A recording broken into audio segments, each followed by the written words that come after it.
Let's go.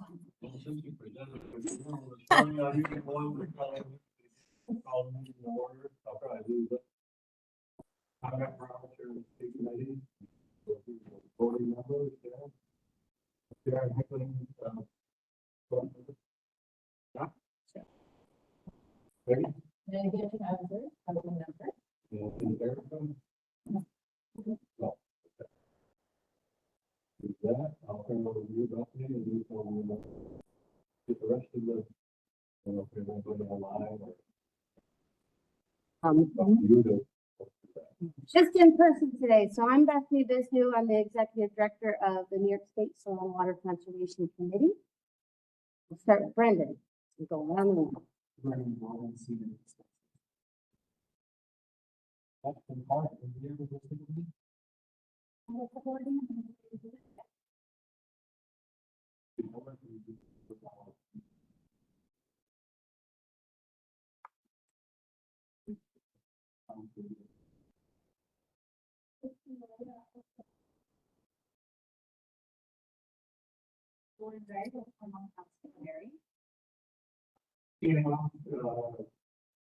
CCD at the United States. That's not all that's directly on these.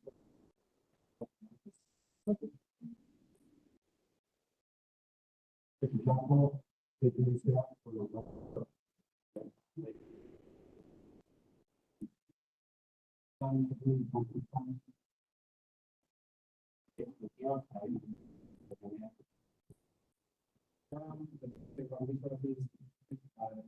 And I know that Julian Suarez couldn't make it today. Just want to thank everybody for you guys. Showing up here today. Appreciate everybody who's here. And I wanted to hear the folks now. But in conservation to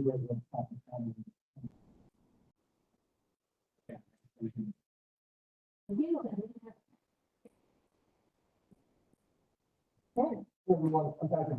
we need strategic partnerships for licenses and sustainability. One of the company walls are brand new. No, it's still I'll just say I'm not at all responsible for it. I had nothing to do with it. Finding out afterwards for this point, so I apologize for that. We were trying to have one. There's one right behind you. There's a couple downstairs. Upstairs,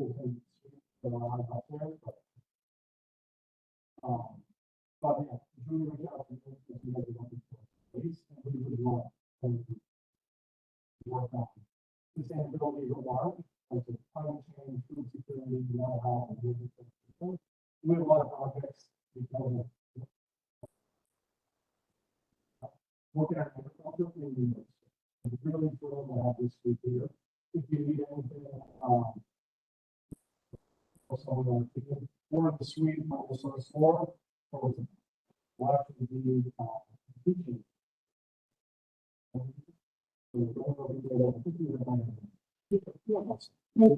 So thank you guys for the explanation. Thank you. Appreciate it.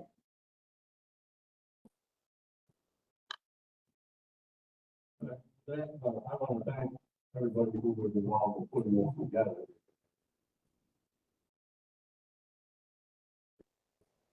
Yeah, a good 2 days.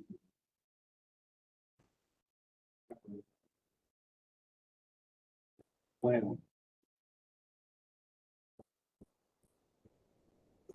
Are you there?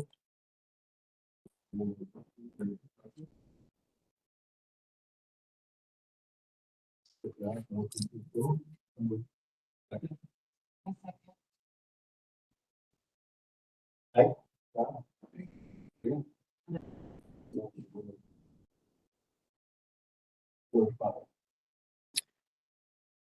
official correspondence was received by the committee, but I do want to call your attention to the 2024 State Committee AEM Annual Report. We were able to get that wrapped up and printed just in the nick of time to be able to distribute to folks here today.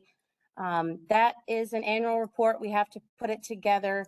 We put one together each year, and it features highlights from all of our programs and our program accomplishments. It features the work of soil and water conservation districts, what they do and what they're able to do with the funding that comes through the state committee. So enjoy that. There's some really great pictures in there. And I guess that's what I wanted to highlight for folks today. We are in the process of getting that distributed to our legislators as well. So that's going to be going out far and wide as get the word out there about our district partners. The next item was a staffing update. Brian, did you want to share anything? Yeah, sure. Happy to report that since the last met, we have conducted interviews with staff positions that will serve the committee. One being an AEM planner, technical position. Second being a coordinator position that will be allows us to redistribute the regions primarily around the North Country a little bit better. Some districts in that region will work in the Upper Hudson. Where essentially we've had maybe 7 corridor and 1 corridor, and then we'd be able to focus in on services. Working through the human resources process for the appointments for those positions. We will have full report by the thank you to the department, the support they provided. For the division landowners. I'm also happy to report that we're working sending in Delaware and South Street who's been involved for almost 2 years in figure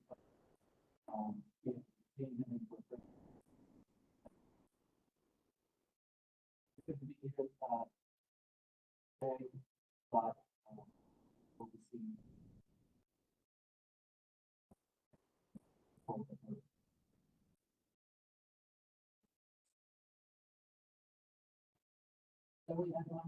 Yes, it was. No, that's it. Okay. Appreciate it.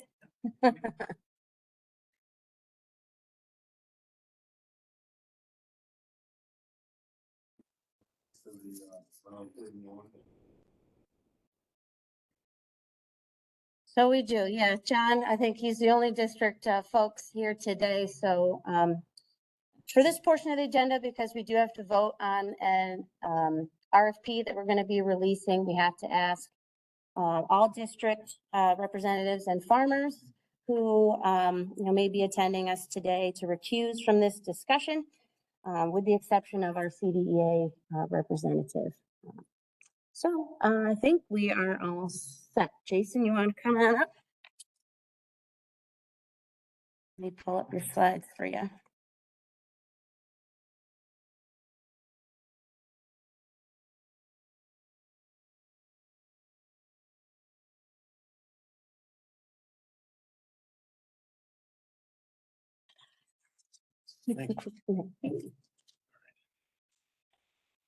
All right. Good morning, everyone. Thanks for allowing me to speak today. Today, I'm going to be talking about our agricultural non-point source abatement and control program, round 31. We call it Ag Non-Point for short. We are releasing another RFP for this round. It is a round because it is competitive funding. It is oversubscribed every year.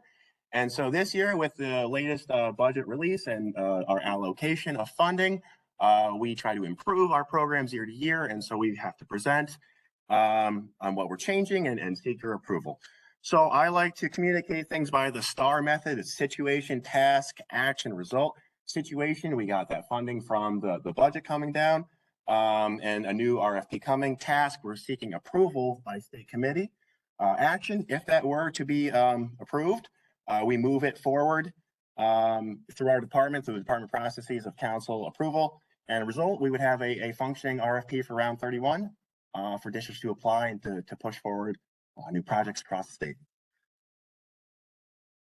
So a little background on the program, just before we get into the changes of it. We try to improve our RFP and our program every year, but our goal remains the same. And that is to reduce and or prevent non-point source contributions from the landscape from farming activities, utilizing the AIM framework by providing cost share to conservation districts as sponsors of farms to support planning and implementation of best management practices. This year, our available funding is $25 million. That comes from $14 million from the EPF, Environmental Protection Fund line item. And then another $11 million comes from the 2022 Bond Act. So together they come to be $25 million, same as round 30 before. Some structure of the program. The eligible applicants are conservation districts only. They're acting as sponsors of farms. So it's nice to work with a discrete group of districts. Even though we have a public facing job, we work with the same people. Fosters good partnership. I like to say that no problem can't be solved with a good plan and hard work. And so that's exactly what Ag Non-Point Source does, is we support planning through our AIM Tier 3 and implementation of Tier 4. That would be implementation of best management practices and our CS best management practices consolidated to our our agricultural best management systems. And the program is a cost share program. So it is a state request cost share program. State requests can be up to 75% of what you're proposing to do. After that is expected, or there needs to be a 1-to-1 match of landowner to state cost share. So state cost share could go up to 87.5% if met with the other 12.5% landowner funding. And eligible costs are for things to push the contract forward. So contract administration, technical services, getting these BMPs in the ground or plans implemented, consulting services, things that are outside the normal purview of conservation districts, think engineering or other technical high-end services that need to go into these complicated systems, making these plans and specifications that are needed, direct BMP implementation costs, and other direct things that could influence the project, such as permitting cost or archaeology to satisfy the historic preservation requirements. So that is sort of the background of the program.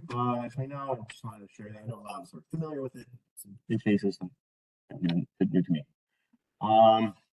So summary of ideas, implementing ideas for the Ag Non-Point Source round 31. We're going to have an updated timeline I want to run through with you guys. The application changes that we made, trying to streamline, reduce questions where they are, merge ones where necessary, organize, rethink. We made some adjustments to appendices and our narratives. We are getting rid of tracks for this year and preference points. So laying those out for you, I'll try to explain them and our thoughts behind them. So our timeline for this year, we are looking to release the RFP in early October, tentatively October 1st. That would be a Wednesday. That's approximately 2 weeks earlier in the timeline than it was released last year. So it's just going to be a 2-week longer RFP open date. We try to release our programs so that they dovetail with each other, so that if an applicant did not get funded for one program, it would be available for the next one and they could reshape it for it and have another crack at the egg. So that's what we're hoping by releasing in fall. Questions and answers can be immediately submitted to me as a program manager after the release of the RFP. How they're done is that they are submitted to us. We answer them, we run them by our council, and then we publish them for all applicants to see in the spirit of fairness. And that happens on a, just a regular basis. I'm expecting 3 to 4 Q&A postings over the 8-week period through the fall when we have Q&A open. Final question answer in December. Deadline for proposals would be December 22nd. That's a Monday at 4:30 through our SharePoint site as normal. Nice time to wrap things up right before the holiday. Then we pivot to things that are in our court, the ball's in our court, so to say, and we pivot to eligibility and completeness, and then agency review, where we work with, Cornell Cows as one of them, or NRCS, the Department of Health, DEC, etc., to score these proposals, rank them against each other, and allocate the funding based on the request, the point allocation, and then have a total list of what can be funded based on what was requested. So that will happen through the spring, anticipating awards to be announced in April.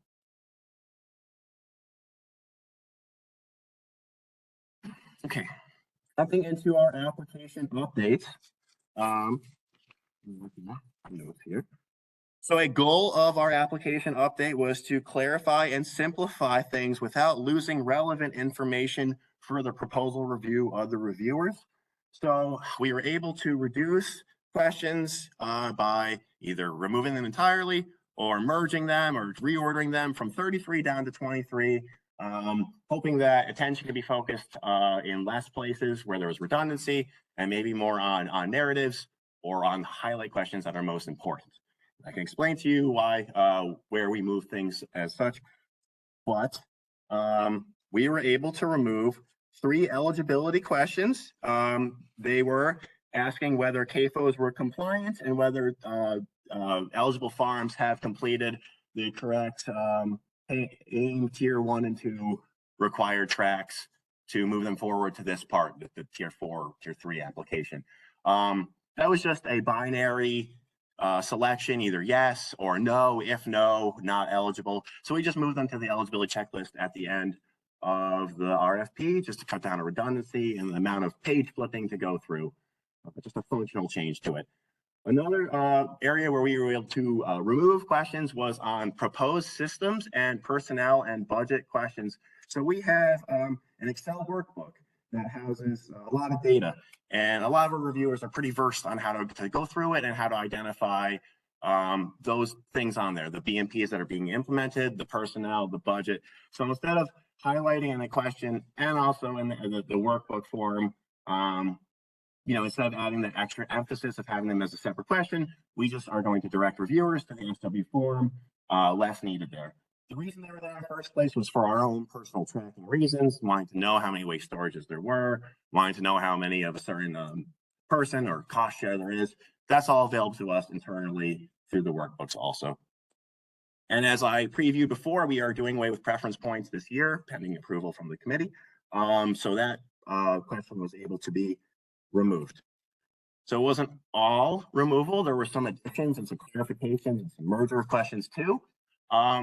We are interested in engaging newer farms and ones that haven't been traditionally awarded in the past, trying to get new landscapes, new farmers, new activities on the docket. So one thing we wanted to do was add some clarification on what a newer farm would be.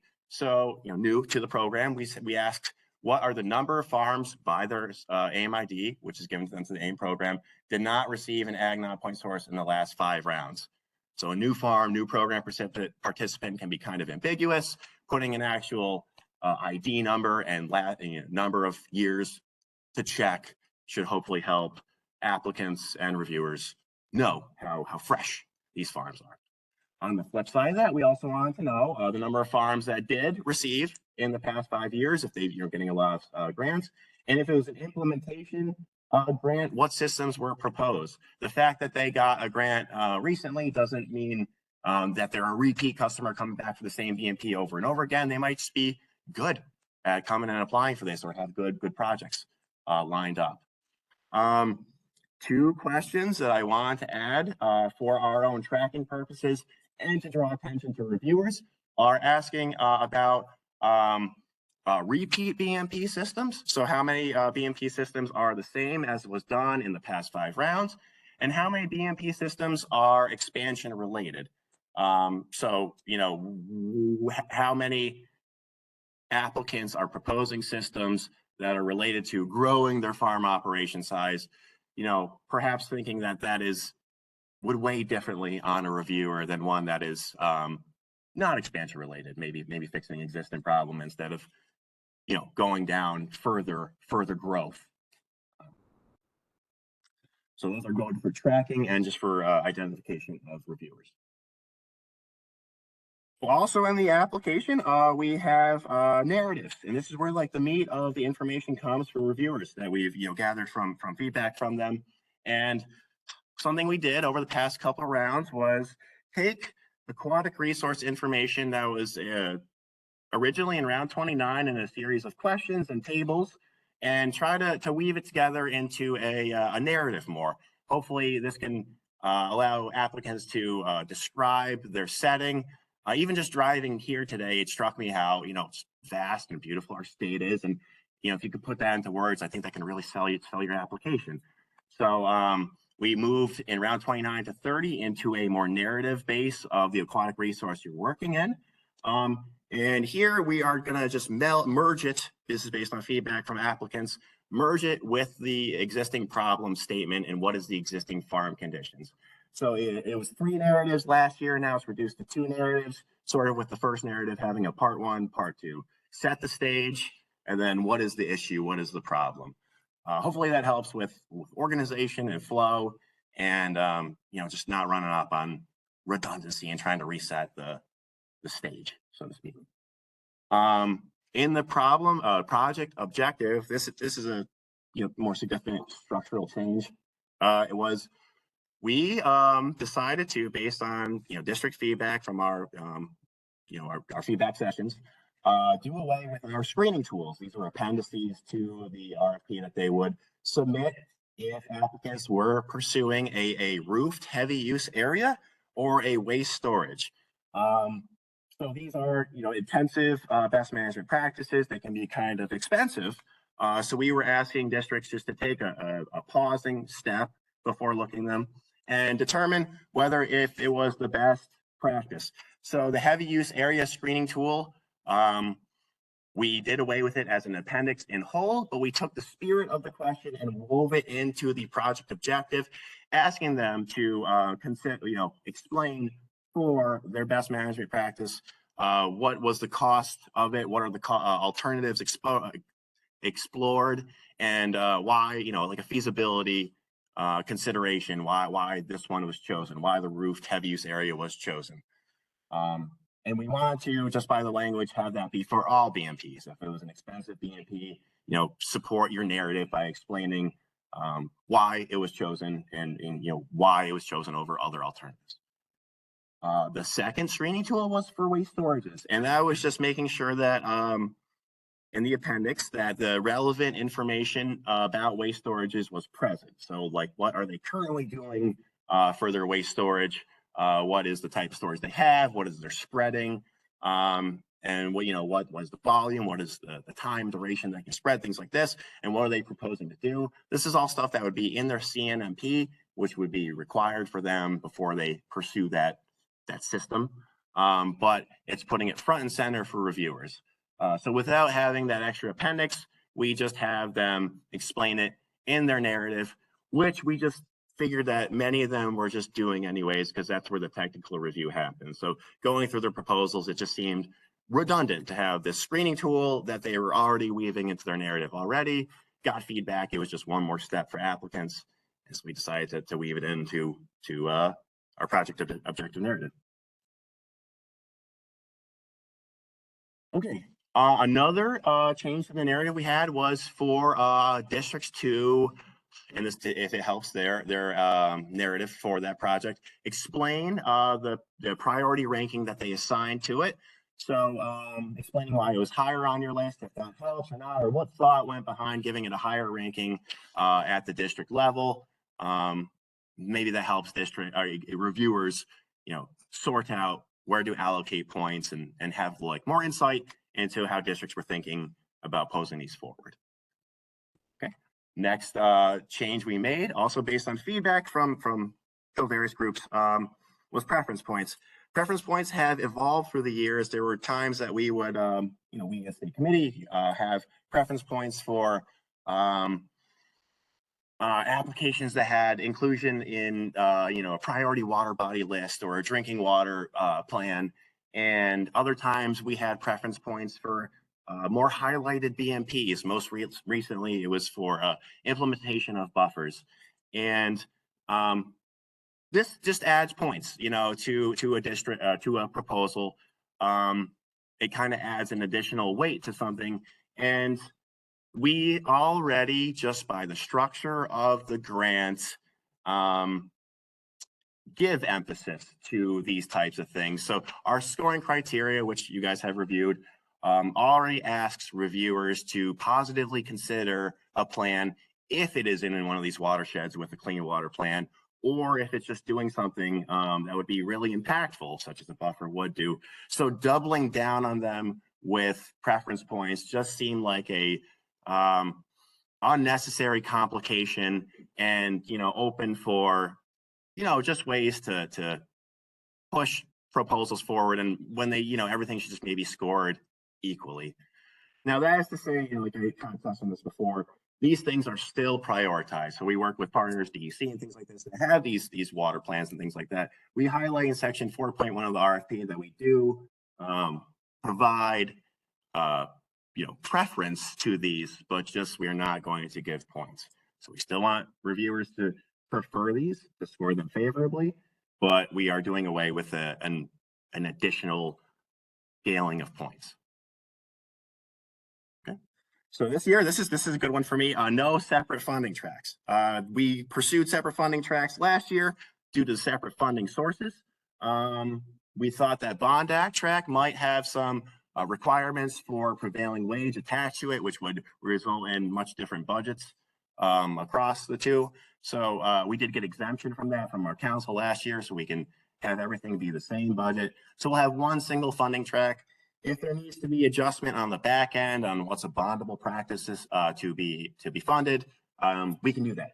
As internally, state committee staff, we can assign funding to which contracts need to. So applicants only need to worry about funding one, you know, pursuing one funding track, and it'll be, you know, one ranked list.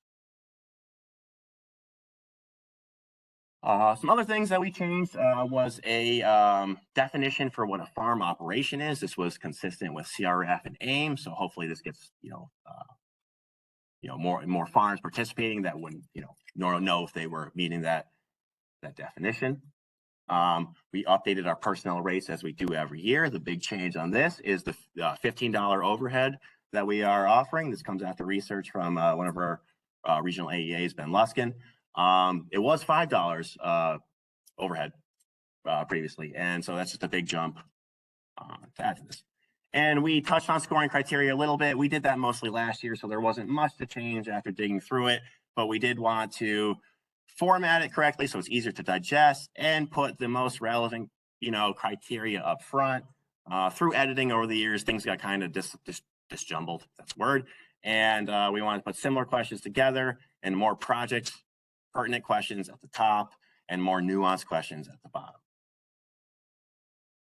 So that is a summary of the changes that we made to it last year. I'm available for questions, as you guys do. Yes, Just curious, the definition for farm operation.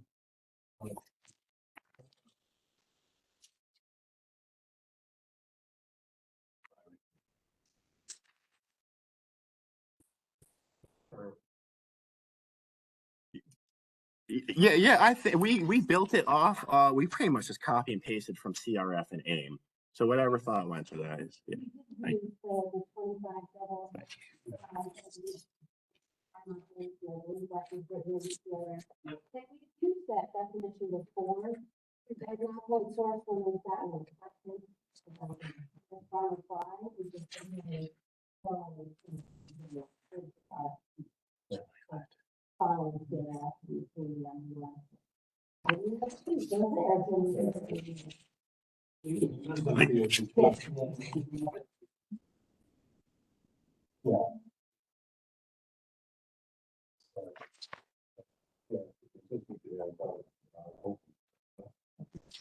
Yeah, thank you.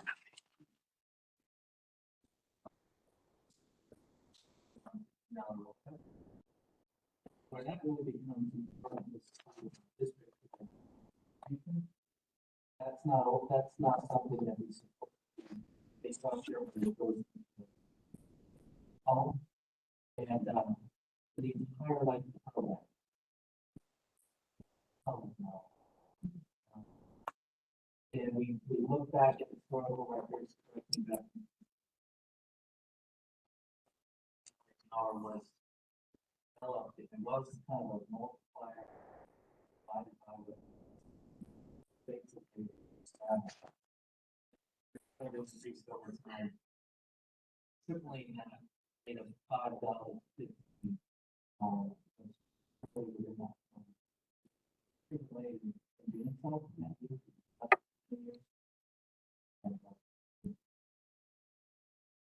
Yeah, it was just, it was done, time to appropriate the value of some overhead costs to get, a little bit more match, I guess, essentially towards the program, so. I wish that in here, if you could do more detail. Yeah, he did all the heavy lifting, because he's the keeper of the hourly rates through the state and program. But I think it's sound and should be good for a couple of years. Also, if you look at those rates,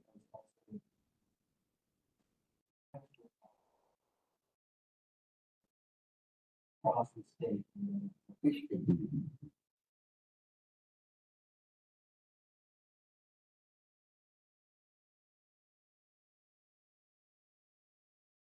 you done this for many of the rounds?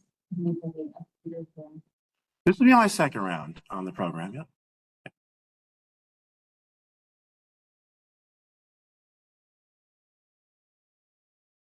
I went through the form that you supplied earlier.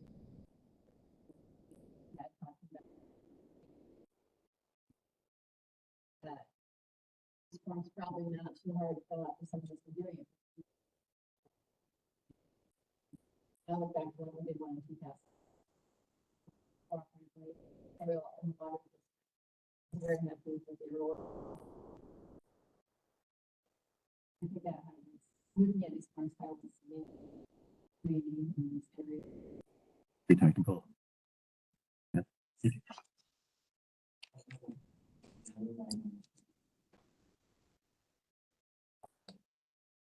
Thank you very much.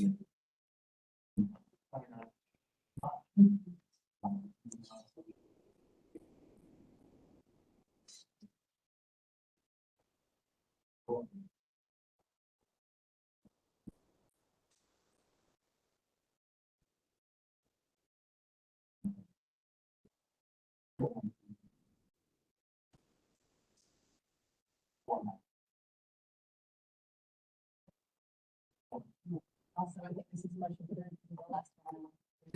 Oh, good to know. Thank you. Good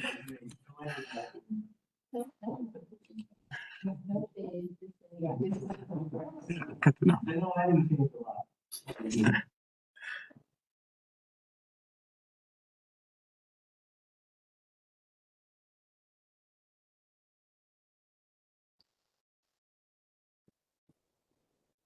Oh, okay. I don't know. I guess I'm ready. No. All right. So, yes, we need a motion to approve the. So moved. Second. Also, we're going to vote again. Thank you. Scott. Aye. Vote for me.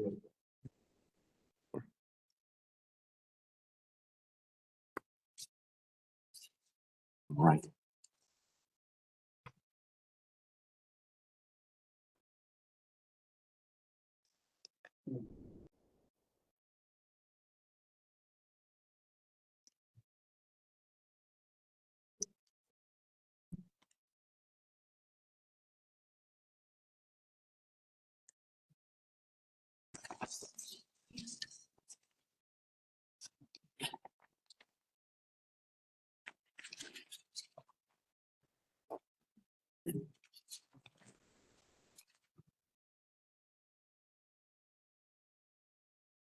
Folks that just came in and real grab. All right, awesome. Thank you. Okay. Next agenda item is me, and I'll pass it off to my colleague. But we just get a update on the program, previous 30 rounds. So we're building out dashboards to share with you guys. This is my executed and completed contract table. Big news here is that we are under review for round 23. That should hopefully remove that whole round by next meeting. And since last meeting, I have closed out two projects. Since I made this slide, we've made progress. Since then, we've closed out 2 projects. I have 1 reviewing right now, and 5 are under director approval. Just 1 last sign up before we pay. And then this graph here shows the breakdown of the contracts and the funding level and the purple line there. And this does a good job of showing that a relatively static funding level, 23 through 29, was decreasing the amount of contracts that went forward. But we got this infusion of Bond Act money for round 30, and that you see just that big jump there. On Friday, we were able to send out award letters for round 30. So 50 award letters went out to awarded districts from round 30, awarding out $24.8 million. And then 95 non-award letters went out to non-awarded districts. So underscoring how oversubscribed this program is. And that's not necessarily a bad thing because we got a lot of debrief requests from non-awarded districts looking to improve their applications for next program or next round of Ag non-point source. So I think next steps, I'm just jumping into next steps for the program is round 30 awardees are going to start putting together their plan of work. We have a plan of work webinar coming up Thursday after next to explain how to put together their plan of work, which becomes the meat of the contract with the state, the scope of work that's in the contract. And then, so we have 50 of those, and then I was saying 95 non-award letters. There's several districts looking for debrief on how to improve their applications. Once we are done with non-awardees, we will move forward with our procurement record, running the grant by the comptroller, and then we're in contracting period where we review things for council and get the necessary signatures from all parties and start implementation, start issuing funds and payments. So I guess the big take home this year is this month is round 30 kicking off. So any questions on our dashboard? And yeah.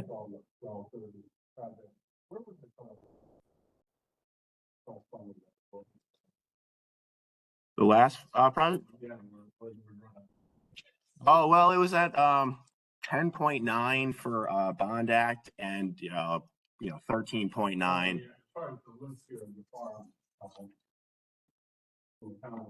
Oh, yeah, I don't have that list right, so I could grab one. And sorry, it's so small too. Allocate. I don't know if I want. Yeah, I'd have to pull up my spreadsheet or look at one of yours, but. How far down the list we got? There are 30.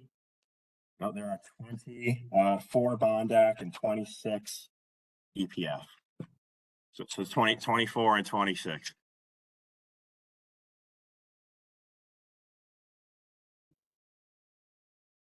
Somewhere around.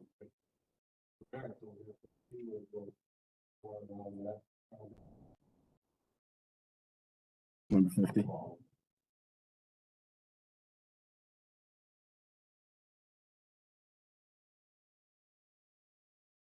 Probably somewhere like on the first page down to, you said 26 from EPF. 26 from EPF. Down to project number 26. There was a tie in there. Mhm. And then the Bond Act list got down to 24. 24. So that's on the second to last page. I think it's also fair to mention too, we were able to release the award letters, but it was kind of a soft release. We're working with the department right now to put together a precedent to have more of a formal announcement. So, more to come on that. They wanted to do an event on the farm, for one of our farm activities. Work with the details. Yeah, it's like I need one. It was all on this.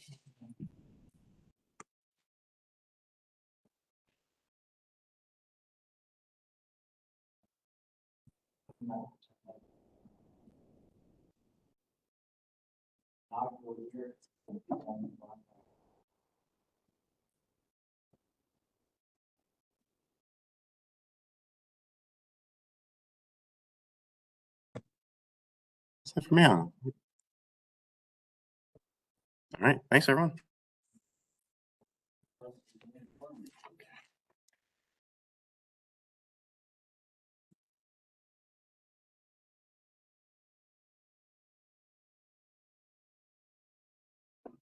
Good morning. I am Jennifer Clifford. I oversee our climate resilient farming grant program. Just gonna give kind of a quick update on the program. So our CRF program goals are to reduce greenhouse gas emissions on farm, to increase carbon sequestration on ag lands, and to help farms prepare for a changing climate and become more resilient. So we have 4 tracks in the program right now. The first track is for livestock management, focusing on alternative waste management and precision feed management projects. Priority systems are manure storage, cover, and flare systems for that track. Track 2 is adaptation and resiliency, with the priority systems being water management. And track 3 is healthy soils and why, with our priority systems being soil health management and agroforestry. And then track 4 is agricultural forest management, with a priority on tree planting on ag lands. So a quick update on the rounds that we have in action right now. Round 8, all of the contracts are moving through the review process to be executed this summer. And we are currently awaiting approval from the Department of Budget to use state funds to cover the federal funding loss that we had for tracks 1B and tracks 3B. This is something we've talked about at previous meetings, but that approval is still just pending. Round 9, the RFP documents are right now in council's hands internally in the department, going under review. And we're also awaiting approval from the Department of Budget to move forward with the proposed $24 million from EPF 25-26 for round 9. That is something we have also talked about at a previous meeting. So those things are still just kind of pending under those rounds. This is similar to the graph or table that Jason showed for Ag 9-point source. So we have currently 8 rounds that have been completed under CRF program. Total executed contracts, 283. Round 8, none of those have been actually executed yet. So that's why you see 0 there. But we have a total of $69 million that we have awarded in those 8 rounds. And here it is in just kind of a graph form. So we've closed out the first 2 rounds, getting close to closing out round 3, and already starting preparations for round 10 in the future. And that's all that I have to update. So if any questions, happy to discuss anything.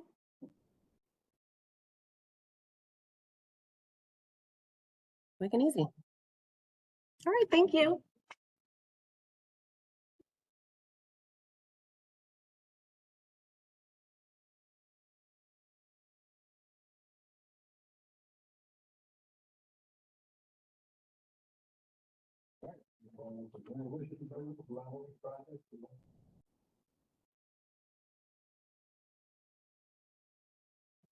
Okay. I could not find one. I don't know if this works, but. Oh, that's okay. Hi, everyone. Good morning. Guess we've Not sure if we could use a clicker or not. But it's probably for the big computer, so I'll just move the slides along. So I'm Lauren Ray. I'm a senior extension associate and the Agricultural Sustainability and Energy Engineer with Cornell Pro Dairy Program.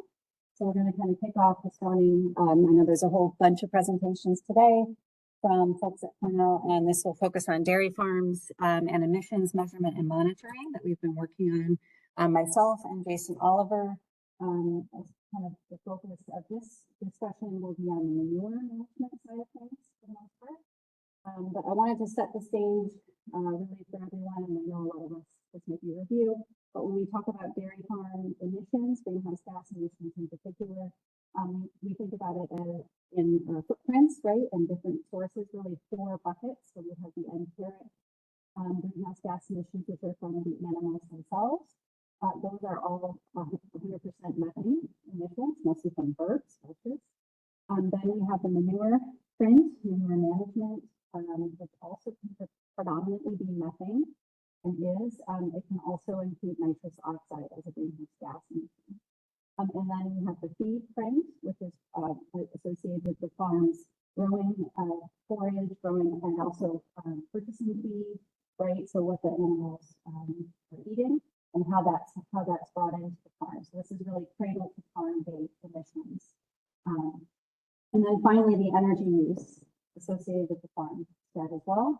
And so when we have looked at, life cycle assessments that have been done for U.S. dairy, really across that industry, we see generally that the first 3 prints here are about 1/3 of greenhouse gas, or each account for about 1/3 of the farm's greenhouse gas emissions, plus or minus 10%. So it really can vary based on the farm's location and their specific practices, whether the enteric print is higher than the manure or the feed. And so really we kind of see those as the top 3 pretty equal. And then the energy print is about 5 or 6%. So it's much smaller. And then finally, you see the removals. So there's opportunity for removing greenhouse gas emissions with carbon sequestration from the farm's lands and the specific systems they have in place for carbon sequestration. If we kind of focus in on New York State, and I know many of us know this, but we have agriculture emissions making up the smallest portion by sector at 6% of total greenhouse gas emissions in the state. So still very dominated by carbon dioxide emissions coming from energy use, right? And most of that being fossil fuel. But so it's important to understand that, and then also where dairy fits in. So dairy systems, obviously we have a large dairy industry in the state, and we have a large percentage of the emissions in agriculture are associated with dairy farms. We have dairy emissions making up most of that, and then dairy manure you see there is about 1/3 based on the inventory that's been done. And so, when we look on the right-hand side, these add up to less than, manure management, for example, is less than 2% of total greenhouse gas emissions in New York State, and enteric is less than 4%.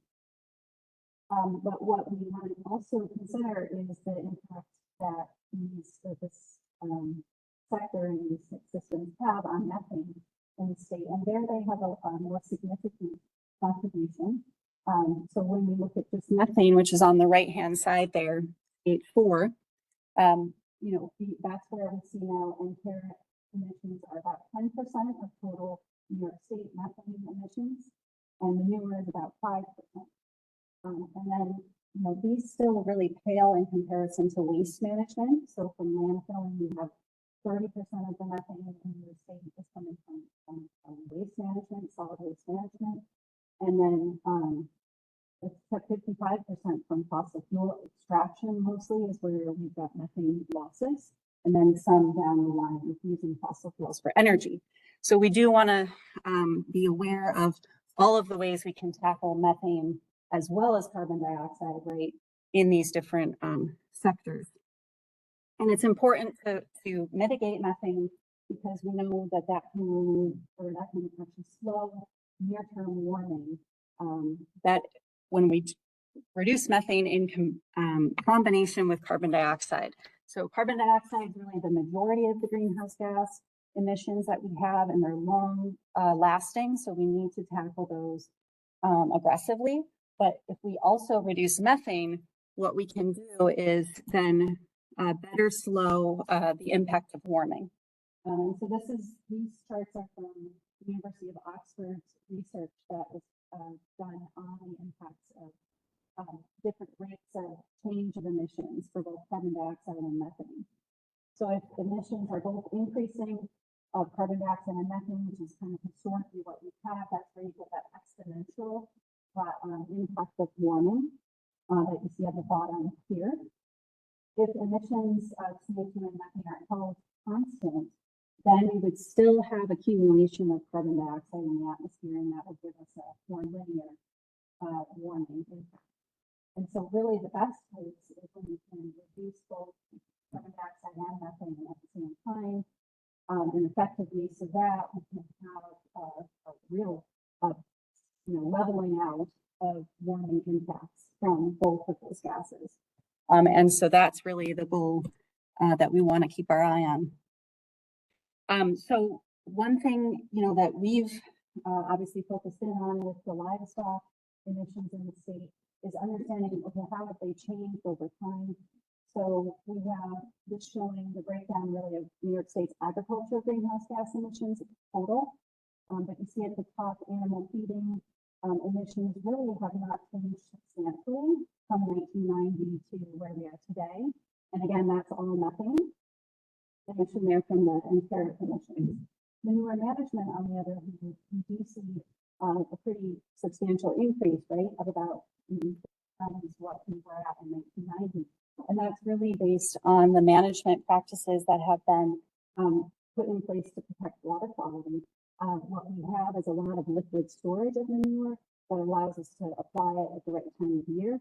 And that actually has what we, as far as the modeling, from the International Center of Climate Change, tells us, that does result in a higher release of methane because of the anaerobic environment that manure is in for a long period of time. So we can't go back to daily spreading, obviously. So we're looking at ways to reduce methane and get, opportunity there, or we have opportunities with manure management in particular. And so that's something that our team's been really, working to measure and actually quantify so that we can put the right practices in place on farms or help understand what opportunities there are. So as I said, really from IPCC, International Center on Climate Change, equations and the understanding we have from greenhouse gas quantification, manure that is raw manure as excreted, stored as a liquid predominantly, is what can give us the highest greenhouse gas emissions on farmstead for that manure, right? And so we also know this is like one of our best water quality protection and best management practices. And so we need to understand kind of what are the ways we can manage and even treat manure that actually can reduce greenhouse gas emissions from that liquid storage. And we still need to use that practice, but we have opportunities. Some of the ones that are used on farms in the state, right, pretty widely on dairy farms, are solid separation and anaerobic digestion. Yes, these are not on all farms. They tend to be on some larger farms, but they are very effective at reducing greenhouse gas emissions because they are taking out solids from the liquid storage. So really, these are before you get to the liquid storage. You're going to put the manure through these systems, and you're going to end up with less ability to generate methane in that liquid storage in the effluent. So these are specific treatments that then we want to understand what the impact is on liquid storage. And so that's really what inspired the project that was supported by the committee here and Agriculture Markets to really dive in on measuring the manure storage emissions, specifically from different farm systems that are in New York State and have these different practices. And so, this is a lot of work led by myself, Jason Oliver, who's also with ProDairy, and then Eric Lebensberger with Ithaca College, who's in their Department of Physics and Astronomy. So what we are doing under this project, a couple different major areas of focus. One being first on the manure storage emissions, because again, liquid storage of manure is where we see the highest greenhouse gas emissions, and we want to better quantify those throughout a year and how they are impacted by management. So we looked at, or we have in this study, a total of 12 farms and different sized farms within, these are all within New York State. So we have 4 that are basically have untreated manure storage, liquid storage of manure, smallest being 400 cows. And then we have 3 that are separating out solids, like I showed you. So we're studying their separated liquid storage. And then we have 3 that are using manure anaerobic digestion before they store the effluent.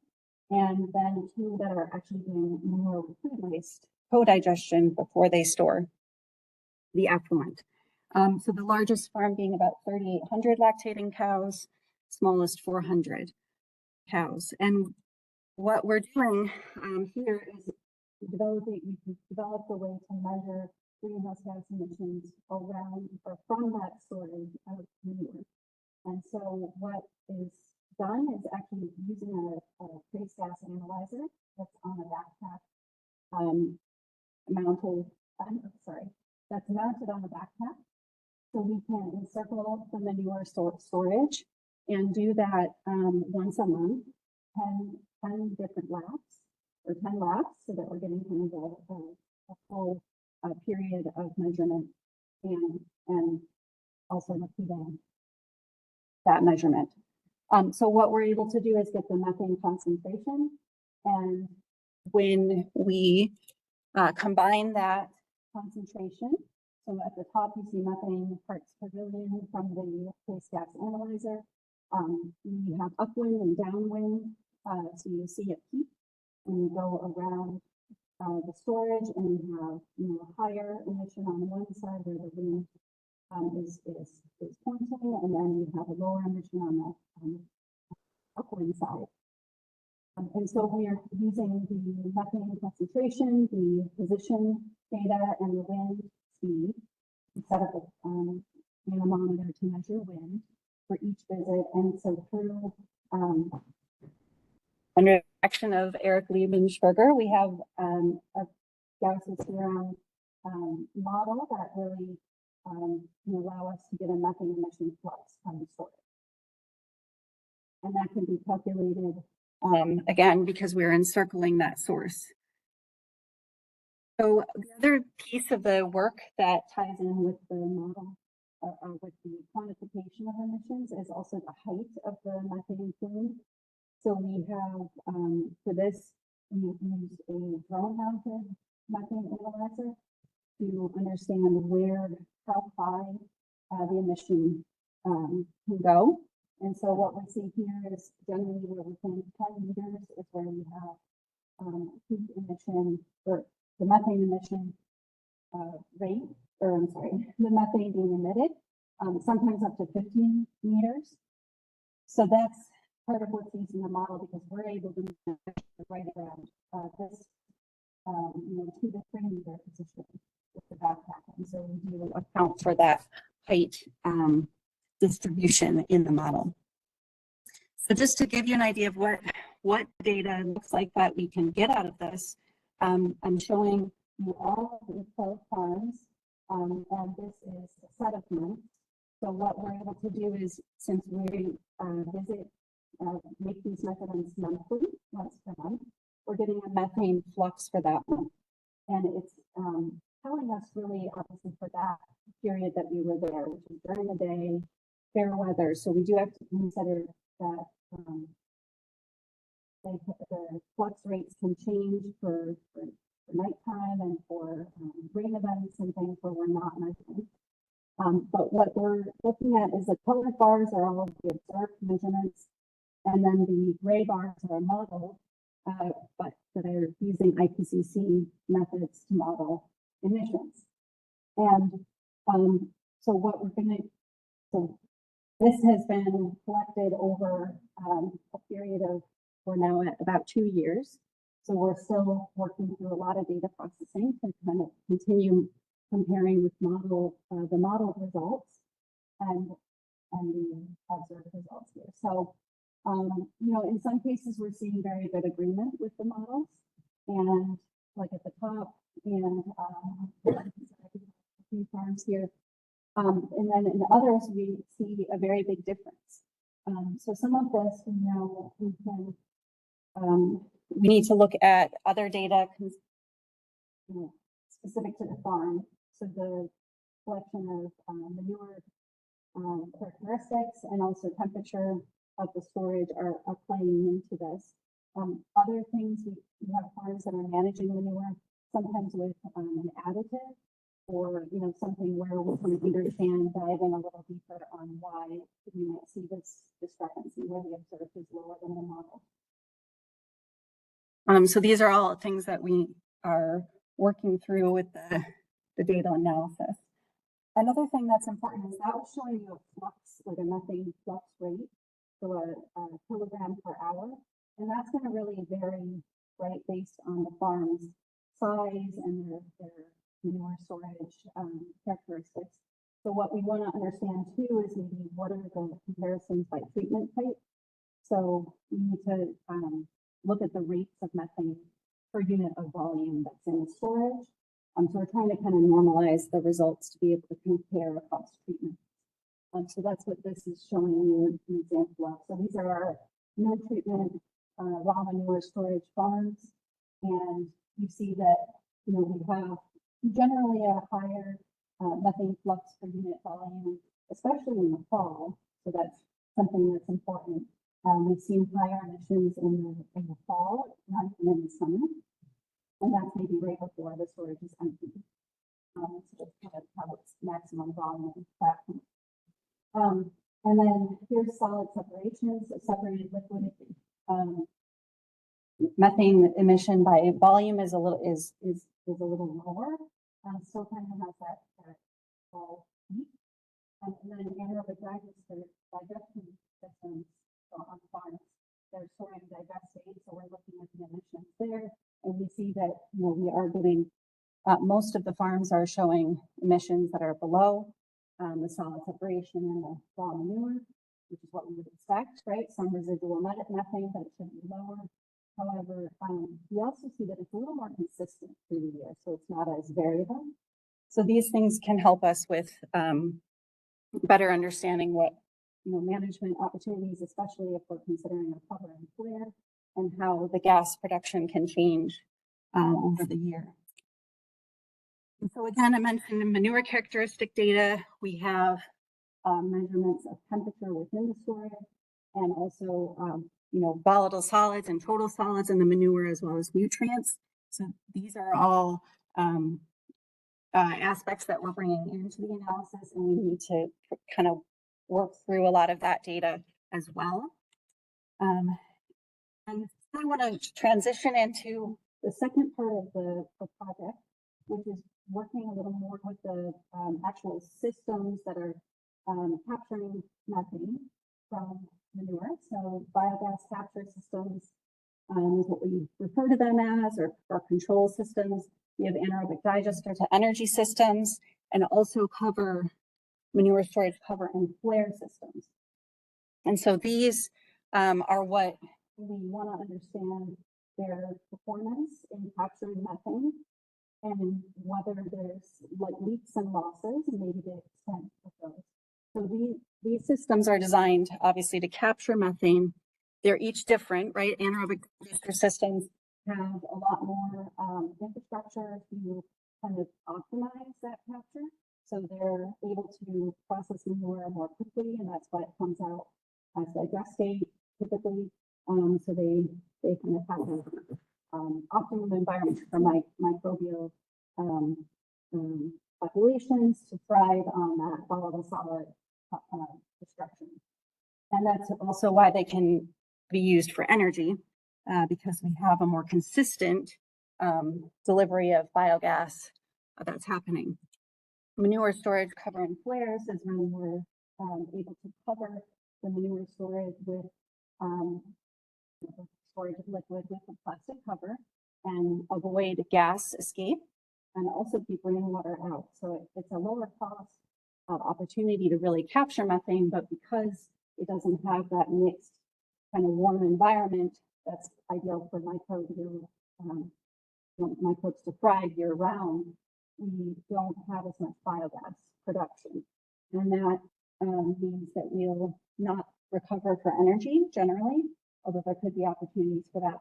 And so a flare is used to then destroy that methane and convert it to carbon dioxide as well. So what we were able to do here is really find tools that could work to help us to help us detect whether any methane losses were occurring. And the best tool that's actually used by the EPA or recommended by the EPA for oil and gas, for example, methane detection is an optical gas imaging camera. And what that does is it uses the infrared spectrum.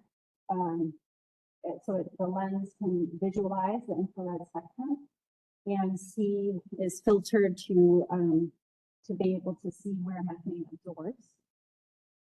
And what that allows you to do is actually through that camera optics, you can then see a stream of methane.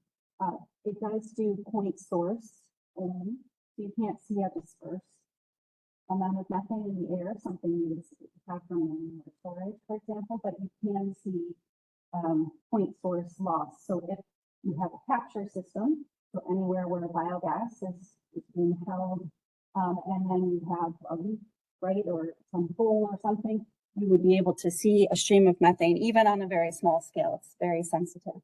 So what we have done is been able to use this instrument, primarily this, to characterize or document where leaks and losses might be coming from anaerobic digester systems and hover and flare systems. We did have a total of 12 participating, still working through some of the data analysis for this too, but I have some of those systems to show you. One thing that's important is to distinguish between a leak of methane and an event, right? So these systems do have venting that has to occur for safety in some cases. And so what that would be a required or intended loss of methane that you might see. Usually when the system has a disturbance, could be during normal operation, but in that case, is that there's something that should be improved because we don't want to vent methane, we want to burn it and convert it to carbon dioxide. The leak of methane would be an unintended loss and during normal operation. So something the operator's not aware of, right? And so we did see both when we did these assessments. It's a little tough to show you visually what leaks and losses look like on the camera, but I want you to see kind of this is the imagery that you get, so you can, if you do have a loss, you can clearly see it coming off of these systems. And in most cases, it's best with a kind of movement of gas, but it sees even very small losses. So we looked at what you're seeing as a digester, renewable natural gas upgrading systems, and then a flare from a cover and flare. And so that's kind of the type of information. What we can do is record where we're seeing a loss and also the relative size that we're seeing on the camera. So you can definitely distinguish large from small. There's a couple different modes of the camera that allow you to define that. Of course, this is more, this is showing the kind of the protocol that we've developed that that is completed for each visit, which we did about once a quarter at these sites. And really, we're looking at each component and then seeing whether there was a leak or not and the characteristics. So again, size being one of those, as well as some other features. So we have both also the awareness of what is a constant leak versus temporary. And so, you know, a lot of this can be then brought into kind of comparisons of what maybe problem areas are most prevalent on the systems, or what we're seeing. So when we did, I'll just show you kind of briefly what some of the outputs are so far, and again, we're still working through a lot of this information. But here we're really looking at just like leaks that were found. So what that means is if it was individual points on a system and or a vent. So vents are in orange and leaks are in blue. And this is the AD to energy systems. So really, you know, we did see some losses, and when we consider how greenhouse gas emissions are quantified on these systems, they do assume there is some loss. And so really what we saw for the most part was probably in line with that. So, you know, again, what I would say is in the digester systems, there was a occurrence of venting. And that happened a little more frequently than in the case of storage and cover and flares, where there was more or losses found in the cover, and sometimes from the flare itself, if it was not combusting. And so we tracked again these individual points of leaks and losses. So between the two, you know, I would say digester systems can have some venting situations that we want to maybe be aware of and keep track of and actually resolve through better design. Storage cover and flares, we need to really be aware of any leaks and losses that can happen in the cover, and then how can they be, you know, repaired and maybe prioritized for repair also. And then, you know, another piece of the cover and flare work that we're really diving into is getting more information on how the biogas changes over the year, because again, it's not consistent with the register system. It has very low flow rates. This is showing the methane flow to the flare data. This is kind of representative of a cover and flare, where you have lower methane in the winter and then much higher in the summer, which does make it a bit challenging for managing with that biogas combustion.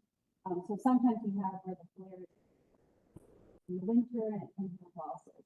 These are obviously pretty small. And again, some of this is built into those greenhouse gas quantification equations already, where they're expecting some losses. And so really trying to quantify these better so that we can ensure the modeling is representative of what we're seeing. So I know, and Bethany, I think I'm coming towards the end here, but we do have a lot of resources on our website under Pro-Dairy and Dairy Environmental Systems, where we can certainly point you to what's relevant and what we're looking for. Greenhouse gas emission quantification, I think, is important to understand. So we do have fact sheets on that. We do need to do a little bit of updating of them, but what's on there right now is representative of farm manure management systems that we have in the state, and can help with understanding the methodology for quantifying both methane and nitrous oxide. And then also the methane loss detection protocols and quantification examples can be provided too. And so really, you know, next steps, we're working on completing a methods manuscript on this methodology for measuring the manure storages, because that was really novel approach to collecting methane and nitrous oxide emission data as well in that way. And then we've worked on collecting data at these 12 farms on the manure storage side, and going to wrap that up this summer. So we're just about at the end of that. So doing a lot of processing of data. We do have also some nitrous oxide and ammonia observations through this work, which I didn't touch on, and we're working on collecting the data or analyzing the data from those as well. And then we're hoping obviously to get some final observations in manuscripts as well to be published so that that can be referenced. We will get extension materials out hopefully before that. And so just a couple things to talk about where we're going next, or kind of what other work is related to this measurement of emissions on farms. Open path continuous measurement is an opportunity that you have a set of laser-based equipment, the boreal system that you see there, where that allows you to actually set up the system and leave it so that you can measure continuously. So that will help you, help us understand, what's happening at night through different maybe weather events and things. And so those instruments right now, we have them at the Cornell University Ruminant Center, the research dairy, and set up along these paths of measurement of the manure storage. And so what they can do is measure methane through that path that can be several hundred or few hundred meters long or more. These could be used in barns as well, and we're hoping to get multi-gas open path continuous instruments as well that would allow for nitrous oxide and ammonia as well as methane emissions. And then Jason Oliver is leading the work on kind of having some more controlled system measuring tools. So we have manure mesocosms. Here, these tanks that are fairly large but allow for a controlled way of measuring manure emissions. We have a multi-gas measurement on these for methane, nitrous oxide, and ammonia, and carbon dioxide as well. And so what we can do with this type of system and what he's working on is understanding some additives or different ways of treating manure.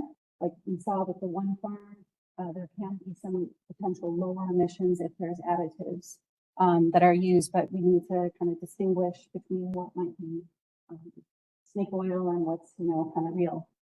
And so that's what the mesocosms and the bucket testing is for. And there's some barn emission measurements happening that's under a new project as well. And then finally, there are plans here at the Cornell Teaching Dairy to add a small scale anaerobic digester system that would process manure and food waste. And so this was through some support from NYSERDA. And we're kind of working through the design of this right now, but there's a lot of questions around ability to take in food waste and really have those digesters perform as best they can to reduce methane in the effluent as well as generate energy. So this is an area that's kind of coming on line soon. So I guess with that, I can take any questions. A couple minutes over, but Lauren, yes. you showed the data of the modeling versus what you're actually studying. You have 2 years of data now. How many more years of data would you ideally have? Because it looks like Right. Well, and that was showing each month individually. And another way to look at it would be cumulative over a year. And so that can be a little easier to see how well, for example, the modeled emission total, which is what's used in inventories and things, would align on time. So month to month might vary, but then yeah. So what we've done is collected data for a total of 2 years at each of these farms and once per month. So we need to really get all of that together to then look at maybe 2 years average together to see what that comparison looks like.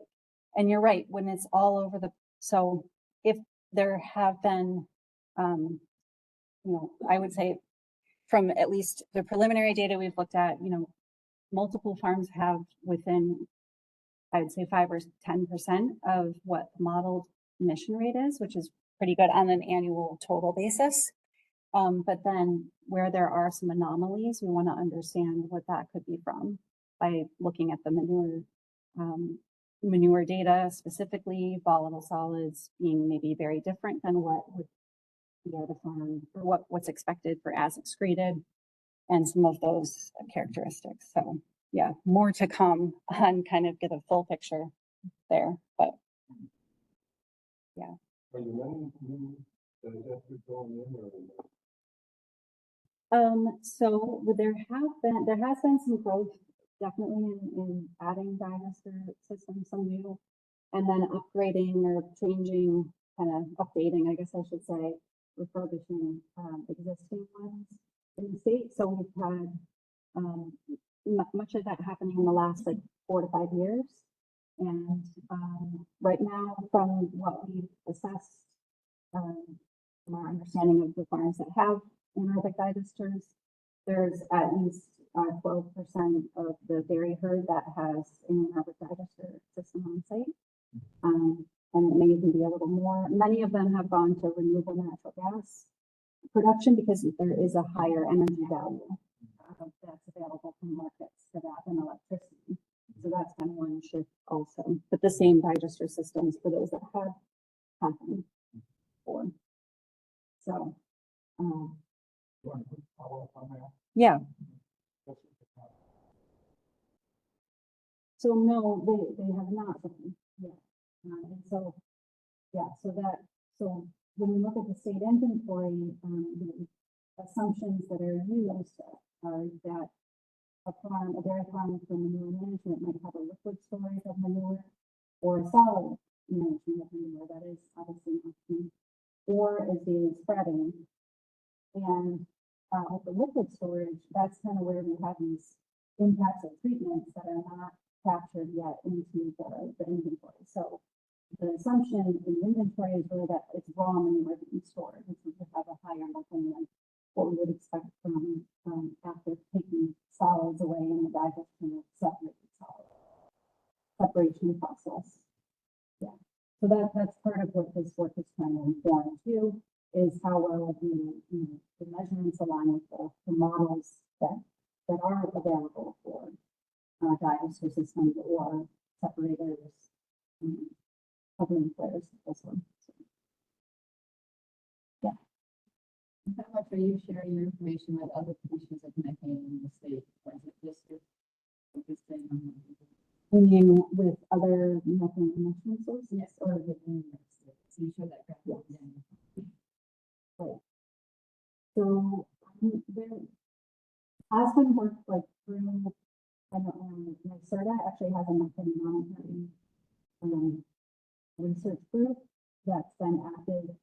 This ties in with that a bit, so that so Eric from the college Professor Regensberger has separate work under that contract where he's able to where they've been looking at things like landfills and natural gas compressor stations, so some of the gas infrastructure, and then also wastewater plants.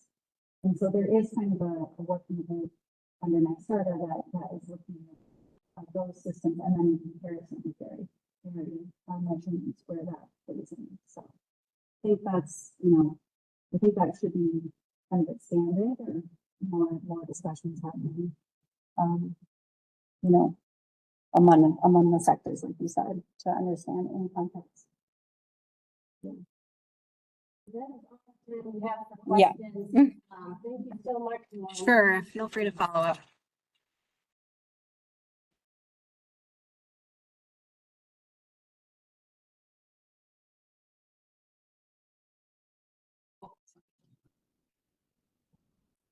I just plug it in and go. Yeah, that probably makes it easiest. Okay.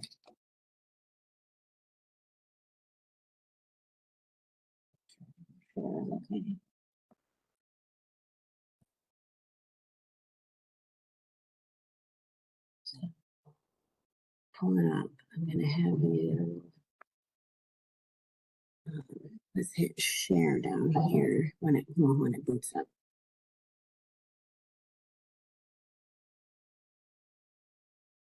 I don't think that works. We couldn't figure it out. So go to the WebEx really quick and hit share. Oops.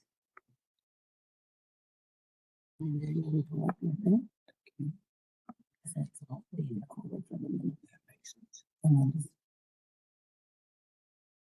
All right. Thank you. Cool.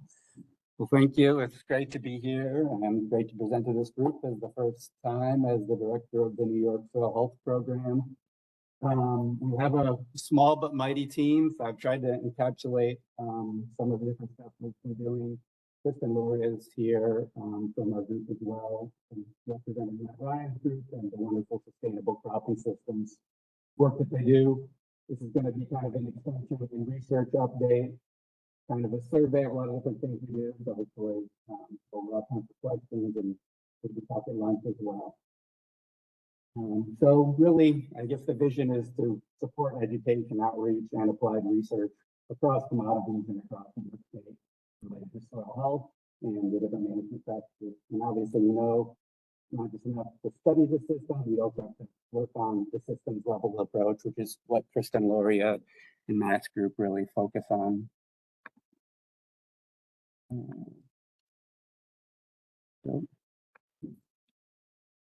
So first, we'll focus on extension and outreach updates.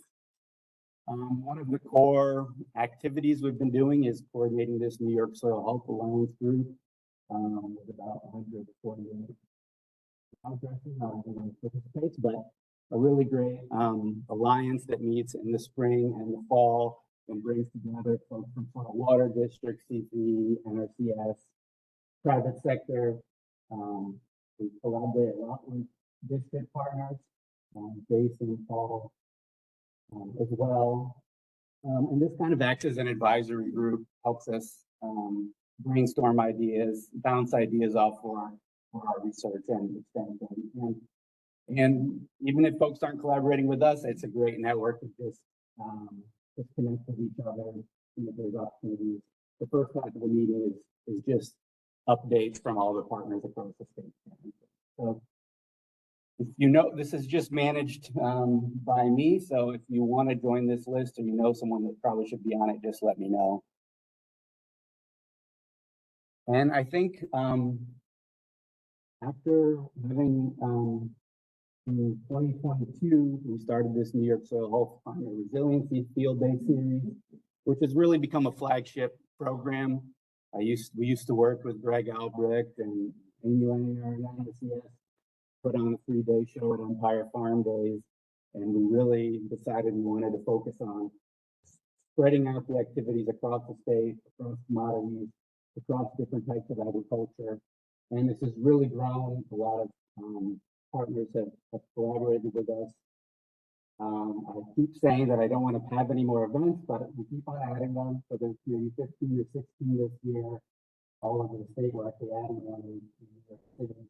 And you can see here just some of the partners, farms, small and large, are part of this series. And even if we're not the main organizers, this just helps advertise all the events under one umbrella so that folks it's easier for folks to find events in their part of the state or commodities they care about or involved in. Here's one that we're doing for the 4th year. I've been collaborating with Jason and Paul and Curtis and Aaron in the districts and other partners for the 4th year back at Rodney Farm. And we're really excited to be collaborating with New York Corn and Soybean. We're offering, last year we kind of both were thinking, why are we both investing in this infrastructure at the same time, 2 or 3 weeks apart? So this year we're investing in the same setup and they're having their New York Corn and Soybean summer crop tour and the day after we're having our event. So this has been a flagship kind of event, and Kristen and I and Michael running around with our heads chopped off this time of year, running around the state. This is an event that Kristen Lauria organized. It's another one to show the different types of flavors about the events happening across the state. This is an organic grain farm. And many of these events feature the Soil Health trailer. A lot of you probably remember Faye Benson, who was one of the most wonderful extension professionals out there. And when he retired, we took over the soil health trailer. And this has been an important part of the series, but also other events. And with the field day series and the trailer, we're really starting to take stock of where we've been and where we haven't been, so we can make sure to spread this resource out and get across the state. So we're pretty full for 2025, but if you want to reach out to Michael Loss, he's the one to get in contact, and we already have a big list of folks to reach out for next year. Michael and Kristen have been really involved in planning pretty large cover crop demonstration plots on the edge of campus. 60 plots, anything you'd want to see under the sun, monocultures and different mixtures, and different planting dates, because that's a really important consideration in upstate New York, where things veer off really quick. We have starting with collaborating with Jason and others, always do kind of an annual field day, just highlight the plots, walk around the plots, hear from researchers, hear from people in industry, to get everyone's take and farmers on how they're using different cover crops. We also tend to have cover crop plot demonstrations at these different field days associated. So there's going to be one tomorrow at D-Lift Farm in Western New York. There's another one in Rodman Lot, where we're focusing more on the bio-strip till concept, and then one that's going to be planted in a couple weeks at Kelder's Farm down in Ulster County. So I think these are really, really important to see all the species before you invest in trying them out on your farm, and so you can learn a lot by observing. This is also an activity that Kristen works on, of co-hosting these New York Certified Organic winter meetings that started in Floss Martin's kitchen and have grown to really huge size. Have a lot of attendees. People come up from northern Pennsylvania and other parts of the state to participate in these. And for the first time, Kristen also spearheaded a really great conference this February. Organic Field Crops Conference, and we're planning stages of doing this again, but maybe have a different focus. Another outreach event that we do, we finally locked in the dates for next March 10th to April 21st of an virtual advanced soil health training across the globe, but we offer. It's a great opportunity for New York State professionals to get training as their careers. And we offer very low cost or scholarships for anybody from New York that wants to participate in that. There's some really new, exciting video resources. Anu's not here, but Debbie and Michael collaborated with Cornell Small Farms, Maria Jose, who's their Spanish ag educator, and Julie Johnson.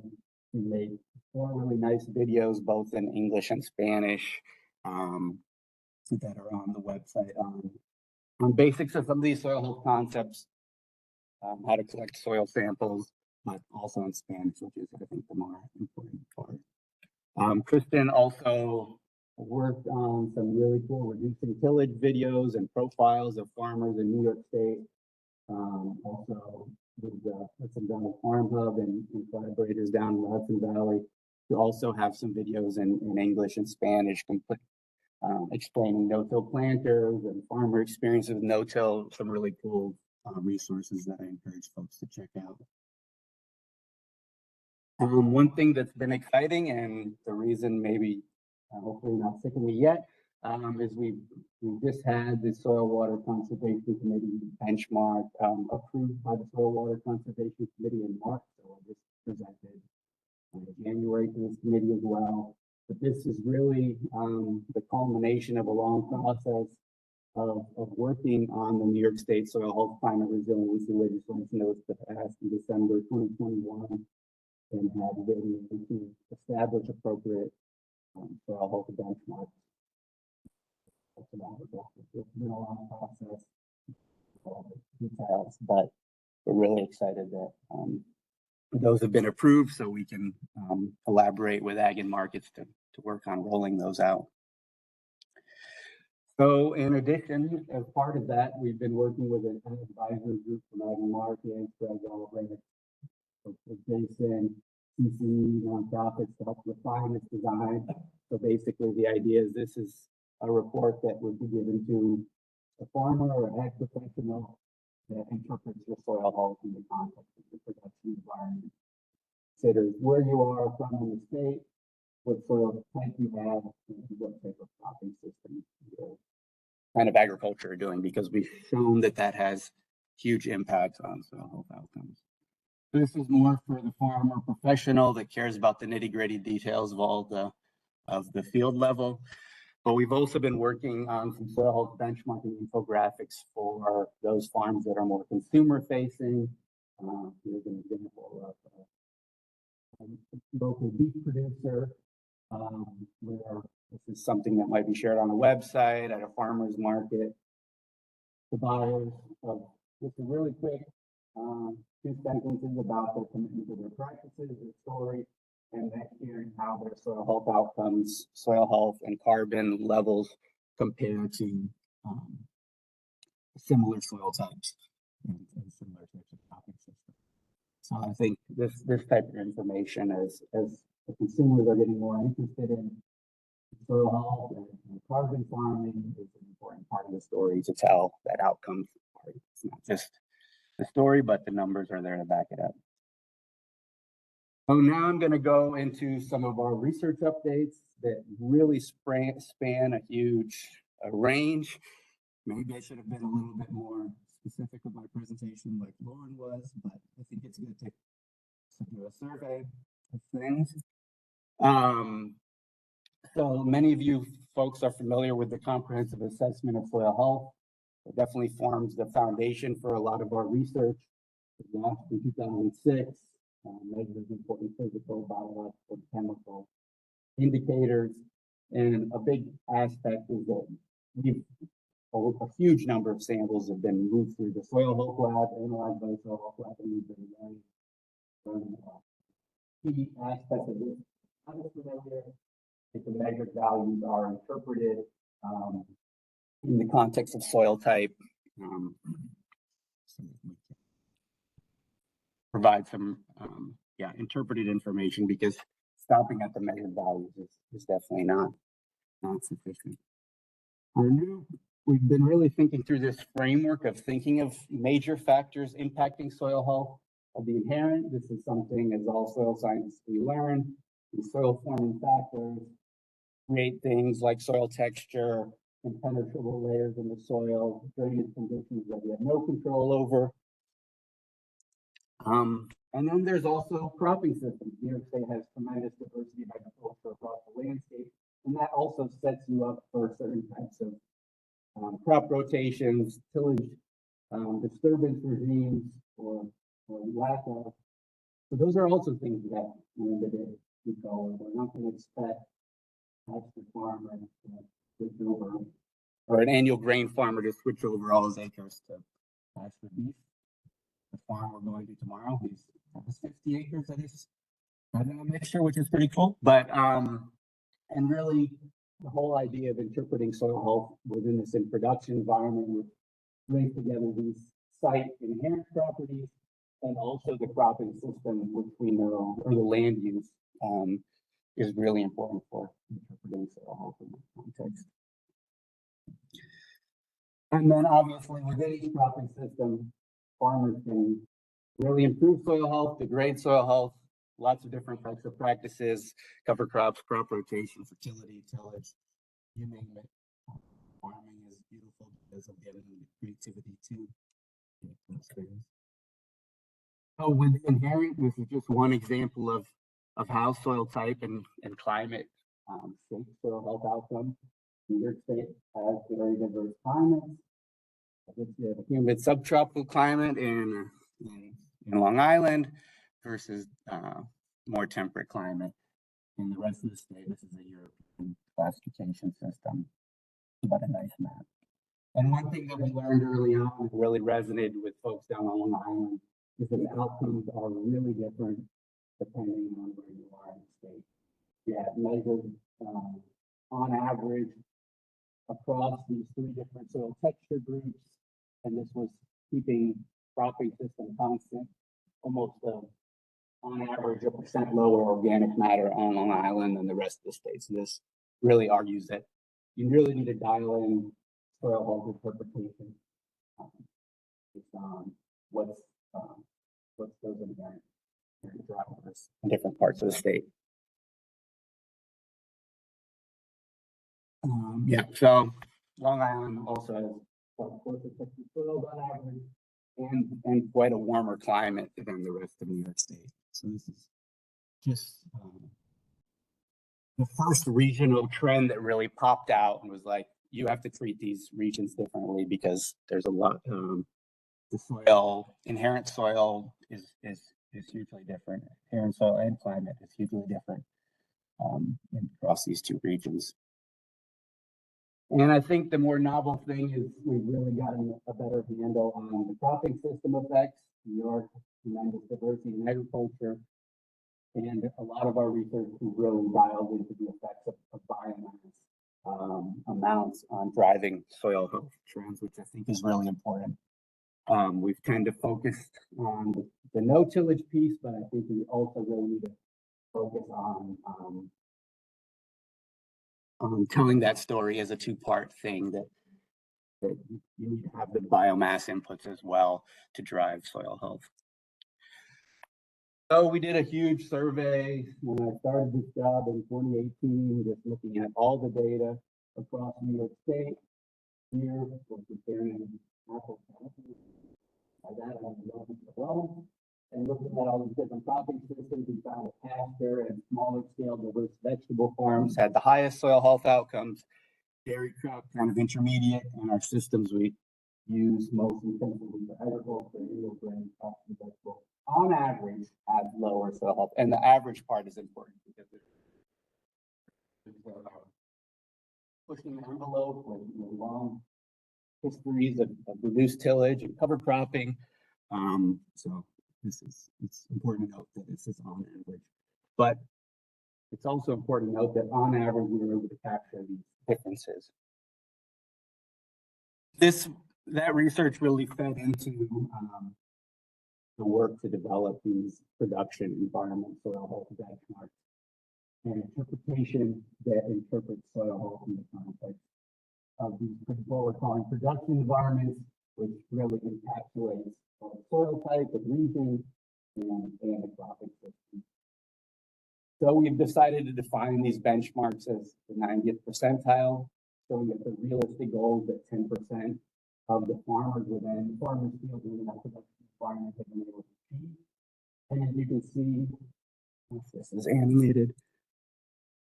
Let's say you had an soil organic matter of 3.7% as a pasture. That might be target to achieve, and the target to shoot for is annual grain system. But for pasture systems, there's evidence that still a lot of room for improvement in that. So that this is kind of the best example that soil benchmarks or goals need to be different for annual grain pasture systems. In addition to having realistic goals for each cropping system, we also feel like it's really important information to show that that benchmark for pastures. It might not be an achievable or realistic target for an annual grain producer, but it is possible within those soil type and regional context to achieve some of these soil health goals. So pastures, continuous living roots year round, no disturbance are definitely the best outcomes for building soil health. And can also be useful benchmarks. Might not be an achievable target, but useful to know it's there. Okay, so one other thing that we've been doing, this paper just got published recently by a past senior panel of NSs. A lot of us collaborated on this. And I won't go into the nitty gritty, but digital soil mapping is a really exciting trend. Basically, once you have a large enough data set, we can use information, satellite information crop data layer, information that's available geospatially, and then use that to build a model so we can model out across all of New York State. So we can do this for the different indicators. And one thing that's really exciting, if you compare it to this kind of analysis where you're looking at different buckets of data or different categories, is machine learning and AI really allows you to pull apart the drivers in a much more complicated way. So this adds to some of our statements about pastures being really good for soil health, and crops and vegetables, being the negative soil health outcomes. So you can look at some of these crop rotation effects of that show more of the nuance of the different practices in crop rotation. So one of the things that popped out is greater proportion of pasture and hay, better outcomes for soil health, and greater proportion of annual grain crops and vegetables in the rotation. This is a really novel source of data, looking using the crop data layer to basically take 8 years of crop rotation from back out from the. Sometimes getting management data is hard for farmers, so you can use the crop data layer as well. Moving on to a different commodity, orchard soil health. Debbie Aller has been coordinating this project with a bunch of really great professionals from across the state and the different apple growing regions, Hudson Valley, Finger Lakes, Lake Ontario, Northern New York, and has developed a really nice data set of soil health and management practices in the orchard systems, with some of these questions being to get at the status of soil health in orchards in New York State. One thing that's been fun, you have a good question when people keep on asking it again. So when we presented this data, everyone's like, what's going on with orchards? What's going on with orchards? What's going on with orchards? I thought that's a perennial fruit system. It's been really nice and it's been counterintuitive for what people might think that is going on there. It turns out that, or at least the idea is that managing that herbicide strip in the apple row, there's very little organic matter inputs. You might have a lot of pre and post emergent herbicides that are applied, and actually that zone, and probably depending on what that land use was prior, could have very low soil health. So, and then a big thing that I think is really interesting to the orchard community is what are those practices that are really driving soil health? What are they to improve? And this is just one graph. I might have picked a different graph showing differences in organic and conventional management on soil health in orchards. Probably a bit of this is driven by some of the organic farms using wood chip mulch as a weed suppressant in those rows, which also has huge positives for soil health. All right, and on to pasture soil health. When Faye retired and was offering a lot of soil health education in pasture systems, I felt like there was an important need there to step in and do some more work.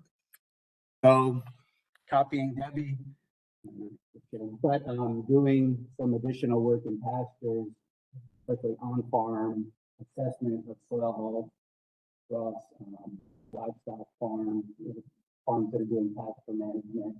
So we did 7 farms in 2014, have 10 farms in 2025, and we're actually going to be doing some sampling in the Hector National Forest, which is pretty interesting. That is the only grazing lands, federal grazing lands, basically east of the Mississippi. That's grazed. I think there's something like 50 pastures that are managed with grazing. And actually, they have a lot of restrictions on what they're able to do in Hector National, so that bothers some of the grazers. But a great opportunity to look at continuous grazing versus some of the rotational grazing. So we're looking at soil health, the compaction ratio, which is basically started some of that work, which is a concept, really nice concept to look at compaction. And the fence row compared to the paddock as a ratio of how compacted. Also, it's a carbon tax.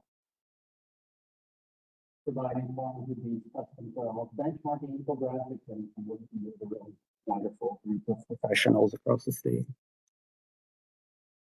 So I will bore you with this, but this is another effort to look at one of these cropping systems that we haven't been looking at as much, to delve in and explore some of the science, different planting management strategies on soil health.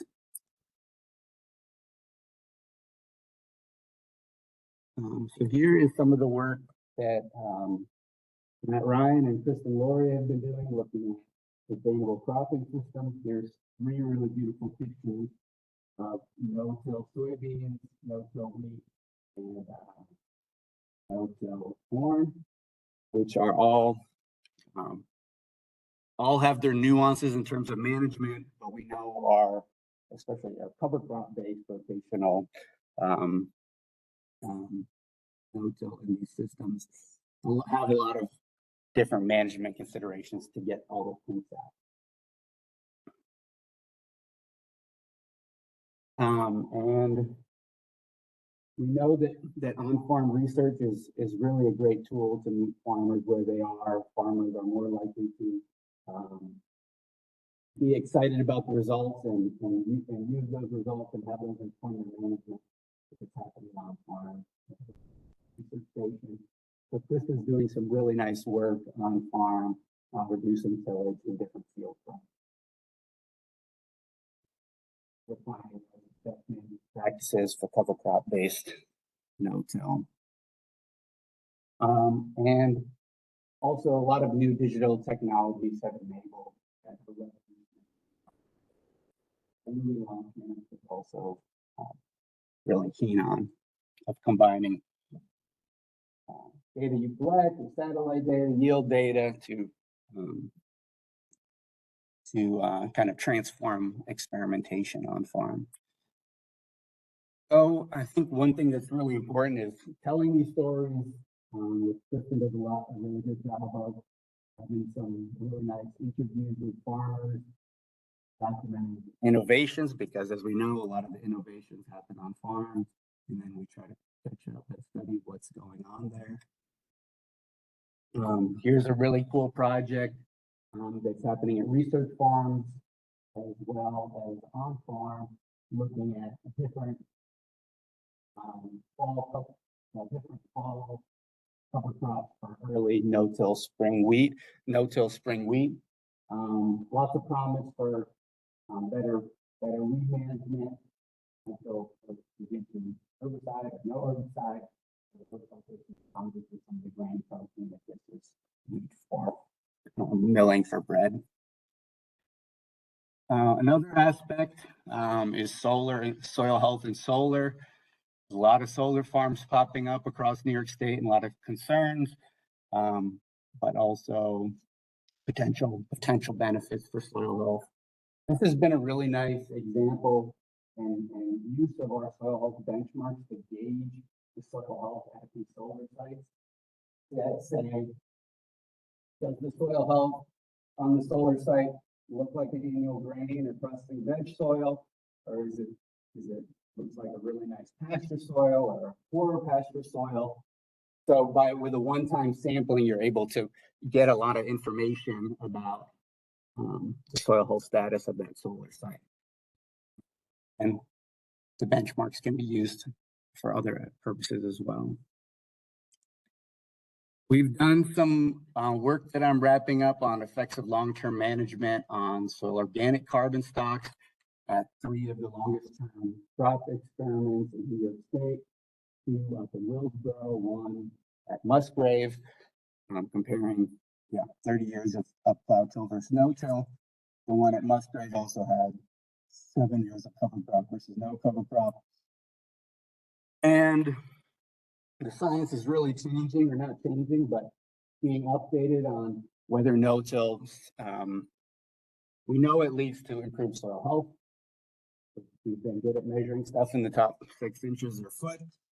But it looks like adding our New York trial to this, that it doesn't look, that across these 3 trials, only 1/3 of the sites had significantly different carbon stock. And that was actually in the corn system, corn silage systems, had virtually no difference in carbon stocks. So this begs, this one thing you could infer to this is maybe that the carbon input, the corn grain are really important aspects of making that no-till carbon sequestration. There's also some soil type components to that which are important, where maybe certain types of soils, especially very clayey soils, they're less likely to see the benefits of no-till for carbon stocks than maybe a medium textured soil. So there are some nuances that we're exploring as well. And then I want to end with, I guess I went shorter than, but caught us up for lunch. One thing I'm really excited is really backing off and taking a step back and thinking about what's a vision for our future soil health assessment. And 2 that are on the horizon is this XRF tool. This is just a handheld tool for the field, but there are high throughput tools for laboratories.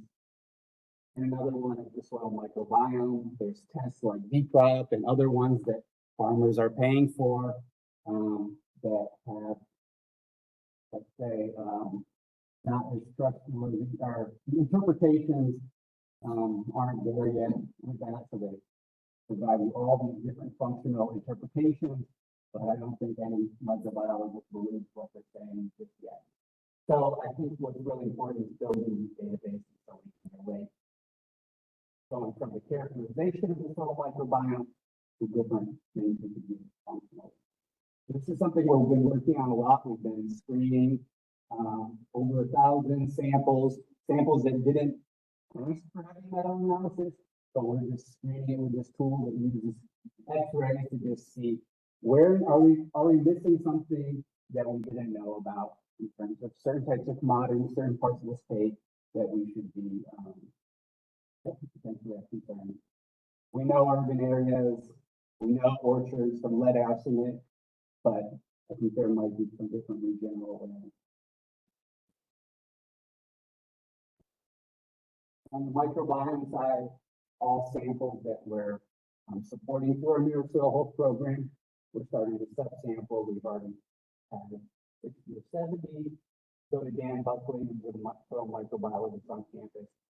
So the goal is that in 2 years, we build a pretty large database of things that have the soil microbiome and also all the soil health content.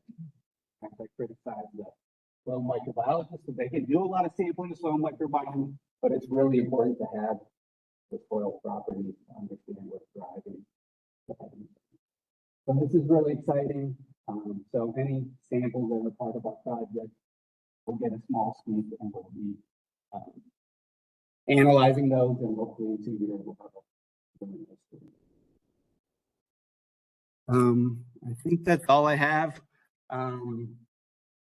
Contact information. I didn't highlight our policy brief series, which is a really nice series that kind of focuses on policy considerations, but also kind of just doubles as a fact sheet. Lots of resources. Join our listserv if you're not there. Kitty Gifford, our communications specialist, does a really nice job putting out newsletters, maybe bi-monthly.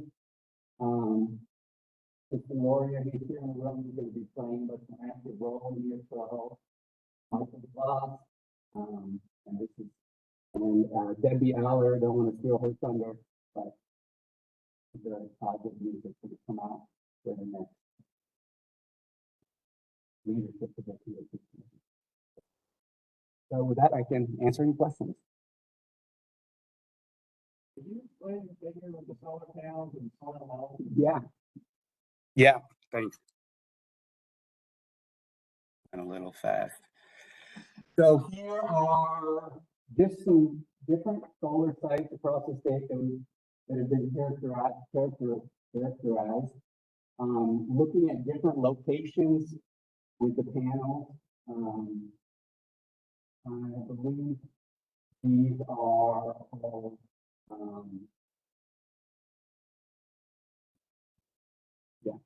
there's two different types of panels, basically the ones that fit with the sun and the ones that are fixed.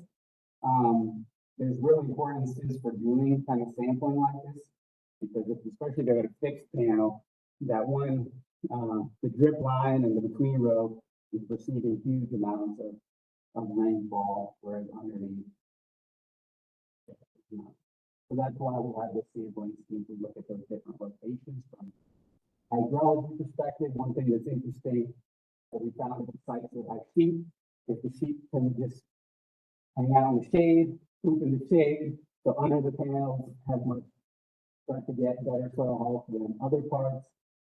But yeah, so this is basically looking at the soil health indicators for organic matter at these different positions, and then these lines are comparing it to the same type of soil type and region, but the average for annual grain soils and costly vegetable soils, so we can compare the status of the solar site to some of these benchmarks that were developed for different types of.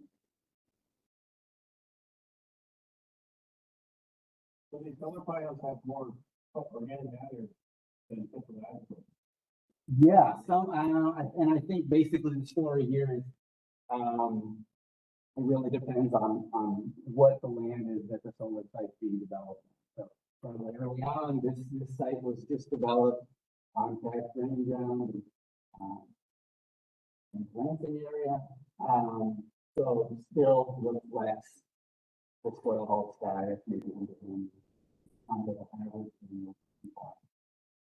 Maybe over time, we expect that to keep improving as there's been perennial grasslands on that for longer. But that's another interesting thing to study as well. Is it fair to say that with the current demand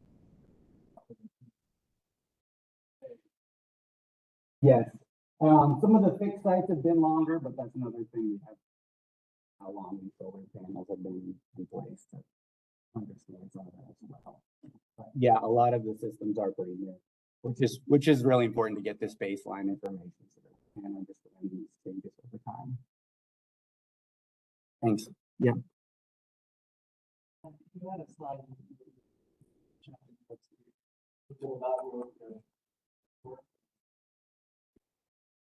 Yeah, that's a great question. I guess I don't even need a slide for that.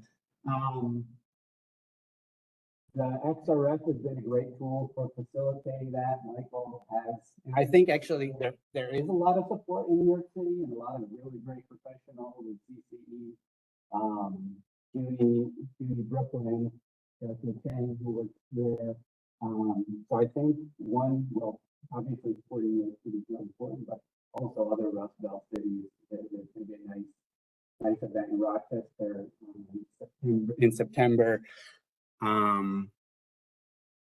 Looking at, different topics of cover cropping at a very small scale, and the heavy metals is always a concern.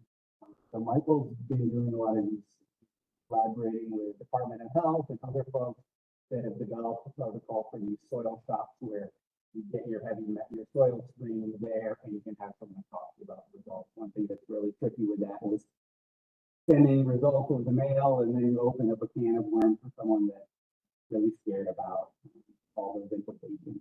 So these soil shops have been kind of the tried and true best way of doing that, and having a person there to talk about what are the next steps, and the screening really the next step is, if there's a concern, you submit it for a total digestion ICP analysis for the more accurate. So the XRF tool is a really great tool, and hopefully in the future of throughput would be screen every sample and tell them if they could also add a heavy metal.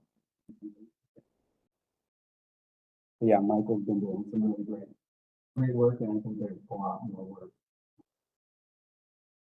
tricky area in terms of science communication, but it's really important not to work on organic culture and serious concerns are.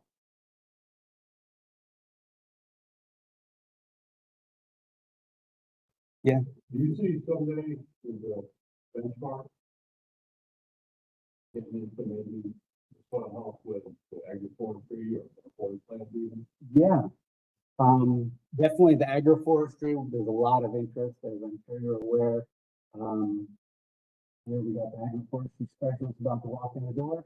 But been doing a bit more with silvopasture, which is me starting to go in that area a little bit. But I think it's definitely important. One thing that's tricky with relating forest soil health with all this other information we've gathered is that forest accumulation of organic matter at the surface really makes that system so different that you need to use it just as a concentration benchmark like we do for pastures, and why I think pastures are a better benchmark for agriculture than forests is because you have the really dense accumulation of organic matter, and oftentimes you have very low bulk density. So the only way to compare forests to different types of agriculture is to also include the density of the soil and cover more depth. So Yeah, I guess I was thinking about more like different types of forest management. yeah. You know, having a sort of help for forest and sort of help for agriculture. Yeah, I've mostly been in the ag world, but there are a lot of people that have looked at that. I think one thing is our trees tend to be a little bit more resilient than some of our annual crops, but it's an important area. It's a little bit doesn't quite fit into the same framework as I think about agricultural soil health, but it's really important. And silvopasture is a really great way.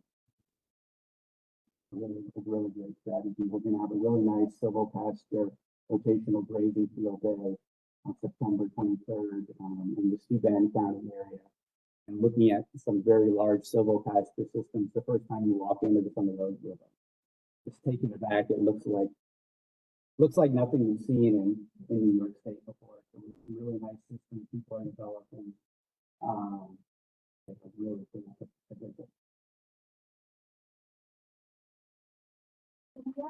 Let's break. Thank you, Joseph, for your Thank presentation. you. If anybody has any extra questions, I'm sure he will hope you're sticking around. Yeah, definitely. Of course. Thank you very much. Yeah, thank you.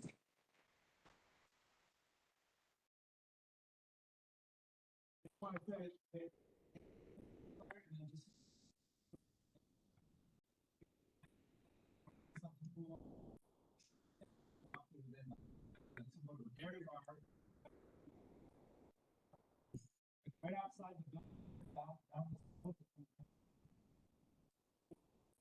down to the campfires, the shed at the bottom.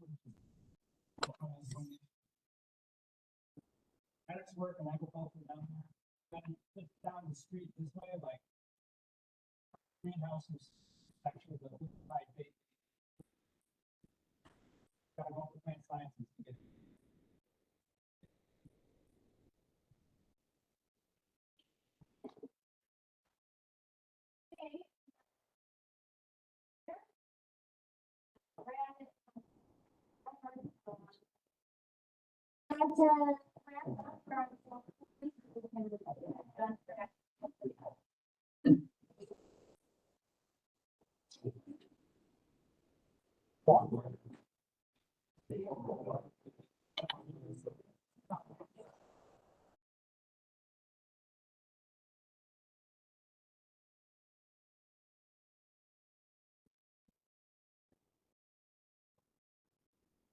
All right, and I'd like to invite our next presenter up. We have Breland Ketterings with the Cornell Nutrient Management Spear Program. Thanks for the invitation for, those are the notes, right? Yeah, there is one.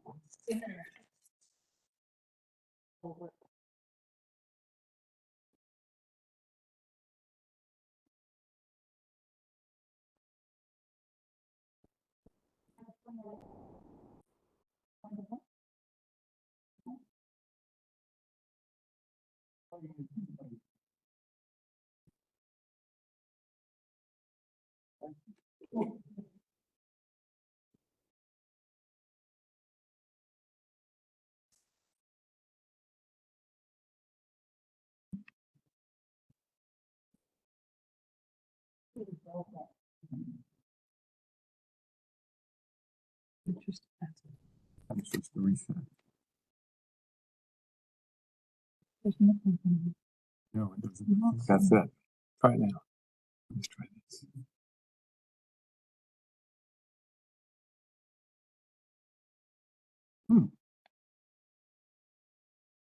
There we go. I just have to be slightly encouraged.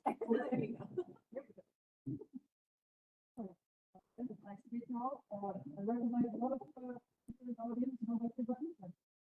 Some of you have to understand what sounds familiar. Others is not. So a bit overview of our program. What's the 6 main components of our program? Reasons why we do what we do, or why we try to do what we do. So I lead civic management for your program. And do our around August 1st, and 6th and 8th in the afternoon. We will be celebrating our 25th anniversary here on campus.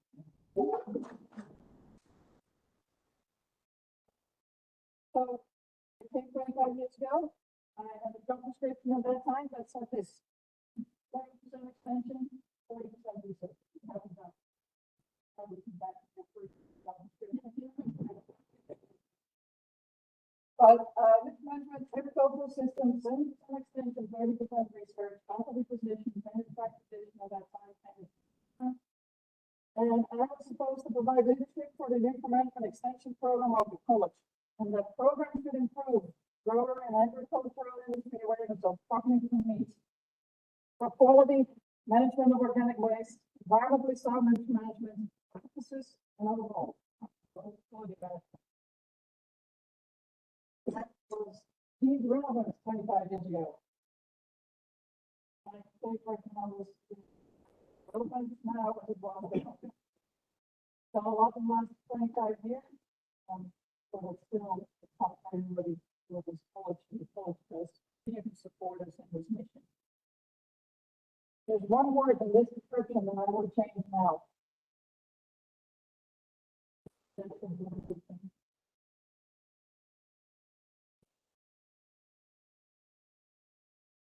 Addition.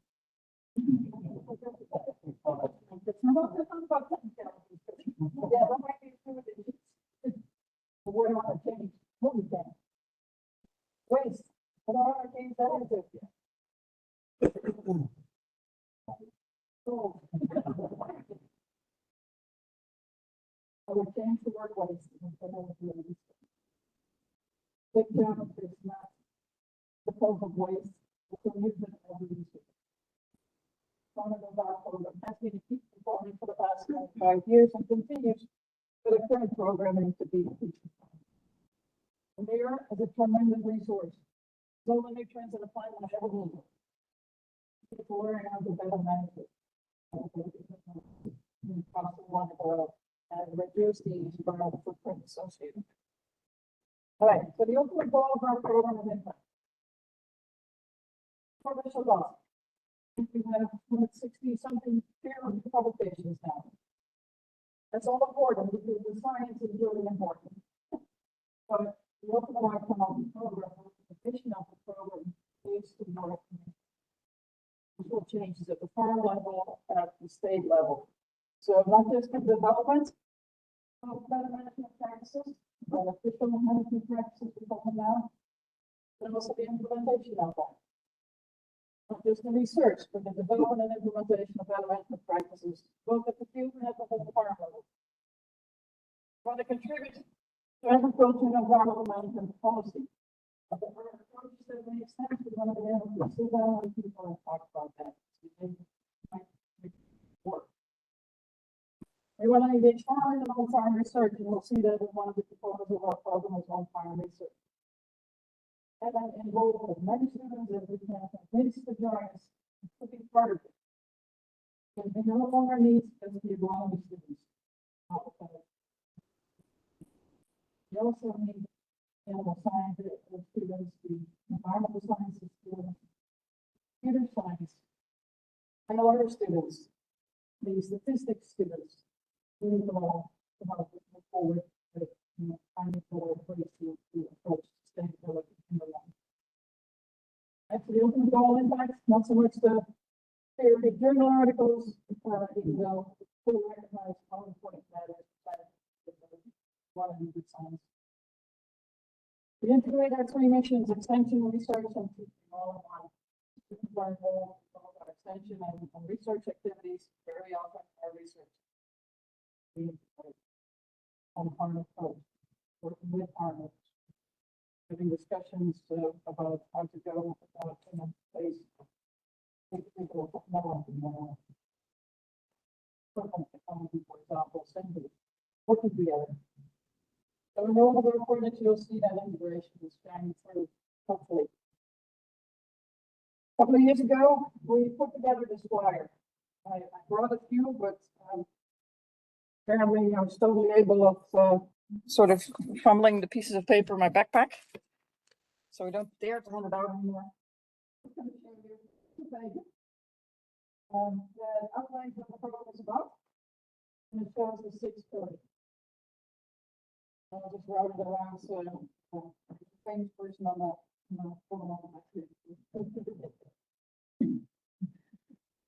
So the motto is relevant questions and sound science for agriculture profitability and protection of the environment. We have a land grant mission. This is what our motto is. We want to ask ourselves relevant questions, do sound science, do the research, and help with both enhancing profitability and sustainability of the agricultural industry while protecting the environment. Improve the profitability, dairy, livestock, food crops, and grain operations. We have worked with vegetable operations as part of our program. Principles on 24 hours a day. I worked with field crops, corn, barley, corn grain,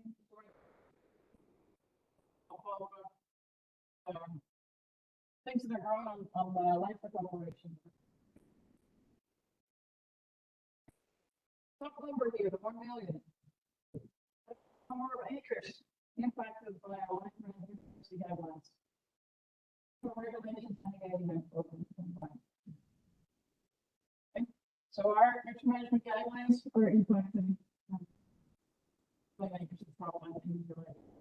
75 was from a previous year. We are in the process of updating our numbers, but that was the number of on-farm research impacted. Could be full-fledged trials, it could be data sharing in terms of yield and summarizing farm field reports, it could be how to document their sustainability, all that kind of stuff. 150 at that time was the number of students who engaged in our program over time. We currently have an intern group of 6 students with us on campus that are more in place for the DAP program on the state, so they're in the consulting firm. Activities as well. We have 6 focal areas, and I'm going to walk through those one by one. So I want to just, this one is group goal profitability, competitive near and operations, while maximizing the overall program. The 6 focal areas. The number 1 here is the land grant responsibility. In the middle that are all program project related, and then the last one is student engagement, trying to engage that we can be part of this to integrate multiple integrated approaches. All right, so science-based land grant fertility and nutrient management guidelines for field crops in Europe. We're responsible for that as a program out of Cornell, but also in partnership. Our state agencies in the state of New York. Atlanta mission, we'll be working directly with K-12 so that the 590 center says follow Cornell University guidelines. That means that we need to have guidelines, right?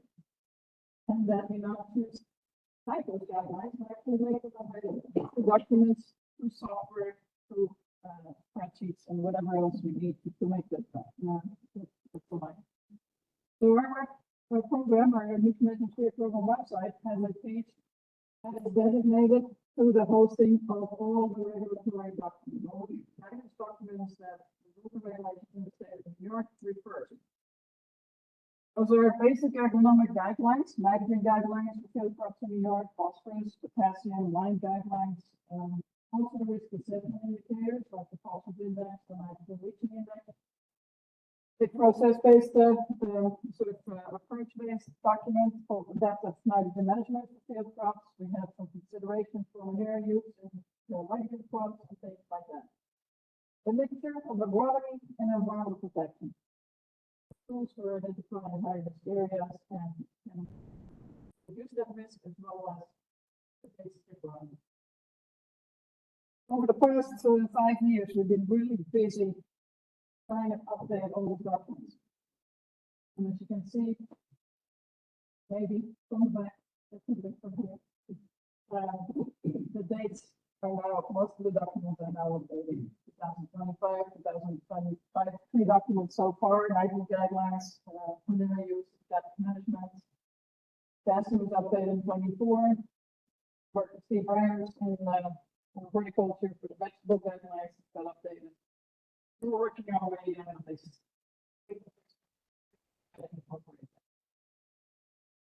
One of the things that's important for the Lansing University guidelines here is also the partnership that we engage in.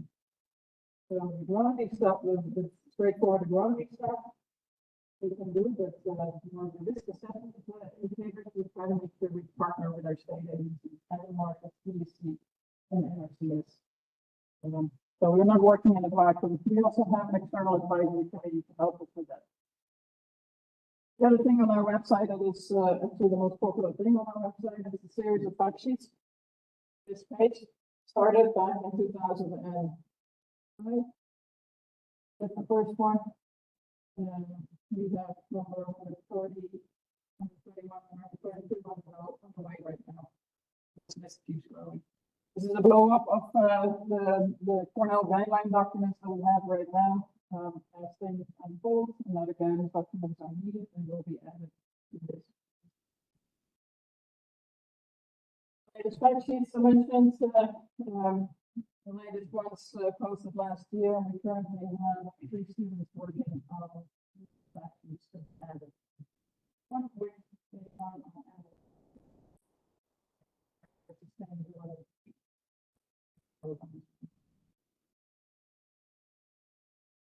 In terms of soil health and climate resiliency, the second focal area. We are part of a program coming out of BI, Management Inc., in partnership with Soil Health and all the organizations you see on the map here, to get some real data from farmers' fields and kinds of greenhouse gas emissions. In particular, greenhouse gas emissions is impacted by the way we still manure sources, raw manure, composted manure products that the industry is developing. So we represent the Northeast together with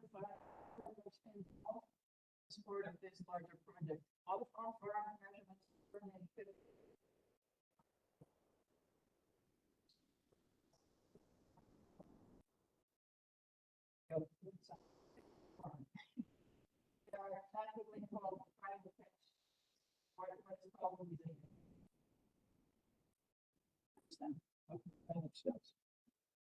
So a big program for us that ties the dairy industry within the U.S.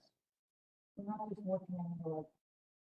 New York is the place where we conduct all the experiments inside a market and then isolate. So projects like this with Wisconsin, with Ohio. The other component of our soil health and climate resiliency is focusing primarily microbial health indicators.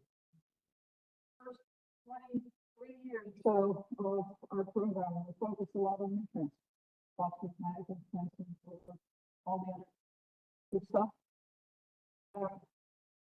Started noticing some things that we could not explain. Started seeing yield boosts that were not related to the automatic consultants that the modern. So the question came up, is there something in the soil microbial biomass that we are incentivized? Something that if you're playing America appeal, it boosts beyond distribution supply, because we also have cycling. Policy, youth process being burned. So what we're trying to do is relate youth, yield stability, manure and fertilizer response to the microbial activity, biomass.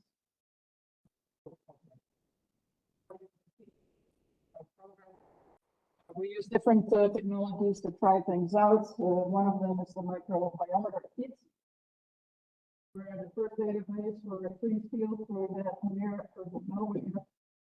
And one of the things that stood out to me when we first saw that was, two fields with fairly low levels, manure didn't do anything for the microbial biomass. The third field starts out with much bigger microbial biomass. And that's that. So the idea that if we fertilize the field with manure from the acres, inside the whole water. By building up a manure history, so we get better microbial health. We can also eventually have better support manure source. Something. That's now. We will have to think about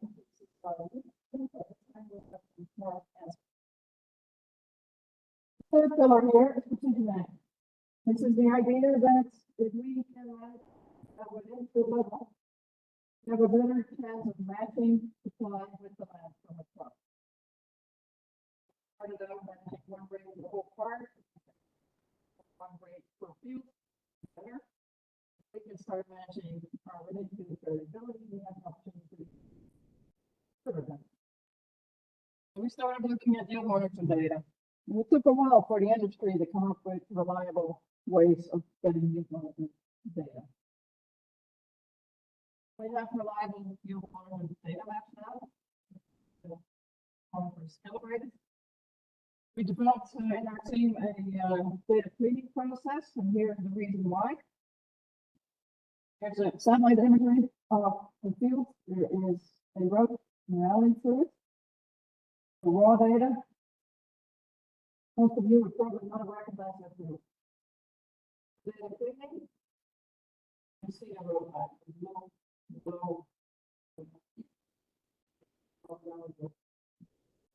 was incredibly important for us. If you want to manage within field, then you use your data appropriately and make it correct. Or misalignment of errors.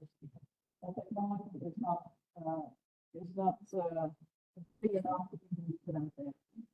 So we took a little bit of time to develop the data cleaning protocol. We have it in place now. We have more than 500,000 of corn, grain, fires, and soybean acres cleaned. With farmers taking safety. Every year, about 50,000 to 60,000 acres are being added. Farmers share their yield data to this database. What we can do now with these databases is once we have so the farm submits their data at the end of the year, we clean them, we get them the report code for yield maps. And if they have 3 years or more of yield data, we can take that and overlay 3 years of maps and create a map that integrates the yield over the past 3 or more years of data. We do that on a 2x2 meter, 6x6 grid. And that results in a generation of yield stability. Here's how it works.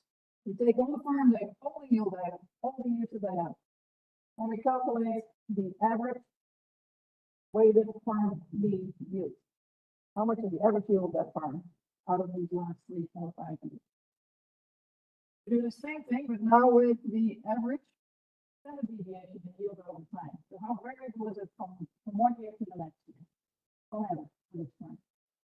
And with those two numbers, we can create 4 quadrants. Problem 1, where the yield yield is consistently higher than the farm average, high yielding area. And consistently because the variability over time is low. High and consistently high yielding. Red, consistently low yield. And we have blue and yellow that are very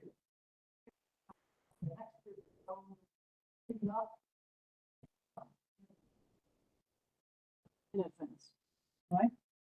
The four colors creates these maps that are looking, that could look like anything, but that's just one example. Green is a consistently high yielding red.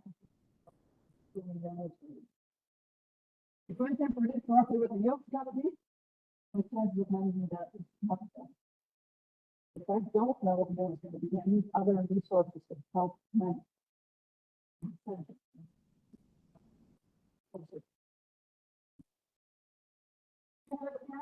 What would you like to have? Great. So, that's my question. The part of our research program now is understanding why is green green, why is red red, why are blue and yellow so variable compared to green, and what can we do about it? One of the things that comes out in the database is that we need to start looking more in depth at the carbon level in these fields. The microbial biomass. All of this is put together.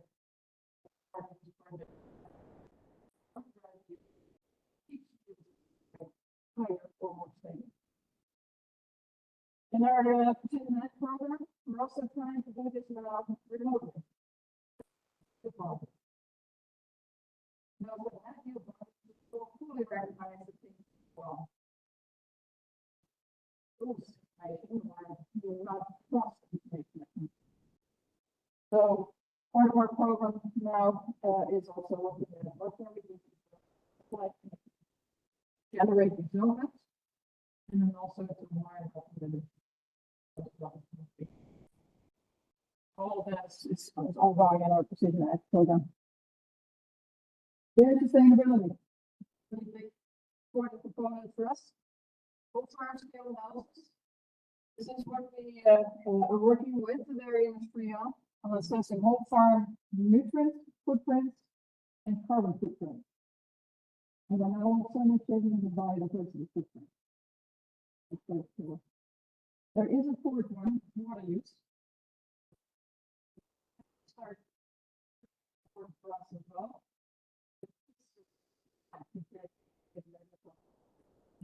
But since it's not being for us here, we have to touch on. Intermass balances, something we started with back in 2003 or 4, 20 years ago. Cool Farm Pool more recently, we've been working with that for about 5 years now. Okay? So what are these things about? We're basically trying to do a whole farm analysis in terms of NPK and carbon to figure out where we're at, what we can do to lower our footprints in an economic sense. In terms of the nutrient mass balance, we worked with a large number of farms and set sort of feasible balances. Feasible balances meaning that a large portion of the farmers can meet and be in particular ranges with the mass balance. So we have this now for phosphorus, potassium, and nitrogen, and we're working with farms to monitor that and figure out and learn how to improve that over time. More than 20% of the local yard goes to this program. That number is increasing. So,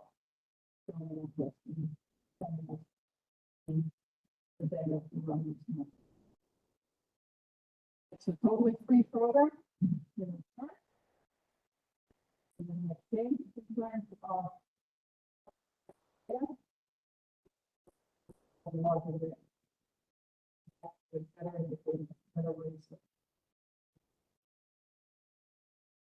finding out how to move forward. Our story for New York, for phosphorus, we're doing great. We have low balances in general. A lot of farms are meeting. For nitrogen, we've made improvements.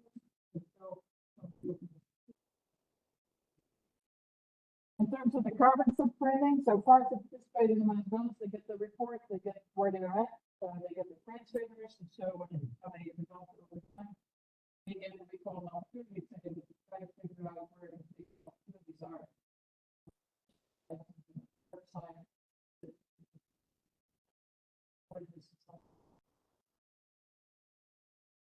Trying to do the same thing, the same approach now with the carbon footprint. We are reporting back to farmers that participate in this, their current intensity score.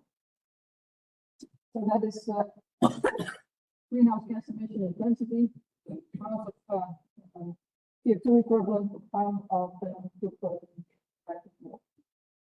This is an example of one of the farms, 4.84. What we also do, run this program multiple times. Different scenarios, so we can run scenarios to try to say if they want to progress that the farm made already. And what more progress,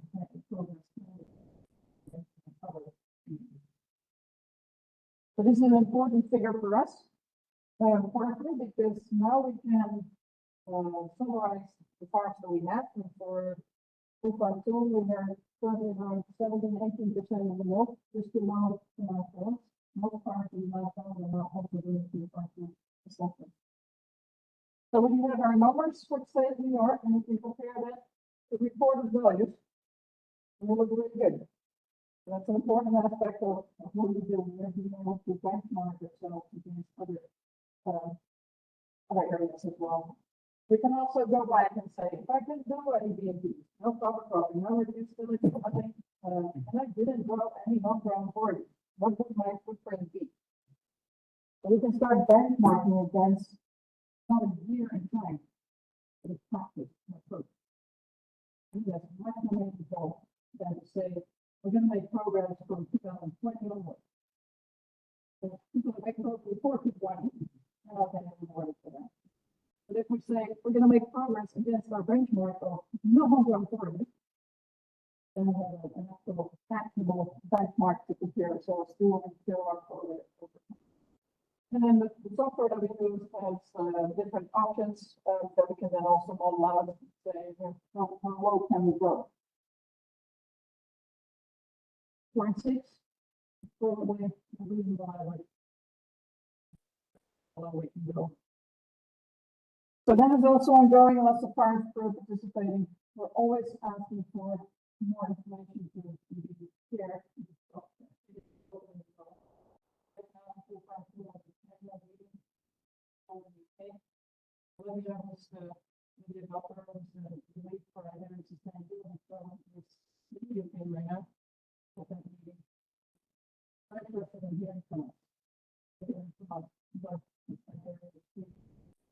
See before improvements to be made. That's important for us to make. By having this sizable number of farms now participating, we can get that before. That was the very sustainability. There's a couple of summary articles that came out fairly recently. This one, March of this year, summarizing our averages, our numbers for medium and large cows that we have in our data, medium and large farms we have in our database. And we continue to build on these together with our partners. Highlights from that article, and important to get back to what Lauren was talking about as well. Our average greenhouse gas intensity of 0.86 is fairly low.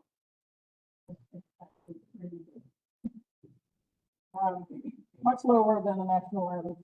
Manure management systems, separation from our flare, digesters help in lowering these numbers, as Lauren indicated before. But a big component for us also is homegrown feed. Total amount and quantity, cow ratio, feed efficiency, all impact these emissions. Do on the agronomy side, how we handle manure, all impact our emissions. And we can demonstrate improvement made by being part of the program like this. 2.2 is a global thing. All right, on farm research real briefly. I have a lot of experiments that we conduct throughout the year. farm field trials. The biggest project we have right now is called, well, it's actually two projects. Program is called Evaluators. Third project is called Power. Evaluators started with trying to evaluate the benefits of manure for crop production and for nitrogen fertilizers. To demonstrate how valuable manure is in terms of the starting point. And we did those trials, 19 so far this year. I think we have 6 more, and then the other ones are the power manure trials. And we basically put in strips of manure, and strips without manure. See the different colors here. Here's the 3 manure strips, the other 3 that not that manure, and then citrus and final put multiple citrus rates over the top. So we can calculate how much nitrogen we supply. Offset of fertilizer. What would we not have to take? But we can also look at the yields. And this is part of what's called the new product that we published recently.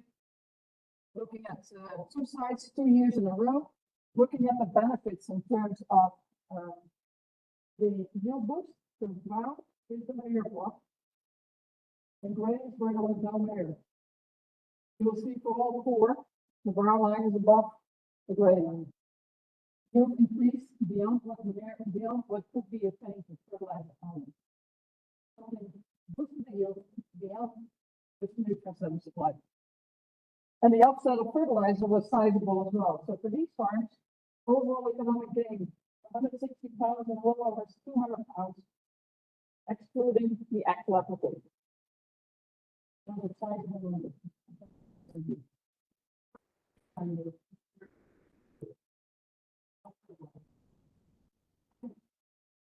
System, so we have to capture those nutrients will be extremely important. Mention the power manure, so that's a new approach, a little less labor intense, where we ask people to put out some areas, small areas or strips where they did not silo. So we can capture the nitrogen supply from the growth of the farm down to fertilizer addition.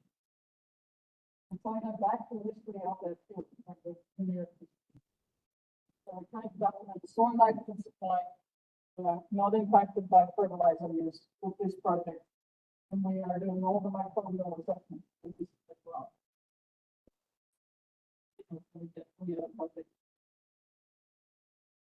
Another program that is maybe not so much recognized as on-farm research, but a partnership project is the new 2025 soil test conversion program. Some of you might be very familiar with this, maybe not. Our guidelines are based on cornell morning test. If you have a sample to the lab that does not have the cornell morning test, you will have to be able to convert that to a cornell morning program. And the large new program in 2025 reflects a database of about 230 to 350 soil series of agricultural importance in the state of New York, where our partners in the project are collecting 5-gallon buckets. They bring it to us, so we get it from them. We will concentrate on this project to dry and grinding the buckets that we have already. Make great progress. A little over half of the buckets have been collected so far. I'm going to show the process of identifying and collecting. We go with a geographic location and a field history plot, so we know what happens in the past on that field if we get to that sample. And the labs that have said that they would participate with us, so we're trying to get through all of this, and then we will subdivide that into like a 250 soil samples that go to participating one. They run the analysis, get the results, and then we compare that to the new converting program. So that's ongoing. We haven't collected all the samples yet, so this year we cannot send everything out until we have everything. Still working with some partners to identify the last series. And then the last one, just a couple of pictures. This is the trip, the big picture here, the trip we made last week. to Delaware County, and then we went up to the Minor Institute after that to learn a little bit more from farms that are operating or farm collaborators that are part of our team. So we also splitting the doing from CCE, which I think the product number right. It's called Farm Farm in Delaware County. I tried to control that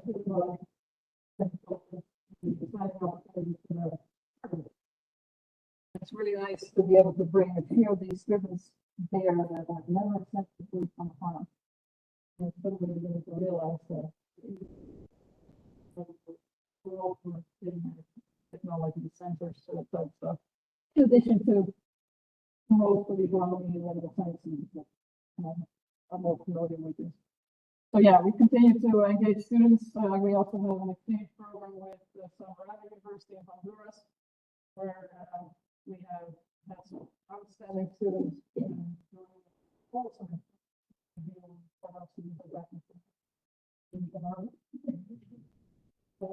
so our Sonora crew, students from all over Latin America. We got a quarter from one of our interns stayed off from our SWCC program. And we hope to keep that really contributing to our cultural sector.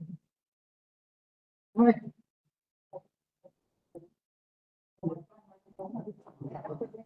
You're a couple minutes over, but no. Okay, excellent. I'm done.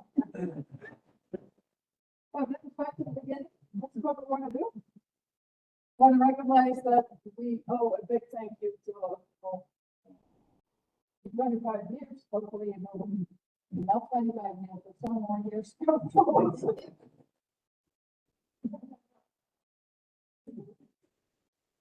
So thanks to the Gary Livestock Cash Bank Farm and participants, advisors, private sector districts, extension, Christmas, state partners, we make meetings with PSC, very good weeks. Trying to stay informed, trying to change ideas, trying to learn from programs and inform our own programs. Really important.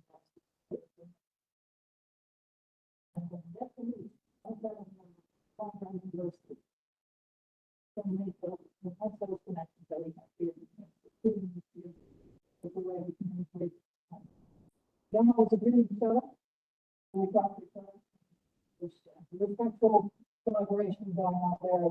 That's it's great to me. All the advice going on in all of our mistakes.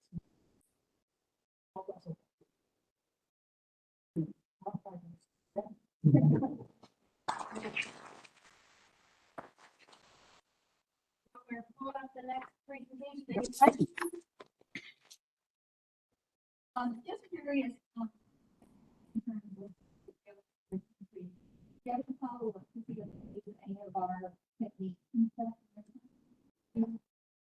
So we had one of the example was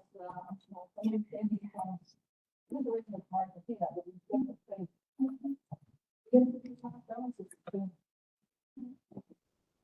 Brian, wait a minute. No, that was. I think the wrong, I think I had the wrong folder. All right, where are we? This one?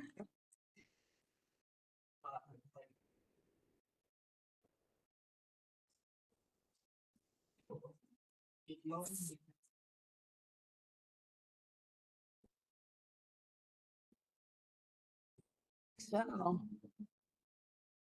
We got that to go, so. Okay.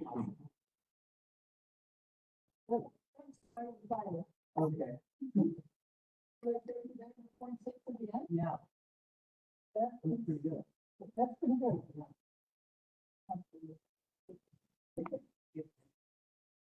There's a lot of good things.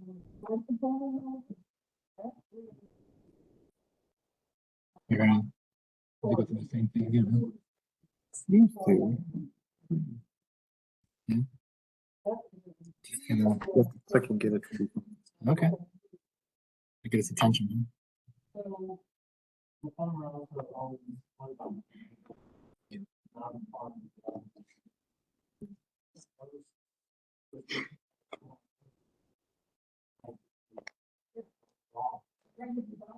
Right.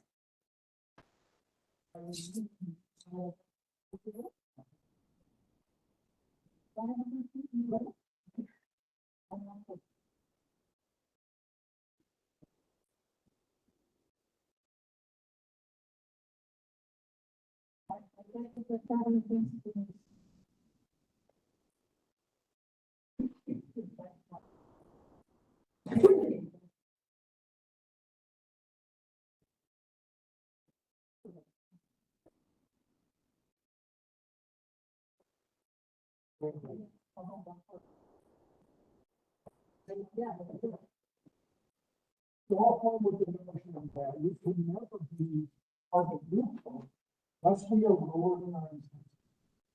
Let's go on that journey. It's got a long way to get. It's zero grade. A long way to go. We got us.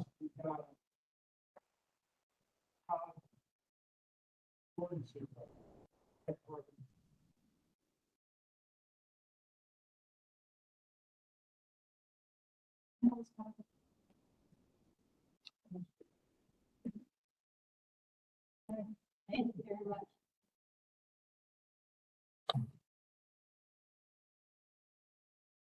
Okay, all right. So my name is Brian. I'm the director of the New York State Water Resources Institute with a couple buildings over. I think my presentation is going to be a little different because traditionally we don't work intensely in agriculture too much. There's obviously tons of water resource issues, water quality, etc. But the Institute doesn't have quite a history of that as some of the other programs you guys have heard from. So part of what I want to do is I want everybody in the room to get a sense of what we do. And if that sort of connects with you and what you're interested in, then you know to reach out to us, somebody on staff or myself, to learn more. I think also I feel like we can use this as maybe a jumping off point to figure out, is there a way where we can take what we already do and maybe move that more into an agricultural setting for benefit for you all. So let's start with that. I guess a little bit about the Water Resources Institute. We're part of a federal network of institutes. There's one in every state. They're almost always at the land grant. So we're here at Cornell. There's a piece of federal legislation that authorizes us and we get appropriations each year. It's the Water Resources Research Act. So we're down in, we're down lobbying for that funding every year. And we talk to our delegations around the state, often telling them about issues that we're hearing from our constituents, which includes you all, and the kinds of things that we're doing to try to bring those federal dollars to the communities across New York State. Generally speaking, each institute has some latitude to identify and address critical water resource issues for their state. So we might work on different things from Texas, but as you might imagine, there's a lot of similarity.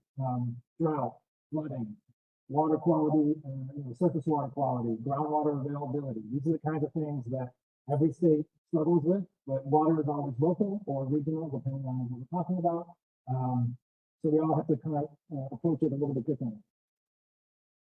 So we're here also to, there we go, to nurture new scientists, support education, explore innovative ideas, and really share with other institutions and stakeholders across the state.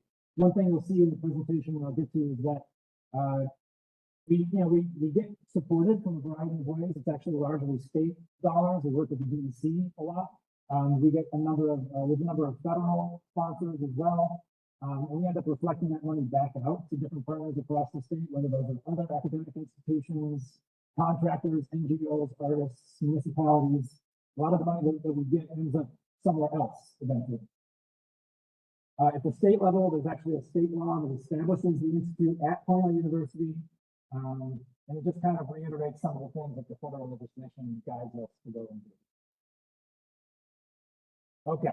A little redundant here, but we support science and dialogue between researchers, managers, policymakers, and the public to improve water resource management. So we do our own research, we support the research of others, we do our own outreach, we support outreach of others. We have a grant program that we run every year. We try to do student training. We have an internship that's going on now as well. And again, just relationship building and communication up and down sort of the governance chain. New York's a really interesting state as far as government goes. I'm sure you will all totally agree. There's the, the federal government, there's state government, it's home rule, so you have local governments. There's also, when it comes to the water world, there are these watershed commissions sometimes that have statutory authority over different aspects of water. So if you're in one of those watersheds, you're farming there, you probably know about that authority. The Susquehanna River Basin Commission, the other River Basin Commission, the Great Lakes sometimes have certain, things going on with water as well. Just so you want a sense, we actually sometimes embed staff, often within DEC offices, to work on watershed programs across the state. So if there's a number here, this is actually a little old, we don't have anybody in that right now. But as you can see, we have folks across the state. So if you're interested in meeting with somebody who is part of WRI, one of those folks might be close to you. We have 4 basic themes, and we chose these so that we can tell better stories around our work. Obviously, they're all interrelated. It's a Venn diagram. We could argue all day about what the most important water resource themes should be, but these are the ones we picked. I don't want to change our website for at least 5 years, so we're not going to change them for a little while. Happy to take input, but not changing it, not just yet. So water infrastructure, climate resilience, water quality, and aquatic ecosystems. Those are the main 4 themes. And then within those themes, we have programs. So over here, for example, building community flood resilience. There's also an emphasis there on drought, which isn't its own theme, because it doesn't come up every year in New York like flooding does. But when it comes up, it comes up in a big way, and people really want to know about it. So flooding is something, drought is something that we also work on. You can see other things. So riparian buffer restoration and assessment. I'll talk about these things. But these are sub areas within these themes where we try to build a little bit of expertise, a little niche. We publish on it. We develop outreach materials, and we develop sort of working groups and conversations around them. And please stop me and ask a question as I go. This is a map of the sort of how we see New York as these major watersheds. Again, many of them have sort of unique governance entities that sort of impact how things get done in that area. You can see the counties in there; those are important, especially core roles in municipalities. All I'm really trying to show here is that we have projects that we fund and support throughout the state, many different places, many different institutions, whether it's SUNY Oneonta, SUNY ESF, Riverkeeper. Across different themes, so aquatic ecosystems, water quality. Okay, so where am I going to go from here? Again, I want to give you guys a sense that we have these programs where certain folks on staff are really focused on some of these areas. And if you're interested in this, and you might not be, this just gives you a sense of like, hey, we work on this. Maybe you want to reach out to Jared, who was in the room actually this morning. So Jared Copley is the one who really works on our sort of culvert assessment and modeling work. Okay, so you guys might be familiar with this. Why is this important? Because in New York State, there's a lot of road stream crossings, right? Culverts. I'm going to get to this later, but this idea of literacy around like what do we see around us and what do we know? I feel like most students, even incredibly bright students, maybe even most people don't really know what a culvert is, right? Or if you point out that there's a roadside ditch, an agricultural ditch. As you're driving out through the countryside, like, oh, I never noticed it before. And then once you notice that there is one, like you see it everywhere. I have the same issue sometimes when I drive by with a fence field. Like, I see that there's green leafy stuff, but like I don't know exactly what it is. So every time I go out, with a group like this, I learn something about like, oh, that's what that big concrete structure is that they're covered with plastic and tires, right? Like if nobody tells you about stuff, you have no idea what you're looking at, even when you drive by it every day. So I think we can all do better with that stuff. Anyway, road stream crossings, there's a ton of them. So one thing that Jared works on is culvert modeling, and when I say that, there's two different things we want to put in there. One is sort of the an aquatic organism passage store. So is that culvert big enough to pass critters that are valuable potentially and that want to go, you know, in between the two different sides of the road? The other thing that we're trying to do there is we're trying to say, is that culvert big enough to pass a storm that we're likely to see over the next couple of decades, right? You can call it the 1 in a 100-year storm. It doesn't really matter. Like at this point, we know that we're getting intense precipitation, and our culverts, our road stream crossings, and our bridges, they all need to pass sizable storms, or else we get localized flooding. If the culvert can't pass that storm, that's a place that probably floods locally. Maybe it floods a field, it floods a road. And if that's happening more and more often, that's a problem. And you want to get in there and potentially right-size the culvert, increase its size, make sure that it becomes a priority for the local municipality or whoever has authority over that road stream crossing to make sure that it can do a better job in the future. So we have some modeling that we can do to show where the priority areas are. And that's all well and good, but sometimes the bottleneck is then sort of communicating that back out to municipalities and making sure that there's actually, you know, dollars and good designs to go ahead and fix those places that they actually perform that. Okay, so we know that that's a challenge and a bottleneck for us. Our work is simple hydrology and hydraulics. It's not an engineering design like you might get from a design firm, but it's meant to kind of get you a step of the way, right? Okay, we sometimes we help to support the creation of culvert management plans, and then people can use them or ignore them. Preferably use them if we're there to help with them. Okay, I'm bringing up this as well. We have somebody on staff. I'm going to refer you to Seth Rutter, who works on dam removal. Why am I bringing that up? It's because there's actually so, you know, one of the interesting things is we have sort of an algorithm that we can run. The diamonds are these known dams in the small sub-watershed. We haven't done the Hudson. These are the dams that were in the state inventory. The ovals are unmapped dams, dams that we essentially know are there. We heard that they were there and then verified it in the field. So there are many more dams across the United States that are. These are places that, you know, could flood. Maybe they serve a perfectly legitimate purpose, right? But if they don't, they might be sort of a recreation issue or barrier. They might also be supplying a recreation opportunity if you're fishing in the reservoir.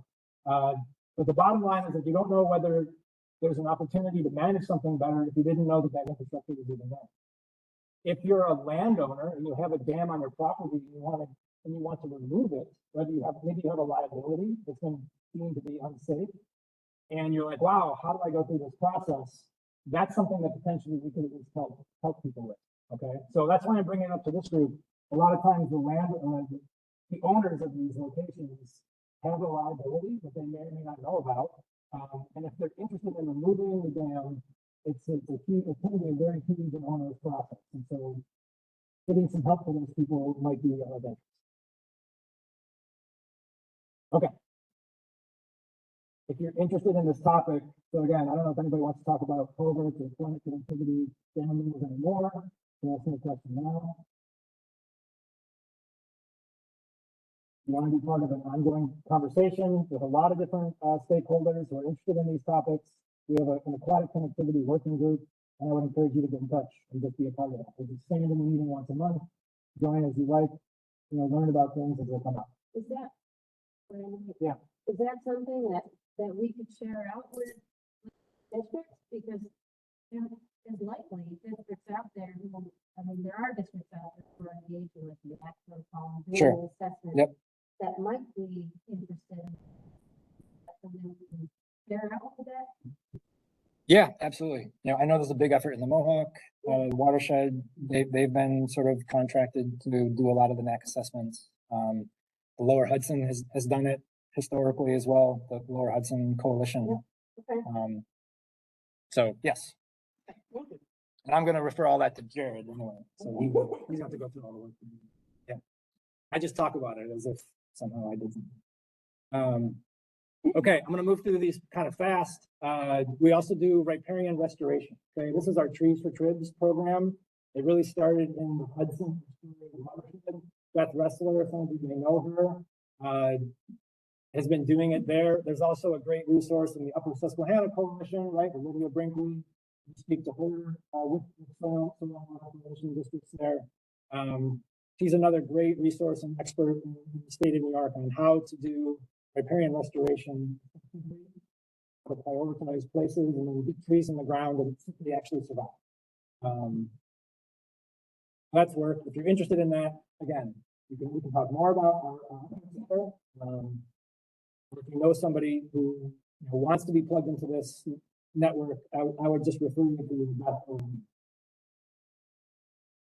And I'm sure there are many others who do this kind of as well. Okay, this was about 2 years ago, I'm going to say. We sort of funded the first New York State Drought Summit, which there's lots of meetings on drought.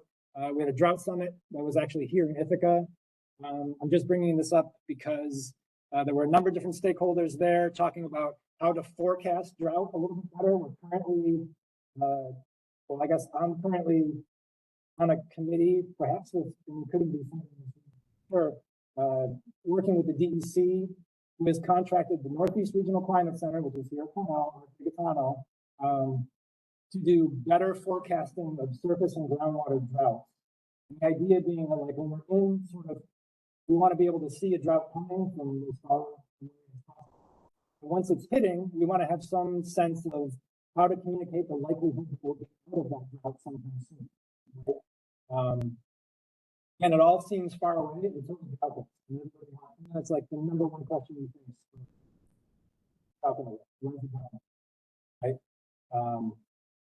So some people are more resilient to these than others. It kind of depends on your local systems, your local aquifer, your ability to draw water, all your storage, all the kind of stuff.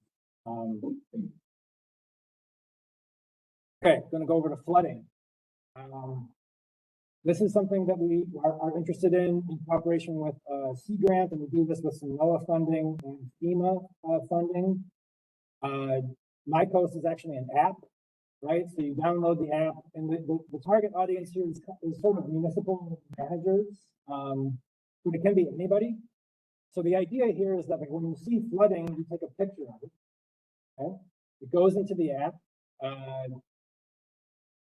You submit your report, you give a little bit of metadata about what's going on, right? So you see some floodings happening here. What you can do is then, especially if you're trying to sort of declare a disaster, or trying to use the information from a previous flood in order to submit a grant application, because you want to demonstrate need to a project on the street, fix the culvert that's flooding. Now you've got a photograph that's linked to climatic information about the things that that flood that happened and the conditions that led to that flood. You can start pulling information about, like, the likelihood of a situation like that happening again, right? So you can have a stronger justification for why this is a priority for the municipality to fix that situation. This is an example of someone doing flooding. This is something okay, maybe one of the last ones I'm going to talk about in terms of, like, these areas where I feel like we have a strength is aquatic invasive species management. I know that's different than terrestrial invasive species management, which I'm sure many people are concerned with. I was struggling a little to figure out where these two things connect.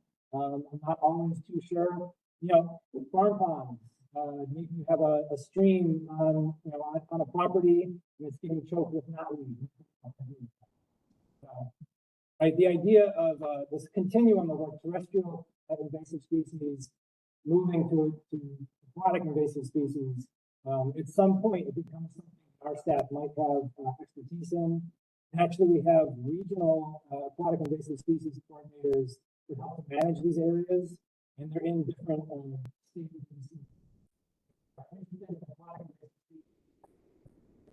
You might have somebody nearby that you can reach out to.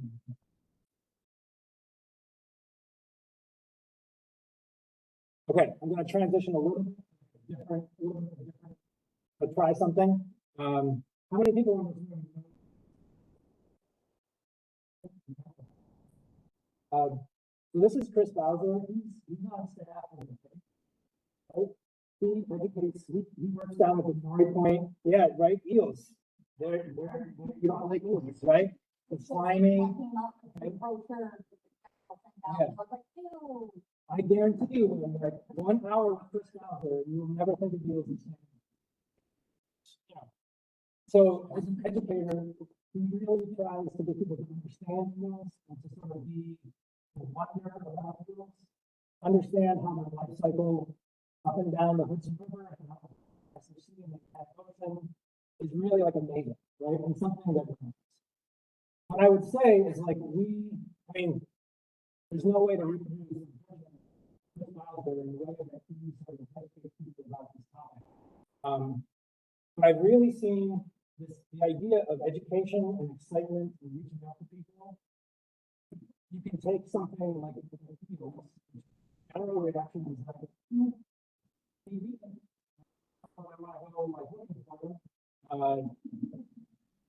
Is you know, you can really like change the conversation about evil, conservation of evil. So this idea of education and literacy is something that I feel really puts across all of the do the same way that like I'm ignorant of what I see. I think that we are all sort of ignorant of many of the things we see all the time. I think that if we go about life kind of wondering and being curious about that and trying to learn more, I think all of that is well. Where am I going with this? Trying to do something a little bit fun. A couple of years ago, we started something here on campus. We called it the Year of Water. It's turned into a couple of different campaigns for us. The idea is we put some of these sort of public structures on campus that were meant to be like weird.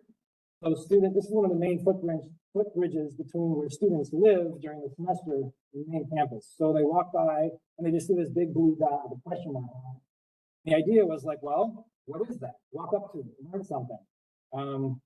Because until recently, right, Cornell didn't advertise the fact. So for example, the body of water that you're walking over there, actually I can't, I'm stealing my own thunder.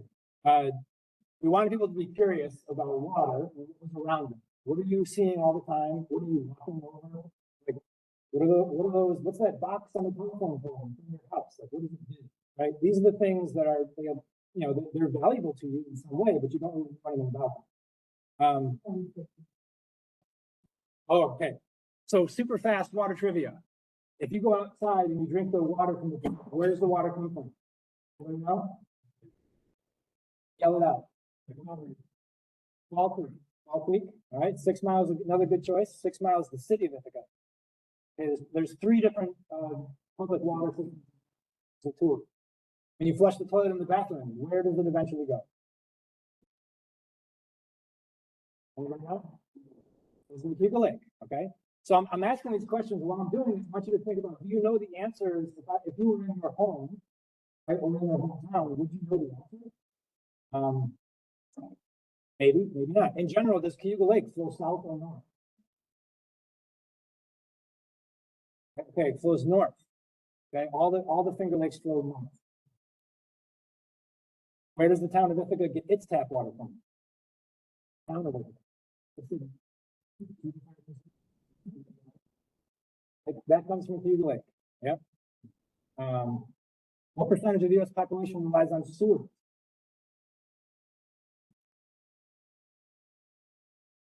Okay, it's 80. Okay, what that also means is that 20% of the population, a lot of people, don't rely on sewer, right? Separately, possibly individually, right? Septic systems and that. Okay. In 2020, water and sewer made up about how much of the town of Ithaca's municipal capital budget? Right, it's 31%. What's my point? My point is that we spend lots of money on water, wastewater, stormwater management all the time, right? And I sometimes worry that like the value of that is not sort of conveyed to customers, constituents, right? And I realize it might be different from like a town or a city situation to a rural area. But again, I feel like the kinds of issues that folks who live in the city often don't even know they're living, let alone what it is that our households do when they acquire or dispose of water and waste.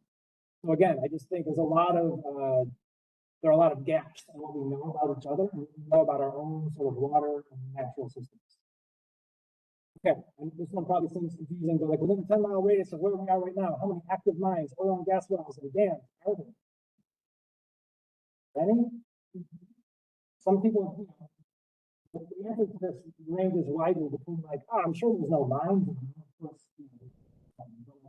Oil and gas wells, dams.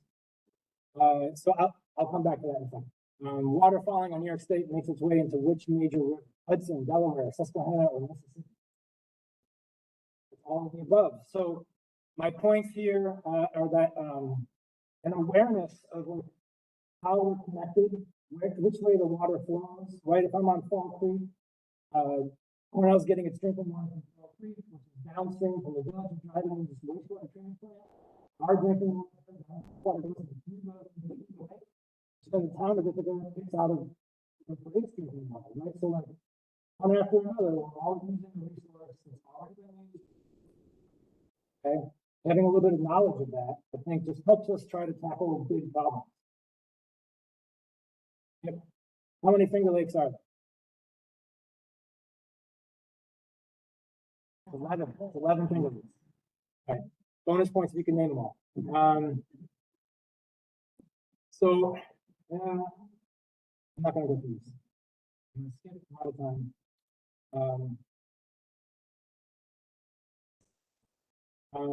Here's the one, right? So these are speedies permits. I didn't even talk about these, but these are a permit to discharge wastewater. These are the mines, active and inactive. Okay, so there's a handful. These are the oil and gas wells. You know, there's a bunch, right? There's a lot of gas wells here. At the top of the lakes, there's a ton of them, right? These are the dams. And those are just the inventory. Okay. What's my point? My point usually is that, like, when you look around you, there's risks that are all around us that we have to manage all the time. Different people manage different things, and there's really no, like, almost nothing doesn't involve some sort of training. So I try to sort of get that point across, you know, to students or the public in the sense of like, well, when you're choosing one thing, you're actively not choosing anything. So everything has a trade-off, regardless of the right? So with any audience, I usually try to ask, like, do these seem like important issues? Did you know about them? And if not, why not?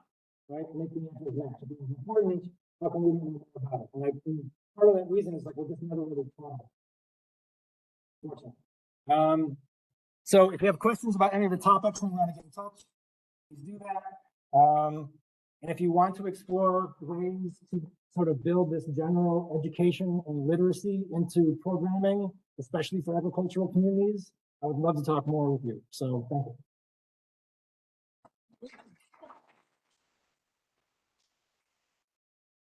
Any questions?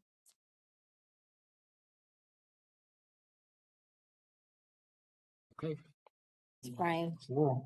All right. On the dot for you, David, I think. Right on. He took over. I think it's in that. Perfect. Here we go.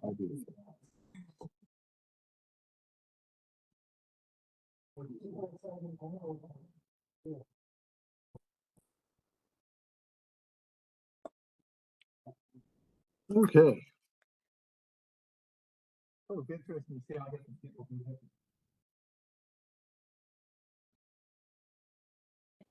Okay. So now we'll find out a little breakthrough. I know a lot of you probably know the dog, and I'll say a little bit more about it. And from there, my name is David, I'm the director with the local arts program. It's my 30th year here at Cornell. I have no idea what my thinking research teaching opportunities were. But it doesn't matter. We exist to serve around the state. And this thing will stop working for me. Come on, get work. You gonna work? So we were formed actually technically in 1951, but the roots go back to 1905. And there used to be something called the Good Road Movement. The idea of getting the farmer out of the mud. Okay? And there are 1,584 municipalities in New York State. Anybody know how many towns are in New York State?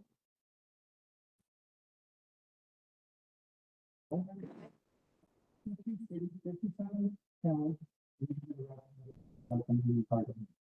But we are technically called the Local Technical Assistance Program. That's a federal designation that centralized with the LCAT Center for New York State and put it as a model for creating centers like ours around the country. In fact, we're meeting next week in Kansas City.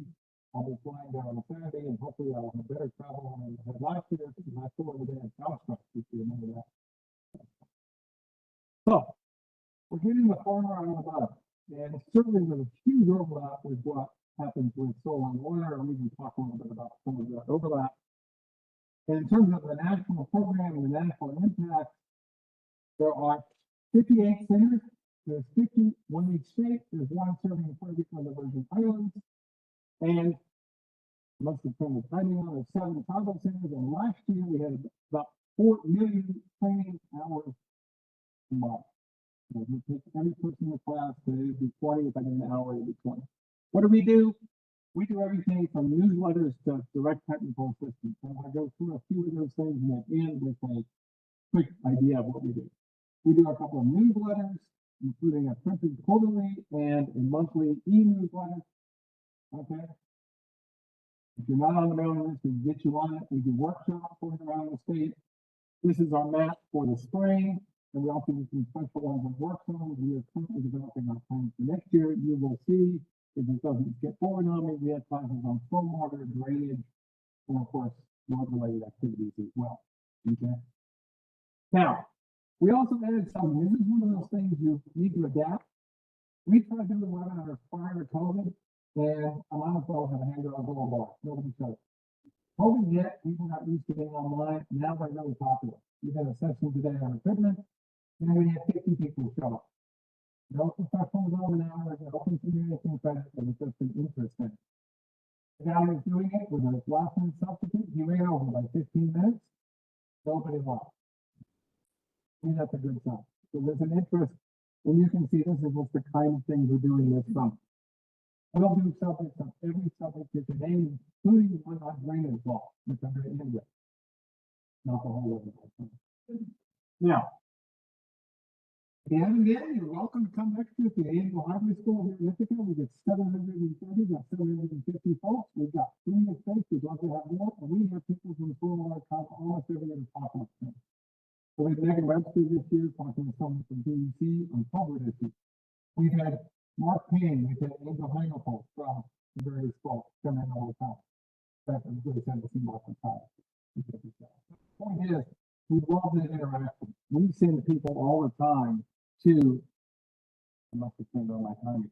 We send people all the time to follow our contribution. Okay. We also do our conference on bridges. This is one of those weird things. We'll talk about bridges. It's not called bridges. So, just find one out. What's a bridge?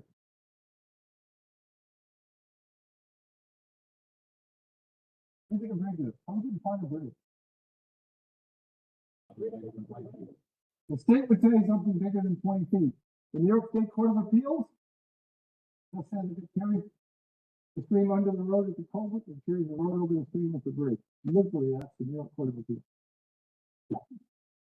We do special events and projects. We present at all kinds of events. How many we can do depends on budgets. We also do some research. We're currently doing research on EV school buses, seasonal changes in payment, all kinds of fun stuff. Okay. Now, in terms of our library, we have a huge lending library of materials. We have our workshops. Every workshop in this comes with a workbook. We have guides, one programs. We do have an invasive species there.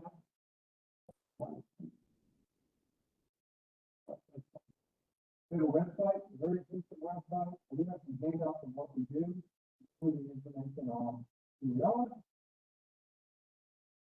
answering your questions, and our workshops and webinars.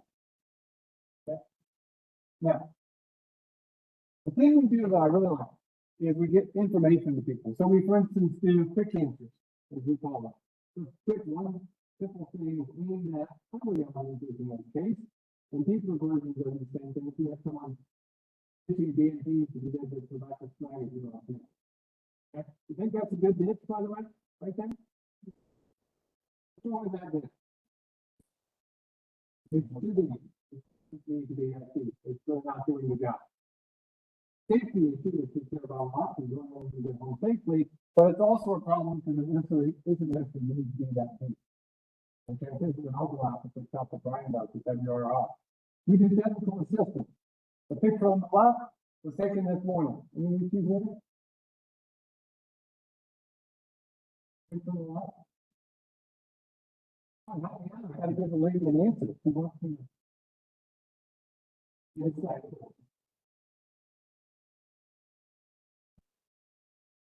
there's water laying in it.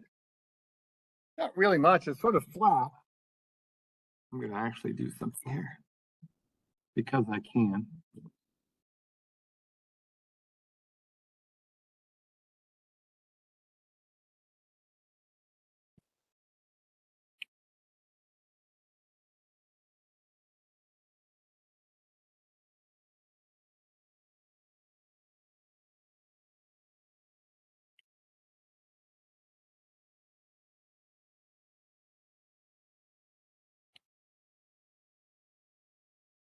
But this is the kind of thing we get an overlap. What do you think is wrong with that?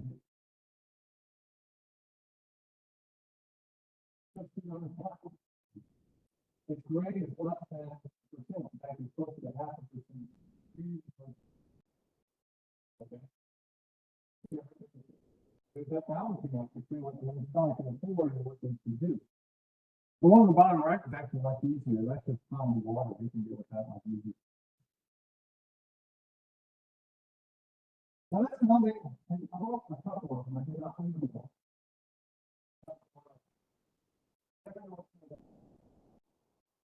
you go viral. Have you ever gone viral with anything, Brian? This is the closest I've ever had to something you got to go viral. I was trying to get information out to the public. I couldn't be sure. But I also want to people to the public. So we started the VCR and publication first. People on what the right way to go. Or getting a slow vehicle. How do you deal with slow vehicle? It's a role here, but where we go. And what we did was terrain directly terrain is the thing we got asked for this one. Solar management calls. When we have them, what's their purpose? They're into the public. We can do more than because again, our goal is to get information out to people get good roads. Our primary goal is to have everyone get home safely every day, a good, well-maintained, efficient. Okay. So now what I want to do, rather than telling you everything we can do, that's the quick introduction. I want to give you a quick introduction to drainage walls. Now, this is based upon things that are control water conservation community. Already are we going to drain a whole lot? I think you'll pick up. I know. But these are the things we can talk about. Why drainage is important for road, streets, your own house, your own property, everything. Drainage law, who's got the right piece responsible? What is the right way to road? It's surprisingly difficult to answer. And then how to get permission. These are what we put up. And I'm not going to tell them about. And again, I'm not a lawyer, even if I'd like to play one on TV. So we talk a lot about public. Brian showed me a map of over 100,000 public. So I did a quick map. How much money do you think it would cost to replace all of them?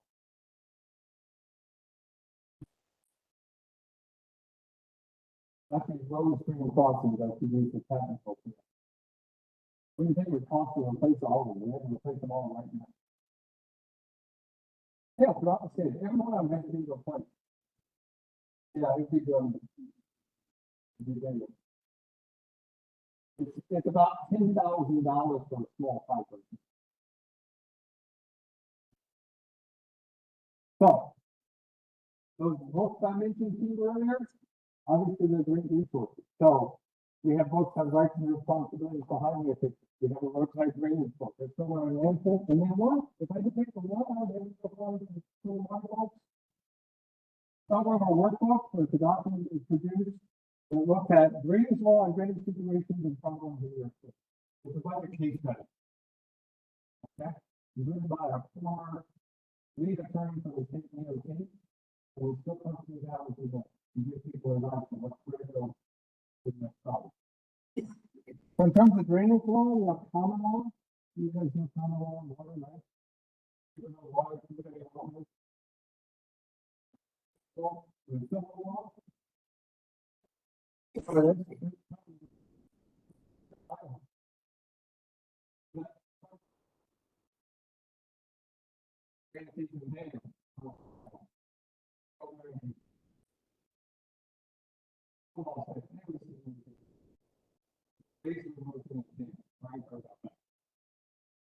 law, supposed to be civil to your neighbor. That's right.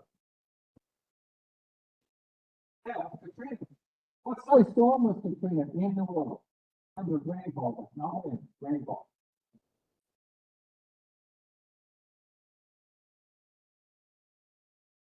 It's a 2% event, or a 50-year storm, if you put on.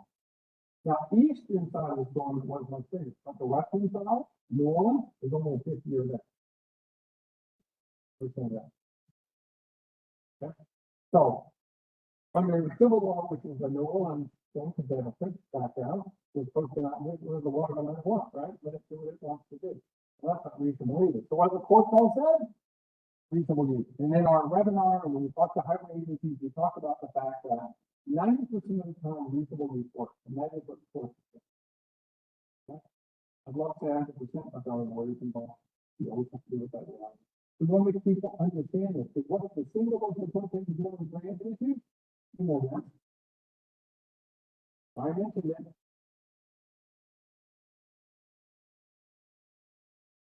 No, health and safety. Health and safety. How about talking with each other? Communication. Realizing that, you know, if we work together on these things, most of the time we're going to be just fine. Okay? Of course, we do have to give it the fact that it makes a huge difference if it's a natural water course versus surface drainage or a man-made water course. So, natural or man-made? Natural, right? Yeah, I think we all agree upon that. Okay? So, but if it's surface water and it's natural, there's a lot of differences in the rules. Okay? So the natural water course has a right to continue and exist. But man-made, what would be an example of a man-made water course?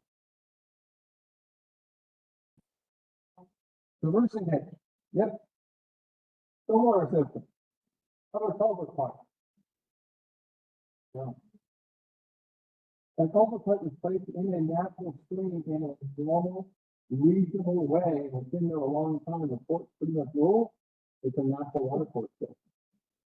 So can you replace an existing culvert pipe and put a bigger one in?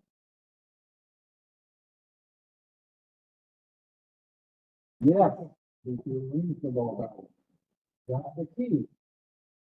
Can you put a bigger pipe in and create a going downstream? No. Can you put in a smaller pipe and make the storm go on the neighbor? No. If you're reasonable, the party needs to be an awful lot. It's the reasonability that really comes into play. Again, what's 90% of the time? Well, Brian, my brain is thinking, not my girl, and man-made me, and I can have to. You know, I like that. You steal from that. But the deal is that. Yep. But the key is, when we're dealing with water, if it's natural, we want to try to keep it natural. What do you think our number one question we get asked about highway departments when it comes to culvert? What do you think of it? Moving on. What do we tell them? 90% of the time. No. You can't take water from one water system to another. That's verboten. Unless you want to pick up all that bill.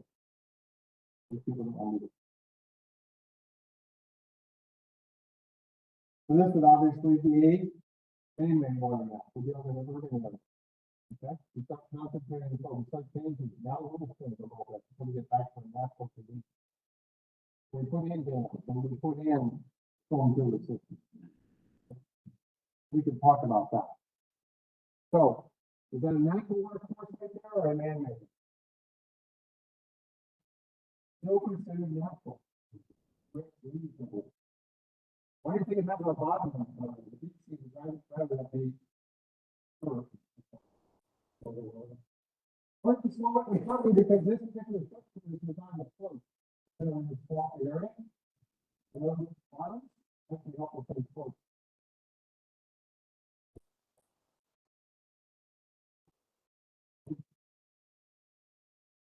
I've seen that all this happens. I know this was made right before.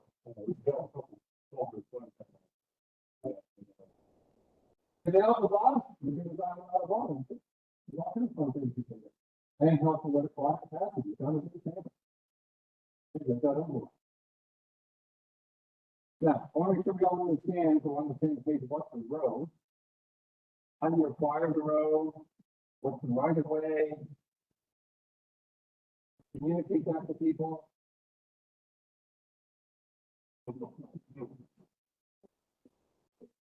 Caution, the sign of the start line is not touch the edges of the sign. Also, the vision.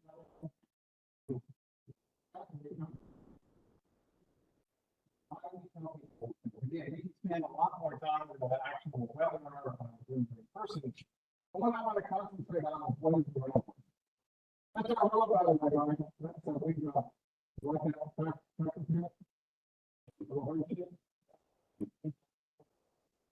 when you're dealing with, when you're going out looking at things, you want to have, you're doing with people, it's possibly going to be acquired, but the right way is to find out either a deed or by deed. 90% of the town roads, 80% of every street, and about half to 3/4 be in the county of the county road system are by deed.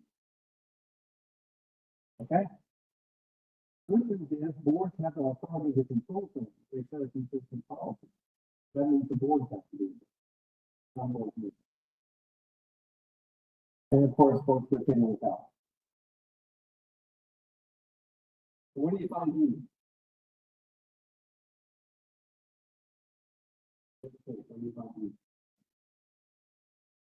Of course, there are some weird ways you can hold this conflict. Like I could anyone who works in a highway agency or with the town and just throw it over. Fire with both the county code, even if the law only says that the cost is very simple.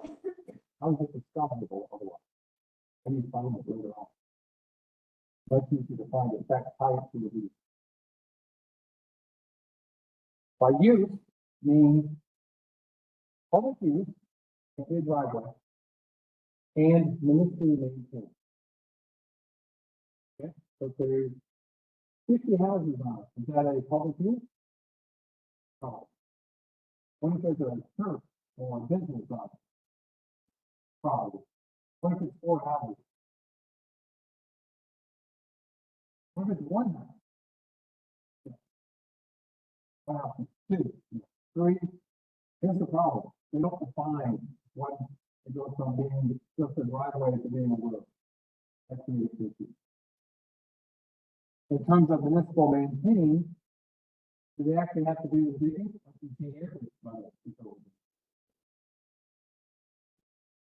What? They all do that. Trust me, I fight now. Wait a minute. But they don't actually have to do anything. They just have to document what they need for the road. And this is how they can maintain. And if you have long enough to become the right of way, how long do you think it takes? On the right of way. 10 years, you take it. If they don't do anything, how long does it take to move the right of way?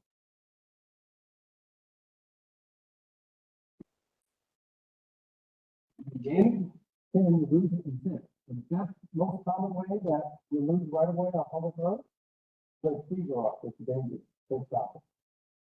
Trees are going up, and they're picking them about 4 inches, right of way is not in front of the tree. People like to go to tax maps.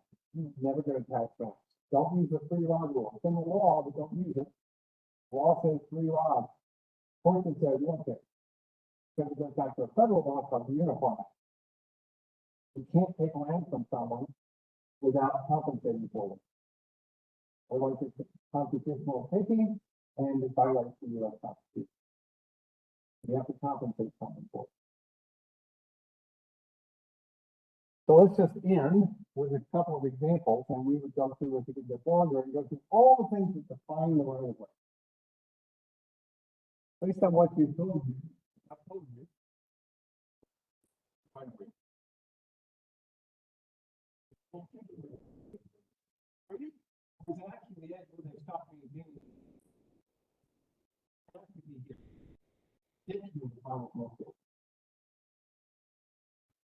It's so important when you're talking with highway people, when you're looking at that culvert, what are they documenting?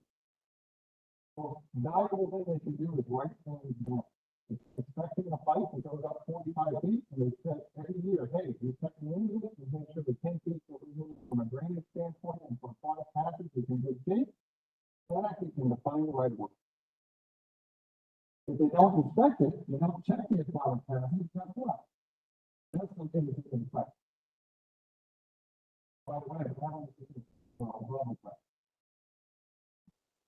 Where municipalities have lost the right of way to clear up their own oversight. While I'm a big fan, if you've got a lot of resource folks coming in and see the aquatic passage stuff, you know what they need is that standpoint. That's something that different to go public. You have what it needs to have one of them. A good rule of thumb, utility pole microplaning.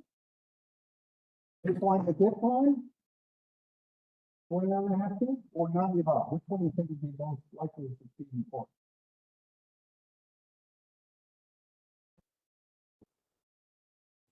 This line, because that's the municipal work. Again, think about the municipal, how long you're doing work. That's a utility company doing a utility pole. The 49.5 foot rule is in the law, but the court says it's one paragraph with 49 to 50 feet studies that say, nope, it's what that's in there. Okay, so of course the reality is, I hate to say it, other than it all, because guess what? So if I had to pick one, it's a dip line, but it could vary depending on other factors. So it's typically all running with the road. How far maintenance goes on each side of the road, pick it up. To 10 years old, or the rule on that. Have they been doing it for 10 more years? Like a document, if they've maintained it? But how can they go as far as they need to, basically, they keep that over? Well, if they've done it for 10 more years, the problem runs into the intermittent period after they install it, so 10 years is gone by. That's when they're outside the right of way. What do I think people should do? So that's to do is communicate, talk, work it out. Okay? Better get an easement. That would be one of the preferred things to do. Let's get an easement. Everybody's on the same page and have file that easement to a permanent easement. So we're going to go to the end of the pipe plus. All right, how far would you like the end of the pipe to help with it? The lizards and the frogs. I was supposed to get into right, but 5 10 feet, right? Yeah, but what is document that? Okay, and if you don't like it, then they come back to you. What are you doing? You want to do it? No. That's what we do with people that many people. Think about a big circle. They help them inside that circle. If they say you get in that circle and the way they're acting. This is what we are, what we do. And we can help. We can help the children, we saw. We saw what it is.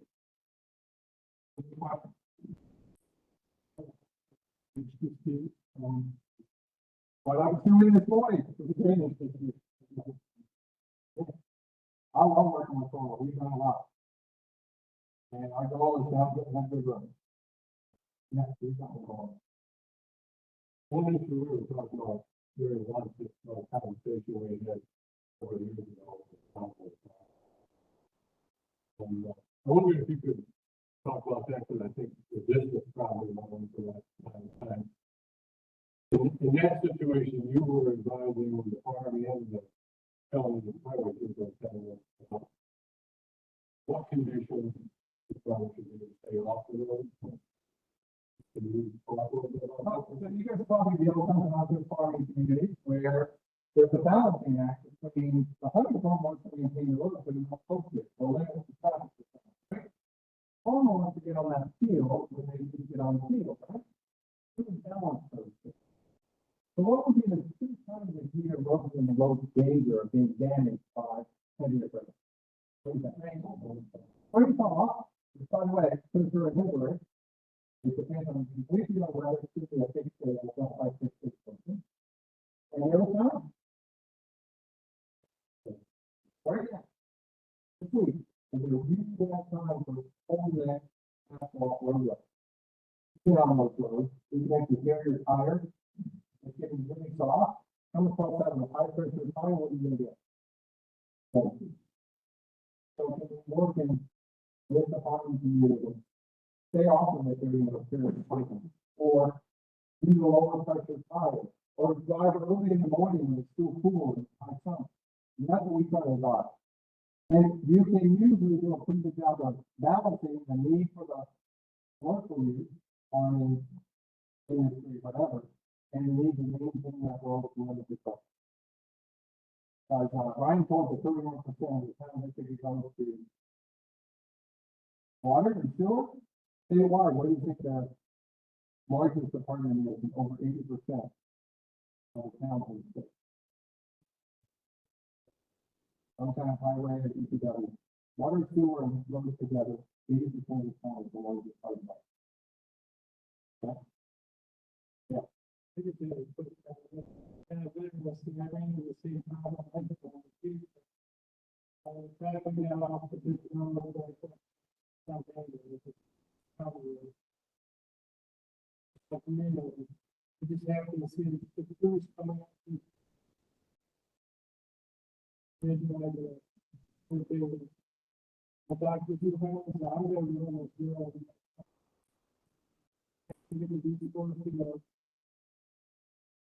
There's no show when they hit the shoulder back. There's one thing to do. When it's spring, when the road is clear. How do you know when you're going to? You go through the road. Thanks. Destroyed the wasn't on purpose. I got the track check is only like 15 pounds of feet. I'm supposed to come off the road.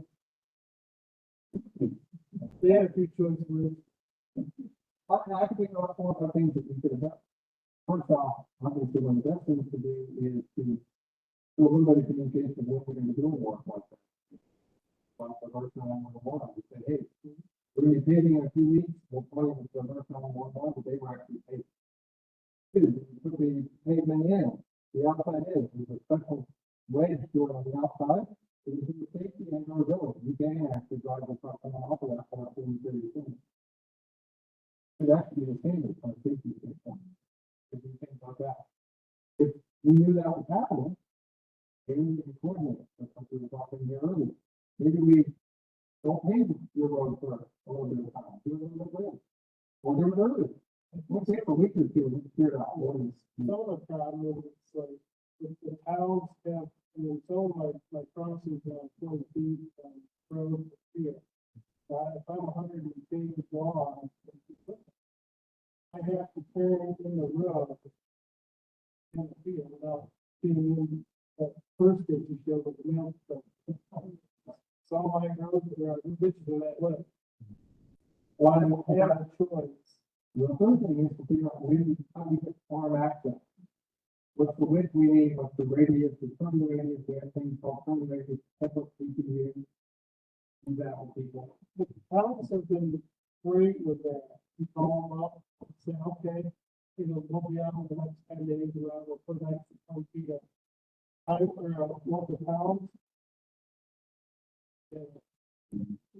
It's a challenge, the most common about the new drivers in the state, by far, is that most of them, if the homeowner or landowner buys the pipe, they install. And if they do that, I'm like, never not listening until I'm water pipe. Once it reaches the drainage. That was a fall down onto the county, I like that fall. Years later, each of they bought a nice stuff. They're even told them what that's about. They carry the water problem with this stuff. Today, I got to see a pipe that was put in.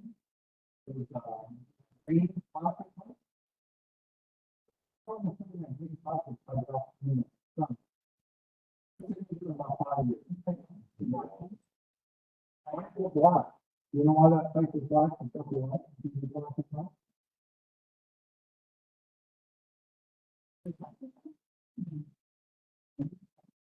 That might be up on the later, but the primary is the black was put in there over my chemicals to make it more easy to use. So it's much longer lifespan than some. But it's a lot like. It's a chemical thing, carbon and chemical. So it is all chemical inside. But not things that typically done. But again, that's, let's face it, comes back to communication. We like to joke in highways, we do things about drainage, drainage. Drainage, communications, and safety. You solve those three problems, most of them are solved. And that's a communication problem.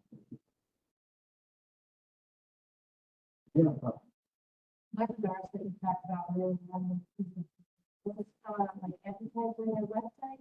yes, and they're free.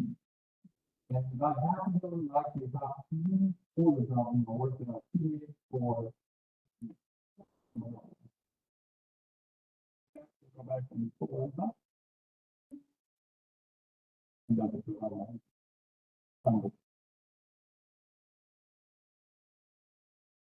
That's his song. Okay? You know what I was there, that's what we're on here. And do more things as well.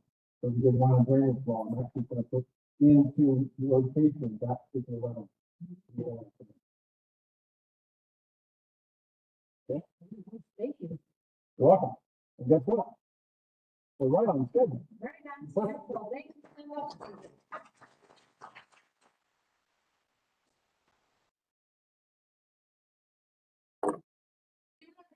Break. Stand up to the side of the border, and then we'll do that. Great.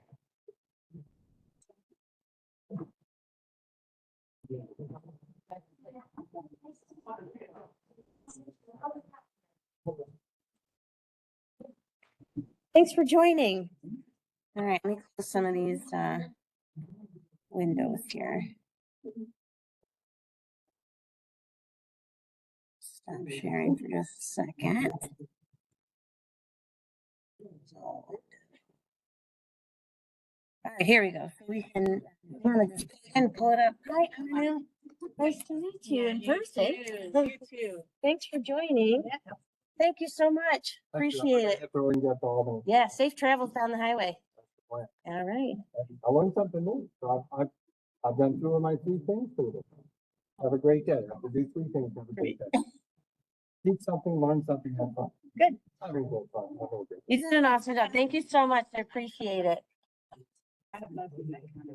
He did. He got the presentation all, we're loaded up. So after break, yeah, we'll pull it up and then you guys can introduce yourselves and just let her rip. Thank you. So no, thank you. If there's any cookies or anything left out there, feel free to help yourself. We find it. Windows guy, but that's it. How do I get it? It's not, I will take care of it. It's funny. Everybody else has had the same issue. We at the state don't get. This is what we get. All right. Is the methane tour still going on? Yeah. So I think the plan is we're gonna head out here and then walk. I think that direction is Morrison. I think we have to head that direction to meet the individual is going to lead us on that tour. Good. And then he's going to take us. Yep. Yeah. So I'm not exactly sure where from there, but as long as I see somebody and I'll flag them down. But all right. So that's it right Yep. there. All right, cool. So you're good. You can take that right out. They've been having trouble with that all day. David, the guy who just presented, I Yeah. don't know if you got to do like a jiggle and then it works. I Yeah, don't- some I don't- people, the first couple of presenters used it. Next couple, or no, didn't use it, and then he was able to get it working. So your Okay. choice, whatever you want to do. All right. So very good. Well, we're looking forward to it. I really appreciate your time today. So I'm right after break, right? Yeah. No, I think.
Well, yeah, but we got the point. Like, how do we find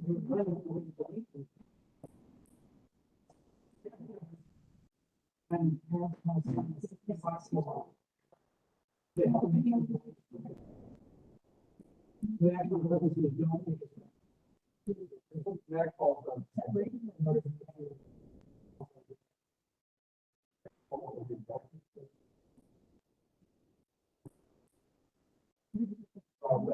Yeah. It's perfect. Easy go. They could have been able to do that.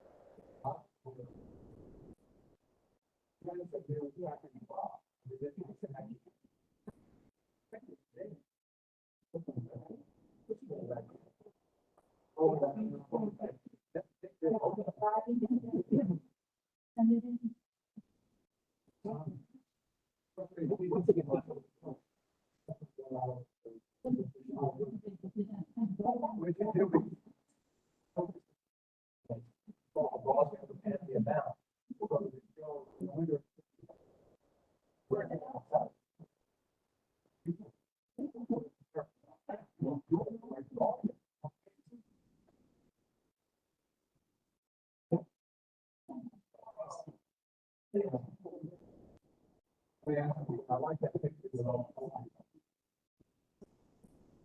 Yeah, I'm not going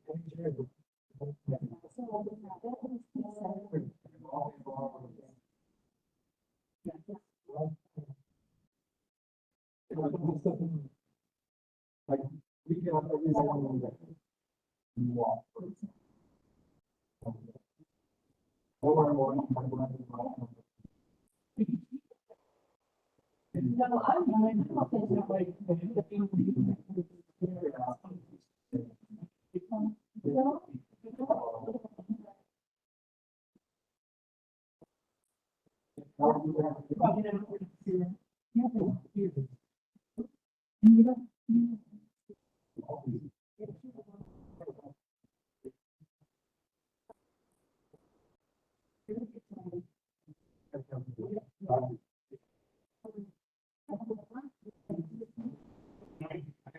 Thank you very much.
But that's because most immediate.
I think you're gonna be one of those last one.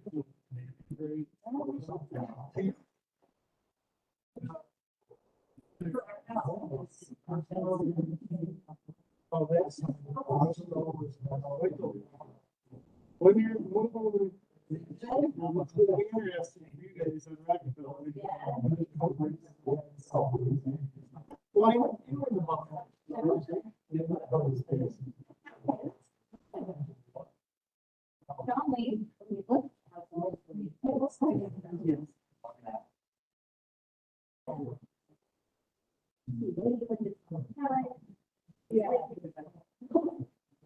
Okay.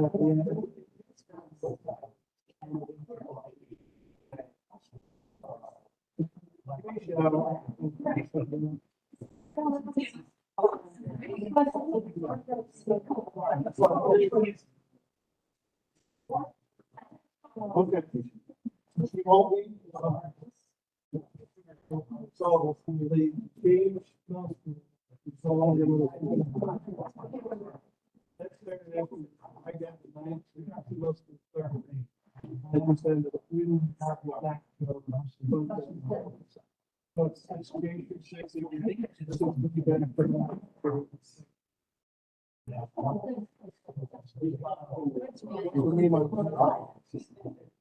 But creating it's called now, but it's from one week away with the. There's, we've got you.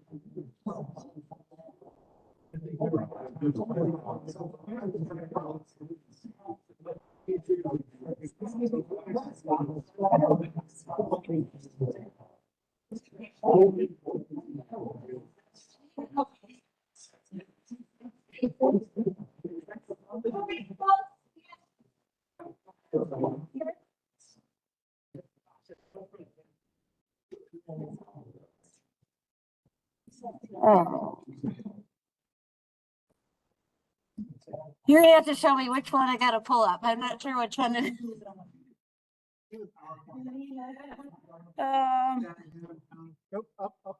Overview, got it. Okay. Just wanna make sure I'm sharing the correct one.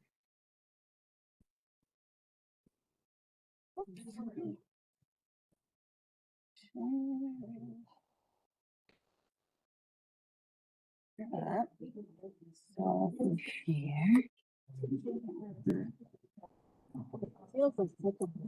There we go.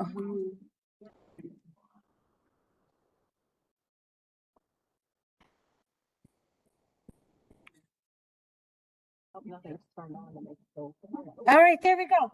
So, just want to introduce our small farms program team. Lead us on the next. Clicker is there. I'm not sure if it works. It's been very, kind of finicky. So. Good afternoon, everyone. And we're lovely to be here. My name is Anu. I'm the director of Small Farms. And I'm also a researcher at become a bigger hat than I thought it would be. It's Connor. Connor.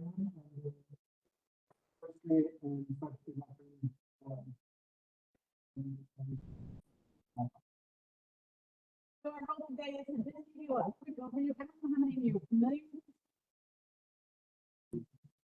Right? On that.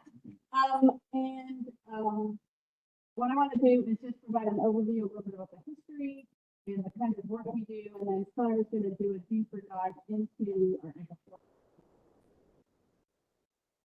And he's also going to be passing out an example of application of well, for the country.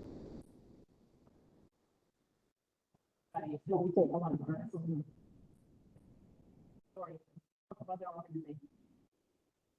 So the Small Farms Program was started in 2001 here at Cornell. It was in response to a USDA publication called Climate, in which USDA recognized that the support of small farms felt diffuse and wasn't focused. And so we tracked with that publication that dispersal of some small pots of money around the country.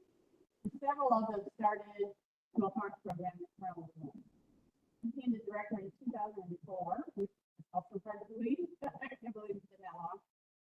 And in that time, we've grown from me and one other person to a team of 16 as a program. One of the first. So, one of my first questions would be is, you know, how do you understand or define a small farm? And just sort of open to what people think a small farm is. Limited number of acres, limited number of acres. Not people. What it's not. Right? of the small farms? Yes, limited revenue. Yeah, well. Well, it is 90% of the farms in the state. USDA defines a small farm as grossing less than 350 a year. 90% of the farms, many of those are farms that are making less than 10,000. So we recognize that for some people, this is part of an additional income, or they're doing this for a local market, and so the structure and the style and goals of those farms.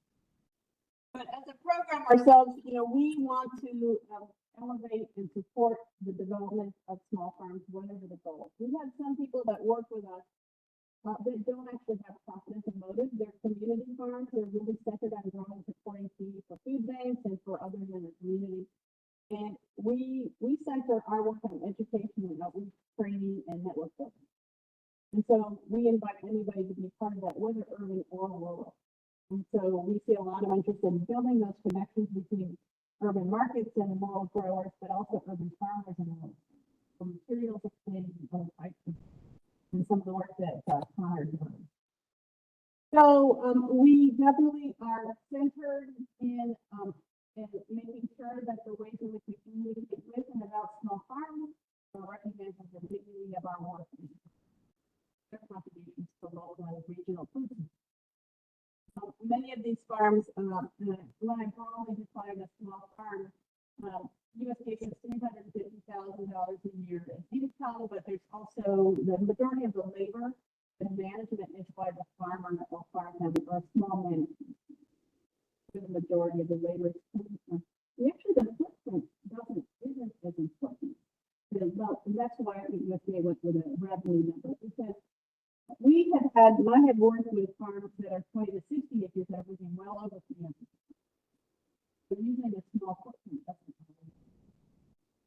But then I've also worked with farms who be mid or large scale, but they buy a small. Neighbors are, who their markets are, and how they can begin with the farm's goals. So we tend to say if you're a small farm, you think you are. You're welcome. So our team has continued to grow over the years, and these are a bunch of the different types of activities that we do as a team. One of the things that has been a delight for me is that we have been able to think not only about production, but the full range of services that we can provide. And so we serve individuals that are aspiring to farm, and growing the farm for us. We started in 2007 in developing a new farmer development effort. That has only grown. And so in part of that, as part of that work, we recognize that doing the pre-work to start a farm is as important as actually starting to get into farming. And we feel that if a person goes to some of our courses and our training, decides they don't have it to be a farmer, it's hard. Because it takes a lot. There's a huge amount of commitment, there's a lot of risk, there's a lot of skills needed to be successful. Team has a suite of skills that support us being able to provide that kind of directed consultation with the clients that we work with. But we couldn't do our work without our feed number partnerships. So we have different organizations both around the state that are nonprofits, those that are serving particular audiences. But Cornell Cooperative Extension is our main partner. We work very closely with them, coordinate statewide activities as well as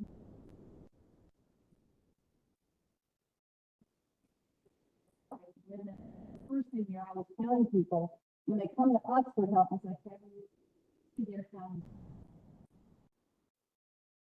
The local are most important. One of the things about our work is over the years, while we're state focused and we're super grateful for state funding that allow us to grow this program, but we have an international presence, and it's sort of we were invited by a bunch of scientists in Croatia and said, could you please come and replicate this for us? love to do that. And so, but we're trying more to collaborate with these other types. So, a lot of, so over just some of the things that we do, and I invite you also dig into our resources that are online, so you can learn about effective resources, but then also what I'm hoping is that in your own interactions with others in your community, if people have questions that come up, there may be something here you can talk into. So we want to make sure that you have access to. So, let's back up. Let me give you this. A big bucket of work. We serve as a clearinghouse for information. I'll show you some of the different ways we do. We offer both online and in-person education. We connect farmers with each other and try to build a network of service. And so this is a really important part of our work about these things. Is to create not just a small farmers program connections, but programs connected with all of the other types of services.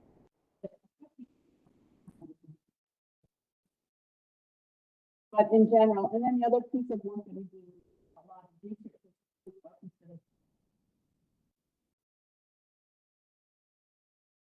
our website is full of information. And you, at that place, you'll be able to read about the projects that we're actively involved in, different kinds of training opportunities that we're offering. It'll link you across the top of the page. You'll see there's projects and courses and resources. We have a wide variety of newsletter, and we try to uplift and share how to our own work with that, as well as grant opportunities for farmers. We're all promoting those, but then also the other nonprofits. We currently have, I think, probably over 500,000 people that are getting access to our accessing over a million hits on a regular basis to our website. So, the things that are driving people to the site and our information. So our we have about 11 or 12 farming guides that we've produced over the years that have really been a cornerstone of the support. I would draw your attention to the Guide to Farming in New York State. It's the most popular resource we have. We've got it available in English and Spanish. Spanish first farm community like that. That has fact sheets in it that go to all aspects of starting a farm in New York, the legal issues, marketing issues, from issues for production. Each description is fact sheet, so you can go in and download 1 to 2 or 3 page summary of where to get the most relevant and current information. And so I would encourage you to view it. We have a massive update with extra pages, and so that entire guide is on. We also have growing interest from urban producers or those that are in suburban areas that were interested in this, but some of the issues they're facing are unique. And so our guide to urban farming in New York is the first nationally, but it does the same thing. It includes other pieces like dealing with cannabis. There are some other issues that and we have and there's also sort of agriculture and other production systems that are common in those types of. There's also a guide that's on the direct market of livestock and poultry. I highlight that because I've also over the years that are very important. They're interested in the Spanish or the French market.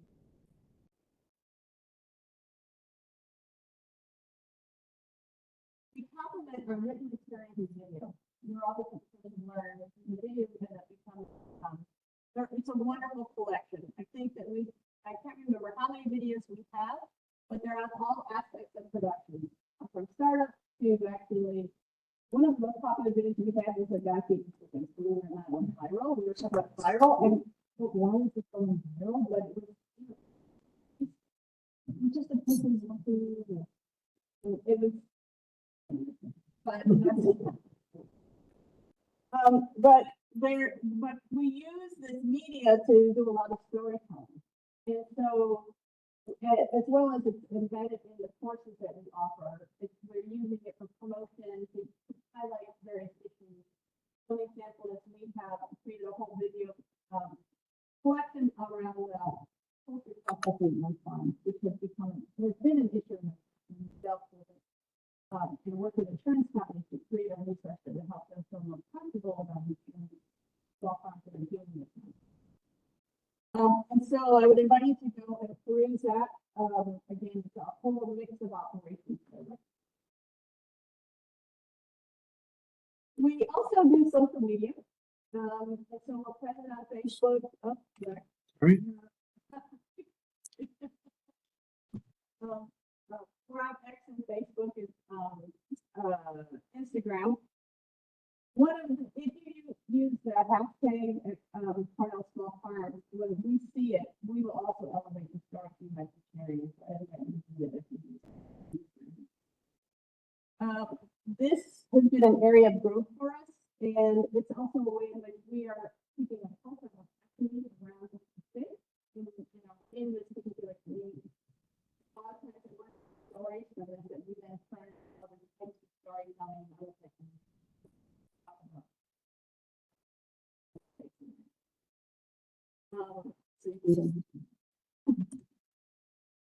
If we are bi-weekly, twice a month we have a newsletter that comes out, and if you go to our webpage and we do content, that's an easy way to subscribe. Because what we're trying to do is not only highlight events, training opportunities, educational programs, grants, or other resources that are there. We try to elevate what's happening. So field days that are going on, opportunities for training. So again, if there's things that you're aware of, we welcome those to be added. We'll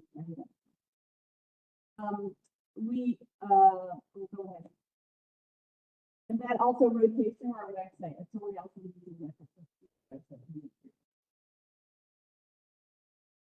The other, so I talked about the basics of like we have this website, and then we have social media, and then we have videos. But if you're friends, if you're really concerned with old school, sort of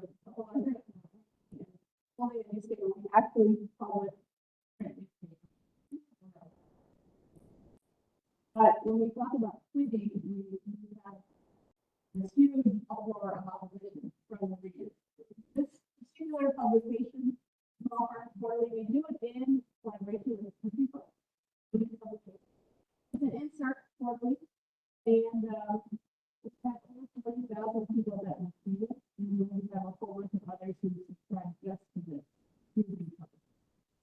And it's all a collection of contributions and stories from farmers. And you can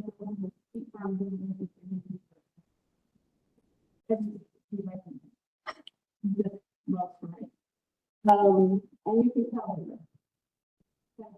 He's Dutch, but in here,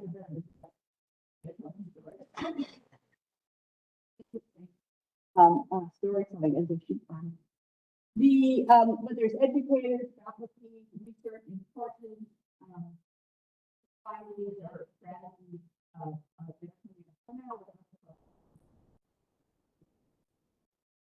and so you can see that again, we also look behind.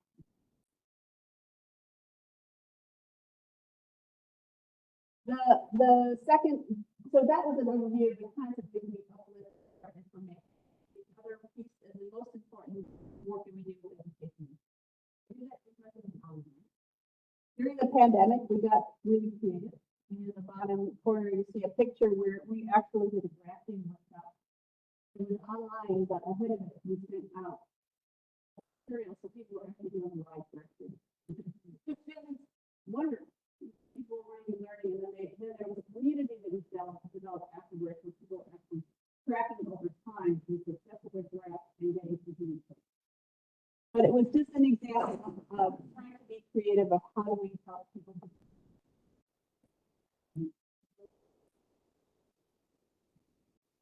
But our classes are both, we offer in person, we have virtual types of activities. We do intensives, we do week-long intensive. try our best to.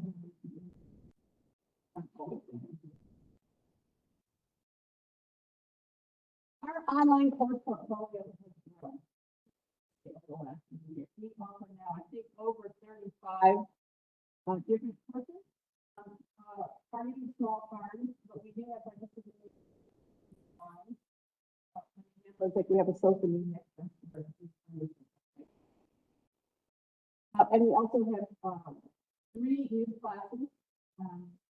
Focusing on urban planning. And one of the classes that we also get are the Target City and Regional Planner, Urban Planner. Help them understand how they can better support urban farming. And so we're teaching the farming commercial.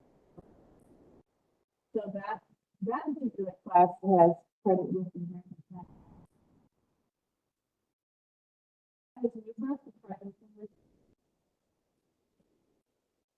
All of these courses are 6 weeks long and instructor led. We've actually not had many basic classes, and we're trying to develop. But because we're working with the diversity of farmers as well as for us also to the part because the students are very directed to questions and so one of the things that we hope to do in the future is to take our take some of these questions and turn them into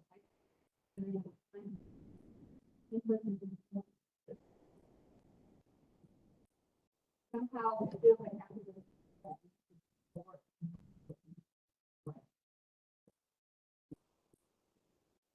the one thing that's unique about the online courses is that once you register, you have to. And you can come back 50 years. Like you can take a course on active production and something else you're not quite ready to do, but you can get back on the road. So that's one of our courses is free. There's a plan with farm course. This is that course I told you where people walk through the field. They have to be clear, know what you're getting into. And so there is that whole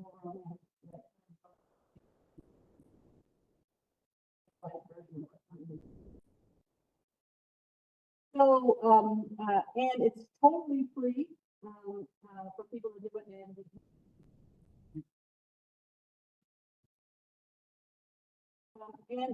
our pricing is tiered, and so we wanted it because it's kind of education business. And so we have the price that covers our costs, and then we have one above that, and then we have and the offer scholarships.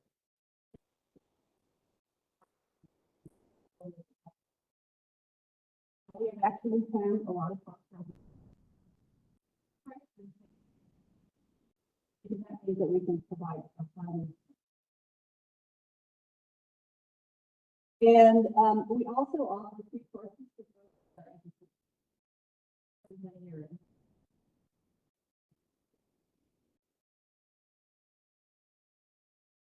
And we have a couple of communities that we've really focused in on and trying to develop support. And one of the communities is military veterans.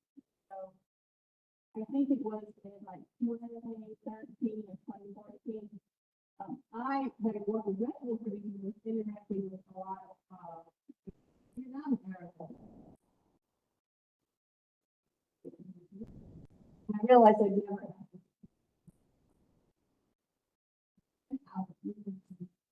They were very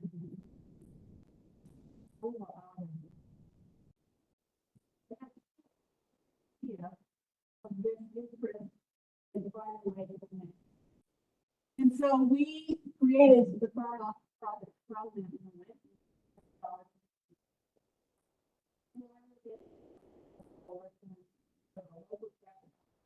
But ultimately, creating veteran-only work that allow them to be amongst their peers, with type of perspective, but also allows them to Many of these individuals have landed in rural New York and they're not home.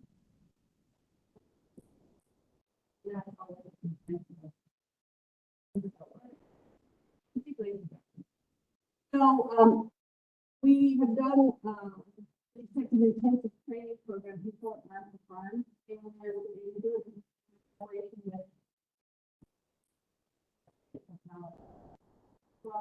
with farm where veterans come, we're often part of the state in the summer, and we get intensive training, morning workshops, and it's really exciting to see how that's grown. So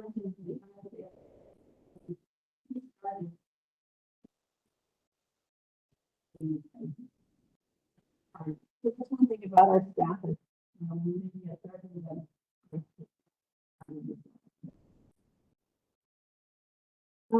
And another group that we're working really hard to cultivate are farmers that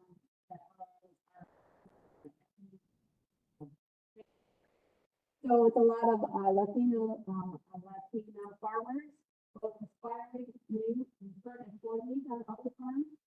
And our perspective is we're helping individuals think about an entrepreneurial culture.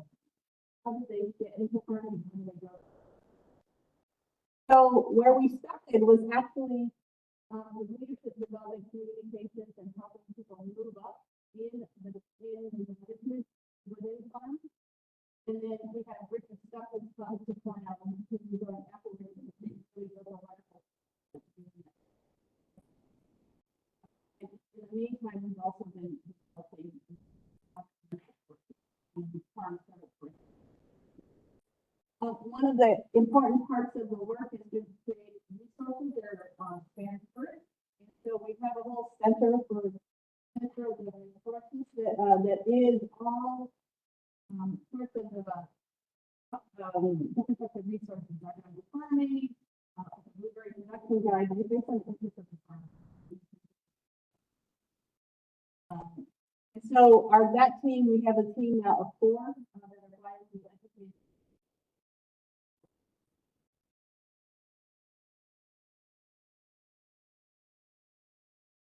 Okay, Now I'm gonna have to. I'll take over. Yeah. We'll zoom through this last bit. So we also focus a lot on resilience training and resources, and this resilience aspect, it's personal, it's financial, it's resilient against climate. So we have sort of a 10,000 foot view of resiliency, and so we leverage that for farmer and peer networks, as Anna was sort of talking about, and then actual research and farm practices, including reduced tillage and agroforestry. So in building these networks, peer-to-peer learning circles, we create these opportunities for folks of the same community to come together, work together, learn from each other. And Anu already shared a little bit about that. And so an example of that I would like to highlight. So it's not just the financial and production management that we think about with farming and resiliency. It's also this how to deal with stress, how to deal personally as a farmer managing all the challenges in there. And so we actually get through our Reconnecting with Purpose and our Be Well Farming programs, we open up these spaces for farmers to come together and actually talk about this sort of stuff, which is very, very powerful. So moving on to research. Today we're just going to talk about agroforestry, but we have a suite of research specialties, including soil health, specifically reduced tillage, and specialty mushroom programs. So that's the other hat I wear, but today we're just going to talk about agroforestry. Hands up, who knows what, has anybody done agroforestry? Do you know what agroforestry is? Yes, kind of, great. Okay, my definition is trees on farms on purpose. That gets to the point. 10,000 different definitions. This one seems to cut through all the fluff. USDA recognizes 5 practices, and our work at the Small Farms Program, we sort of manage, coordinate, and support statewide extension activities and workshops. This is through the program work team. We work with farmers to connect them with state and nonprofit sources for funding implementation of agroforestry. And then we do basic research, which is a very, at its early stages in this country. So there's a lot to do and a lot to learn and a lot to share. So these 5 practices we talk about, and that picture on the left, that's probably what most people have seen when they think about new agroforestry plantings, is a bunch of tree tubes. So this is a chestnut plantation farther downstate.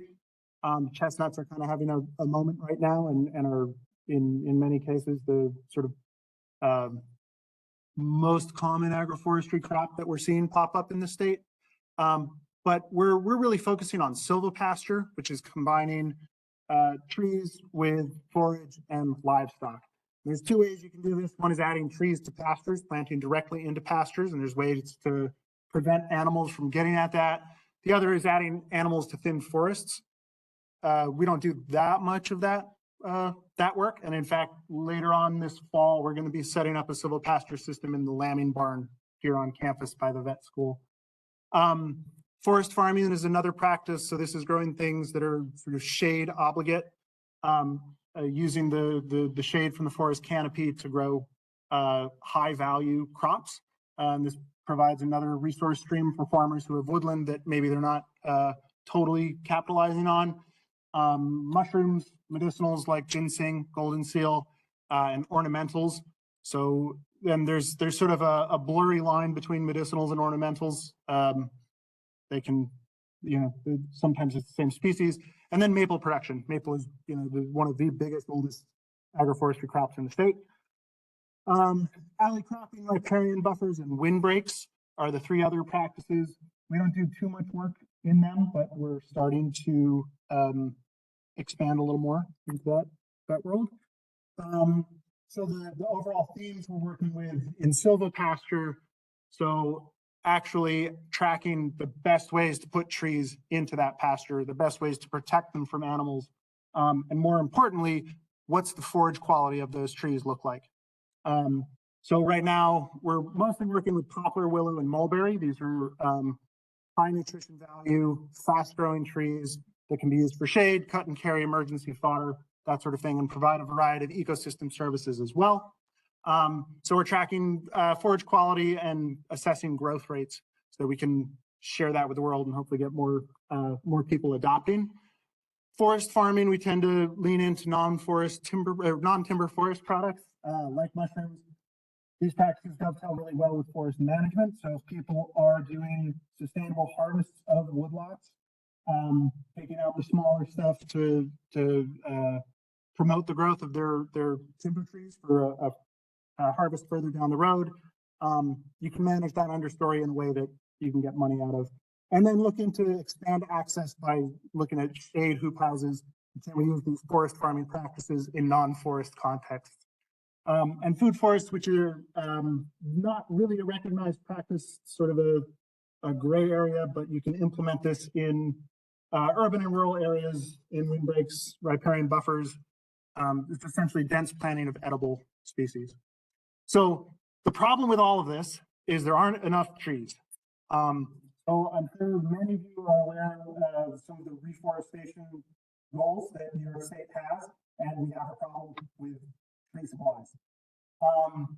Something I'm really excited about that we are researching and getting some extension programming off the ground, airplane raised beds. Hands up, anybody know what these are? Great, okay. So this is a way we can grow trees kind of anywhere. You build these boxes, so you can grow them on small scale farms, you can grow them in the suburbs, you can grow them in urban areas. How am I doing on time? Got like 3 minutes. 2 minutes? 2 minutes. 2 minutes. 3 minutes. Okay, great. So an air prune bed, this is a little bigger than I like to see them, but some of them, 2 foot by 4 foot bed, you can grow 300 trees in there. So this provides sort of high production value with really high quality roots that anybody, whether or not you own land, can practice growing trees. So we're looking at how you optimize these, and that's fertility and a couple other treatments, and then demonstrations across the state. So looking at the same species work in different zones. So growing up in Adirondacks and here and further downstate. And then monitoring survivorship and growth rates of trees grown this way. So the reason they're called air prune beds, this is just a basic schematic. So you build a couple risers. The bottom of that bed is hardware cloth, heavy duty hardware cloth. And the whole bed is suspended off the ground about 6 inches. So what happens is the tree sends down its taproot. The taproot goes through that hardware cloth, does not like the air, and so it self-prunes. So instead of one long lateral or one long taproot, you get a whole bunch of lateral roots. What that looks like in practice, this was by Nina Bassick, emeritus professor in horticulture. So we have horse chestnut and pigment, I think, and then Korean pine. So in our air prune bed, you can see the root systems are way more robust, right? So this means it's way easier to transplant them out of those air prune beds into the field. And because they have way more fine root systems, they can be more robust when we transplant them. There's not a ton of data on this yet, but we're working on it. And hopefully this is going to be a way to help meet those tree planting initiatives throughout the state by producing these high quality, high volume trees and allowing small scale producers to be a part of that reforestation effort. So if you would like to get involved, what we would love as many of you to get involved as possible, anybody in your offices. So we have these program work teams on campus. I'm co-chair of the agroforestry one. One of my coworkers, Erica Frenay, co-chairs the silvopasture group. We meet once a month, once every 6 weeks. It's statewide, mostly extension folks, a couple of folks from campus, and pretty much discuss who's doing what our research goals are, what demonstration goals are. So you can come and sit and listen. You don't have to have any experience in agroforestry or silvopasture. There's also the small farm that no one's active or becoming more active. So any of these program work teams, we also have just farmers who sit on that and chat and discuss. So we love people to be part of that and part of the vision for moving it forward. So email any of those people if you would like to join. And then we're always looking for people to collaborate with our research and education initiatives. Always interested for folks to help us support implementation, and please share our resources with anybody you're working with. I think that's it. That's it.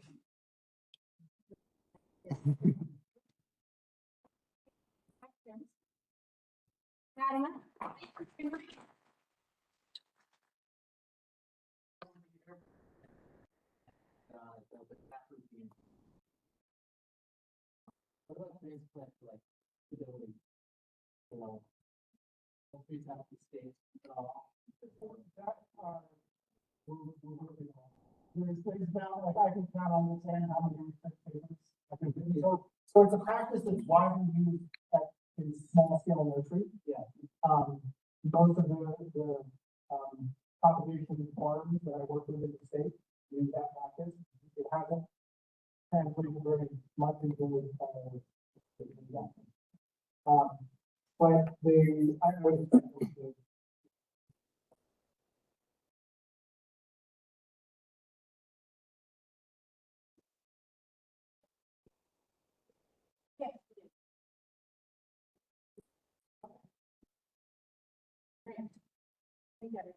Thank you very much.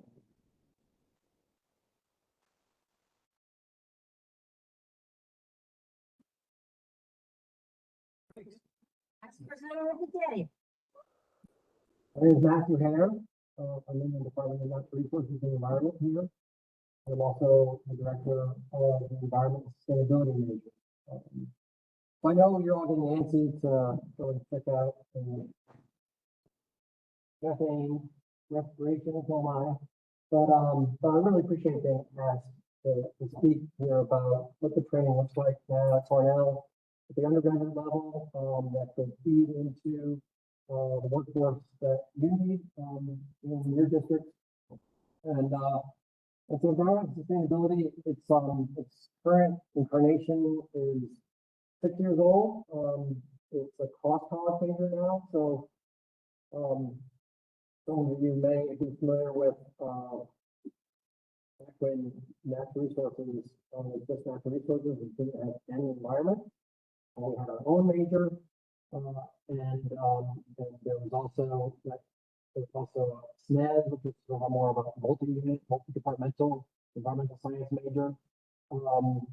Those were really going well, but the College of Arts and Sciences wanted their students to have access, and nobody wanted them to be developing something in parallel. So through a year's worth of faculty committees, we figured out how to build this big tent major where the concept is not that different than what it was before, but and that is that the big challenges in sustainability these days are not going to be solved with a strictly technical approach or just one discipline, but it's going to require collaborative, multidisciplinary expertise.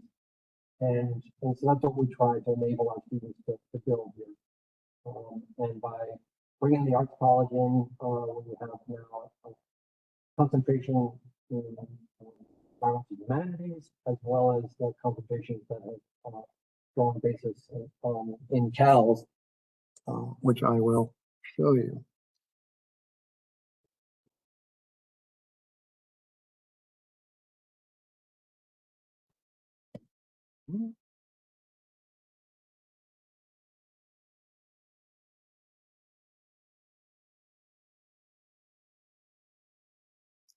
How do I get this to go forward? The pointer is malfunctioning, so. Yeah, the arrows aren't working either. Maybe I can use just here. There we go. Good, okay. There we go. So, all right, so the environmental sustainability major is not the only major that is relevant. Ag sciences major has a concentration on sustainable cropping systems. Ag sciences has a concentration in soil science and sustainable plant production. There's a minor on sustainable ag. So there's quite a lot going on in CALS. Within the environmental sustainability major, we have 5 structured faculty design concentrations, of which I'm going to highlight in detail 2 of them, environmental biology and applied ecology, and land, air, and water resources. Environmental humanities, I mentioned, sustainable business and environmental economics. So, as I said, big tent major, we have students who are going down to doing finance in New York City when they graduate with their sustainability credentials. And we have students going to law school, graduate school, government, NGO, or consult a lot into consulting. So very broad. And really what I'm hoping to happen here is a conversation, because I don't pretend to know necessarily what you want to see in students that will be strong contributors in whatever course that you need. So I'll start by just telling you what we're doing now. Give you a little bit of overview with a couple of the other majors I mentioned. Environmental sustainability is quite large. It's sort of the goal in terms of this training. So this isn't necessarily the exact proportionality, and most of what I'm going to show you is not comprehensive summary, but what I pulled together. So environmental sustainability, every cohort is about 100 to 120 now. It's quite a bit larger than government. And you can see that Some are going to what is labeled in this dashboard, natural resources and environment. So we also have down here farming and government, which is getting students participating from multiple majors. So the core curriculum that all of our students are doing, no matter what they're going to track into with their concentration, they're getting a foundation and sort of the epistemology of sustainability, and then getting a course that gives them a sense of how you approach sustainability studies and environmental science from a social sciences angle. That may be the only social sciences class they take if they're going to get into a very technical or computational environmental science. But they at least they get exposure to it. Similarly,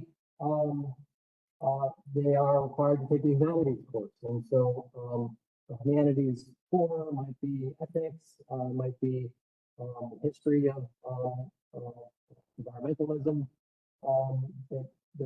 There's about a dozen different humanities courses they can take. Ecology is part of the core, field experience, and environmental economics. Okay, so we're building sort of a foundation, multidisciplinary foundation in all these students.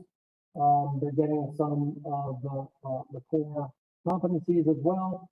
And this is all on top of the college level distribution requirements in both PALS and the sciences that are making sure that they're getting writing and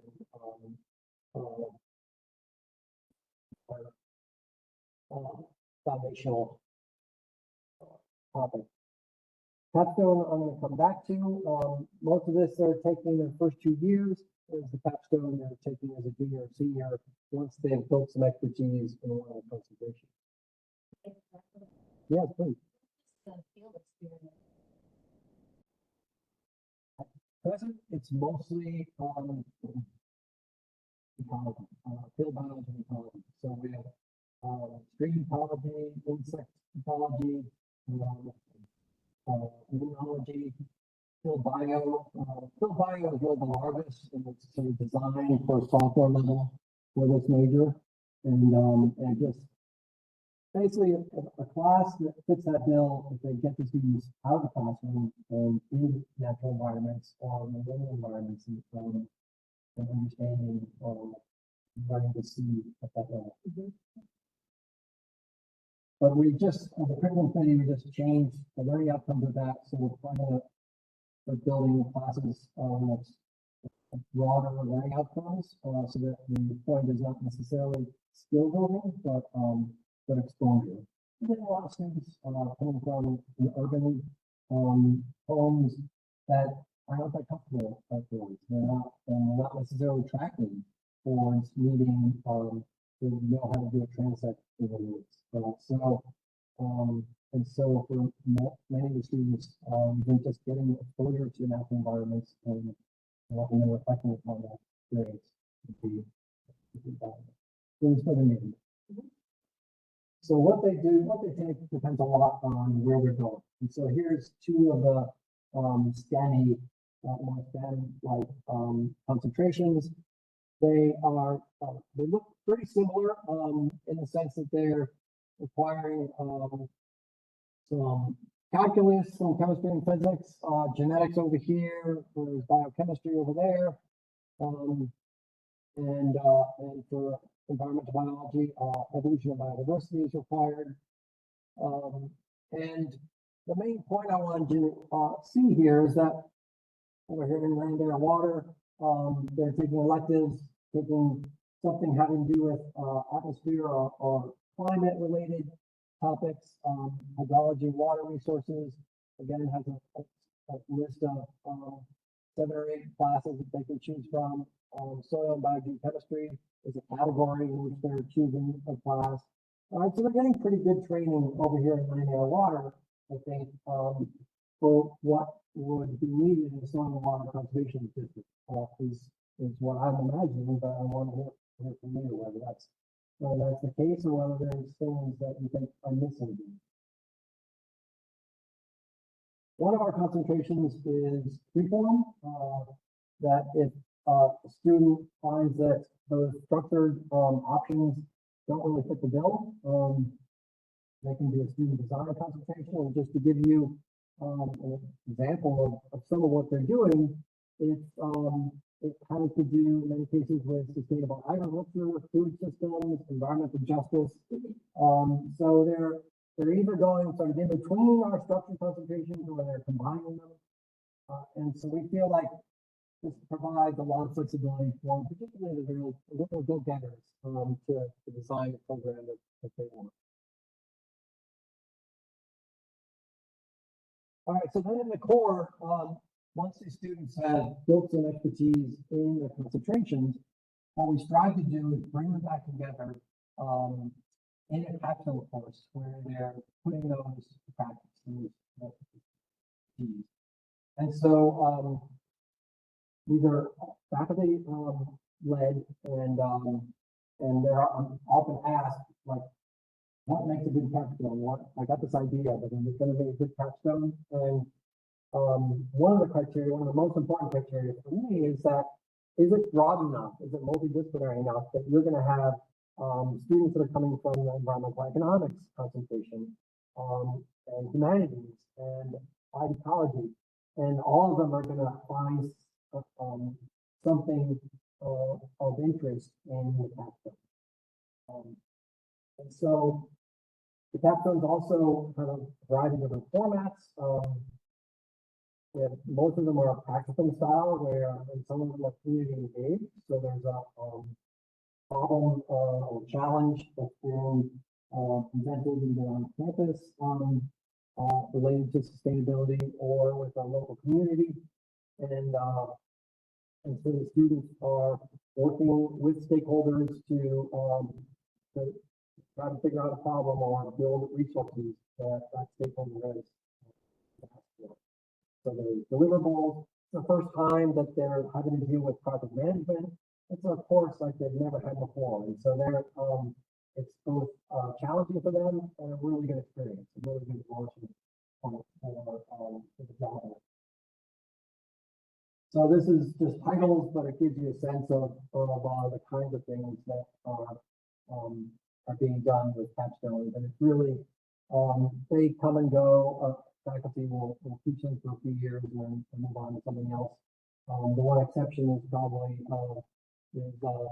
planning for environmental conservation and sustainability is the long-term Class we've had since the earlier majors. and I hope to keep going. We don't require an internship, but about 80% of our students do at least one internship, in many cases more than one. And again, this is not a random subset, but what I pulled out from 2 years, 2 cohorts of the types of internships that they did. Perhaps one of the things that can come out of today is if you know opportunities that are not on this list, it's helpful for me to know about those opportunities, and it's helpful for you to know students that. All right, so I just want to end with questions then. What kinds of training you think is going to be important for the workforce that you're looking for? What internship opportunities are there that you're aware of or could there be? Most of our, 80% are taking internships, and about 80%, 90% of those, they're paid internships. So the norm is for a paid internship. Are there, in your districts, are there opportunities for a student practicum style capstone, where a community engaged class, such that they could be working on a challenge, you need some bright Cornell students that are working, focusing on something for a semester to provide a deliverable that helps you take the next step. Be interested to hear those ideas. And finally, for me, the biggest question I get with the first year is they come here all bright-eyed and bushy tailed, they want to see the world, but they also want to know, what's the job am I going to do with this? And then it's all over the place. As I showed you, with that first, plot, because it's information, there's a lot of different opportunities, and I feel like we're giving them a strong liberal arts education that provides them the flexibility for that they're going to need in today's job market. But what are the prospects in the district? So that's what I had. I think we have a little more time, so I'd love to. We have some time to get this out of this. Yes. I'm people Stewart, I manage the Hamilton County. Thank you. Very much in your presentation to speak to the first couple of bullet points. We have a summer internship program, and we work around the students' scheduling. And I will email you encourage the other 57 conservation districts to network with me as well. We do have paid internships, and we're able to work with the colleges if the students need credit hours or if it's to fulfill a requirement. The students that we have seen come to Hamilton County have a good background in natural resources, where they're lacking writing, addressing an envelope, communications, to be blunt, to be quite honest, we're having an honest conversation here. Yep. And I don't know if that is a product of COVID, but we are taking a step. And if they take nothing else away, the difference between YOUR versus YOU apostrophe R. So they can't get you, please. There, and there. Yes. So internship opportunities, I can work with our conservation districts and provide a list to disseminate to you. And I know a lot of them begin to advertise in the winter. So hopefully we can coordinate with your students' schedule. Capstone projects, 100%. Hamilton County Soil and Water worked with a senior class from Hobart William Smith College. And we developed a GIS project. They mapped our nature trail, looked at soil type, looked at vegetation, determined where good spots would be for picnic, determined remediation for stormwater control. They also did some invasive species mapping. Districts are hungry for this type of project. Networking with colleges and fulfilling capstone projects. Finally, job prospects. For Hamilton County Soil and Water, we pilot prospective full-time employees through our internship experience. So a couple of years ago, we had a training intern, and he worked with us for 2 summers. Incredible. The board agreed to create a district technician position with the idea of hiring him.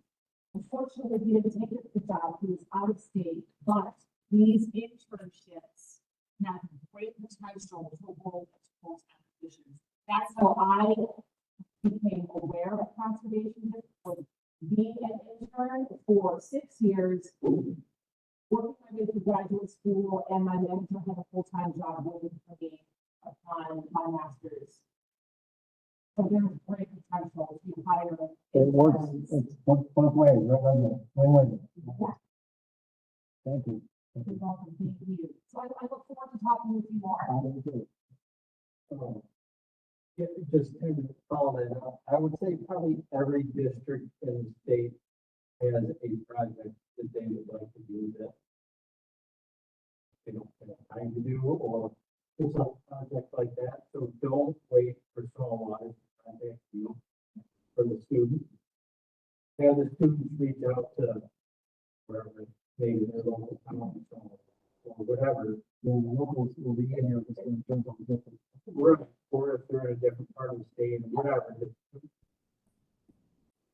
reach out to them because, I mean, the districts are busy, they may not think about, hey, you know, we'd like somebody to map. Because we have projects like that, little projects that we give grants to other people to do. But if somebody came to our county and said, hey, is there some kind of project that we could do with that project, we would find something. And I bet probably every county in the state has something they would like to do. And as far as job opportunities, this is kind of, you know, when we hire somebody, yeah, you like to have some kind of medical sort of background. But we just recently hired somebody that they didn't have a medical resource background. They actually work in the program, sales background, and they decided to make a change. They're interested in conservation. So that was it. But we hired him just because, for one, we just talking with him, and he was a smart person in the room. So we hired her because we knew that she would be a good worker and whatever. But then since we hired her, she's used her computer programming knowledge to make our office much more efficient. She's been writing programs like ag assessments. She's reduced the time to do ag assessments by 67% because she wrote a program to do it. And she's doing it, so she's saving time for everybody. So it was kind of an out of the box hire, which we knew, but we had a feeling that she would, you know, we had no idea that she'd be writing computer programs in our office. That's not what smart person. So, like, there's kind of out of the box opportunities. Here, so just. No, good point. Next up, strategic planning for the next 5 years, and like revising and making taking advantage of computational approaches to efforts and lot more collaboration, right? And partnering. But these are ways in which it's not necessarily the people that are coming in at the bottom level that we're going to see the most strides there, but if you're hiring or interning people with some of those skill sets. So is Hamilton likely to be unusual in your internship program, or do most of the districts take it into them? Most of the districts offer internship programs. And it's very diverse. It could be something super specific for harvesting water chestnut for the entire summer, planting buffers for the entire summer. Hamilton County, our programs include invasive species management, lake monitoring. Our intern is on the lakes this week. She's loving it. It's our part. And conservation education. But it's going to vary regionally and probably where the funding source is at. I would say that conservation is willing to work with something for these students and be brought out their power. They did your presentation. They talked about their internship program. I think they're going to work through They were kind of level before, but you can talk a lot about but I do also mention they work with doctors, get a lot of internships from student ES. And so interns to help them do the forestry board. The work is very Yeah, remember when we Program that they were going to.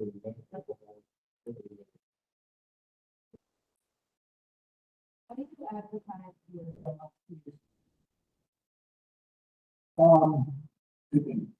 In this just job. It's really very, confused. I don't have any staff, for this number of students. So we don't really have a capacity to do a lot of finding jobs for them or even finding internships for them. There is a college level, office that can help them find internships. But where there's a natural, likely opportunity for good matches, then I wanted to become more aware of opportunities. And, we certainly when we hear about opportunities, we disseminate them, for the students, so we don't have the capacity really to keep doing a lot of, work environment. a lot of times we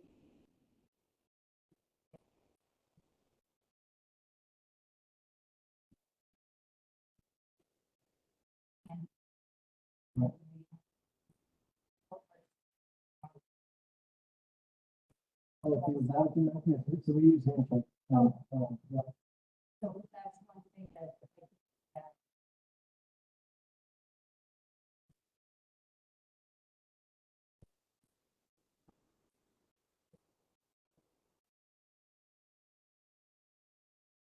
We're really good at,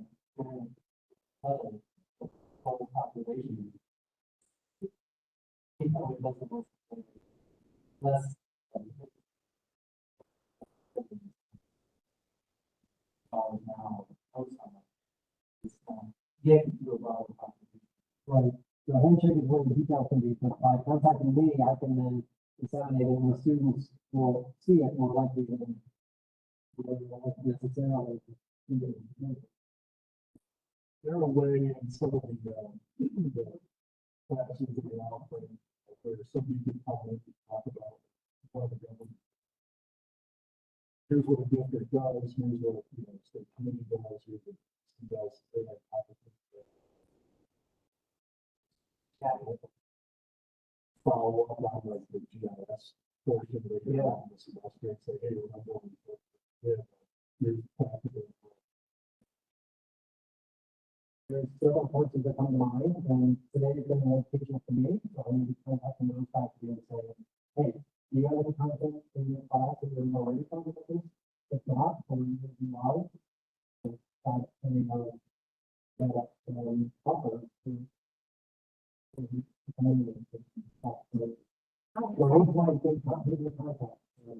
Well, I'll just say locally, if you were to reach out to the Tompkins County District. Okay. The man who was here, he's actually alumnus of Cornell, the Department of Natural Resources. His name is John Mackie.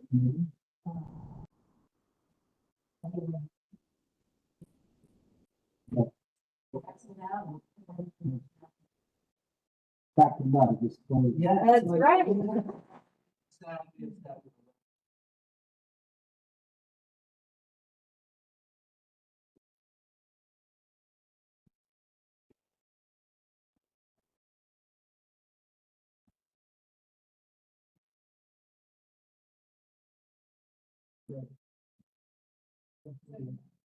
My question was, because I do more in the ag. The ag government business. And I identified there that most everyone has done implement that. They're looking for employment support. Then.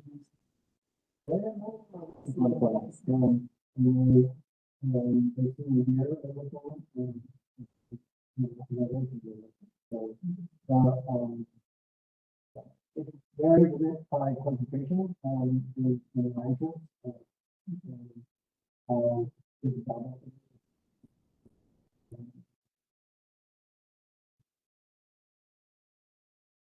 Yeah, we were comfortable when we, our district coordinated a one-day field experience with Paul Smith's college, and they traveled to a spring restoration site that was found along the, and our senior technician, Lenny Crute, described the storm event from July of 2024 that caused a massive amount of erosion and property damage, and the students saw the settling out of huge boulders, and they could imagine the magnitude of the stream water flowing through. And then he used NAP, the North Atlantic Aquatic Connectivity Collaborative, to teach them how he surveys culverts for particularly right-sized events to meet the water that we're now seeing, as well as pay particular attention to aquatic capacity. And it was hands-on for these students that got them out of the classroom, showing application for what they're learning. And he worked very closely with the professor to hit key points that she wanted to cover. And that would be a simple contact with Tompkins County Soil and Water to see if they can do something similar. But I can't imagine that every conservation is like that. As long as it is open. Yeah. I want to follow up on the comment. About this rural experience, university, different college, that were natural resources, sciences. Didn't really come with those kind of skills and more just wasn't like to be in a setting. All these things that maybe years ago might have been knowledgeable about them. Writing, yeah, but if we talk about more this kind of oriented program, programming that type of classroom instruction with this life skills and spring how we're just being focused. Just thinking about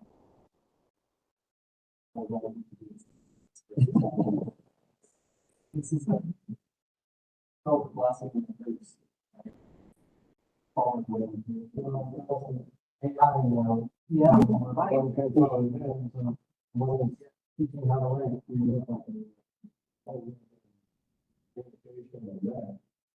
write.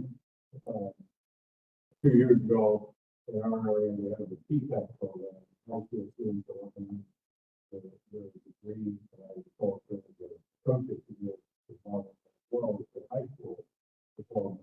And so they were doing presentations on agriculture in the 3 counties that were involved in those programs.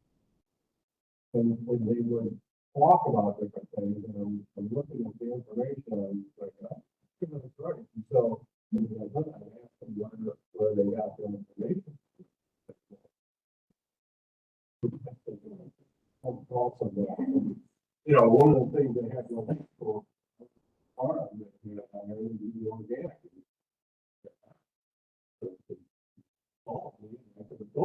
But they saw something on the internet. Posted by someone else. So to me, that's what high school and college students right now. They do not all people talk about it. They don't have a conversation. Not only figure out this one, but verify. Yeah, well, and so, that's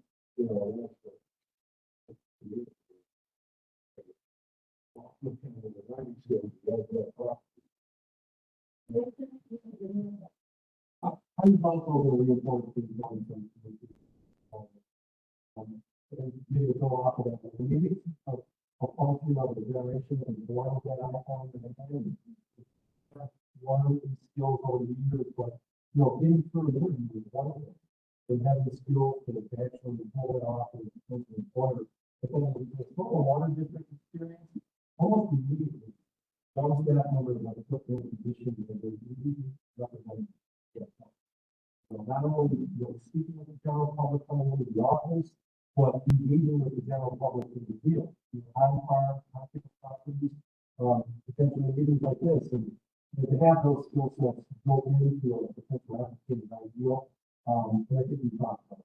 But one of the other things that I was thinking about, that in general, the district employees should, like we did to have, is the general concept of how stream operates, the dynamics of streams, some sort of communal, power force. And I think if you ask districts that have any programs to the dynamic side and the non-dynamic side, I think most districts non-dynamic programming is well served by the general natural resource, students. It's the ag sector, the ag side of what we do that is most efficient from the applicants in the company, where for one district, typically, a district is looking for an applicant with some sort of ag experience. What does that mean? Do you come from a farm, a family? Do you work on a farm? Do you take some sort of ag, courses in college? It's so right along the dynamic to this, but at a basic level, just having a general understanding of how it operates on what the farm is another question, right? So, just farming 101, if you will, like what is silage, what's a cow, these types of things would be good to go coming into the job sector. But other than that, so then all districts sort of divide stuff non-ag along, is that? It's unhelpful. Very important to 50%. So I would be trying to enforce that. But when I grew up on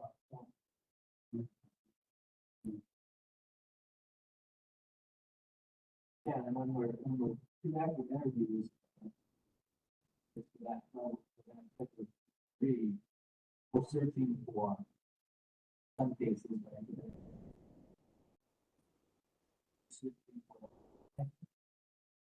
a lot of times it's the word connection. Cases way back 15 more years ago. That's what's been said that if you can all the other, field education, that's important. It's a big circle. Fish hatchery, tombstone, like I was very regulated in the law. It's just there's no like straight force. So I feel like all those skills. I had to get to something. So, but no, I didn't learn more. Yeah, I don't understand. I'm not the one. What would be the best? I was going to say, not necessarily the major, because the power of the student comes down. If this one, they don't know, actually, I have to opportunity.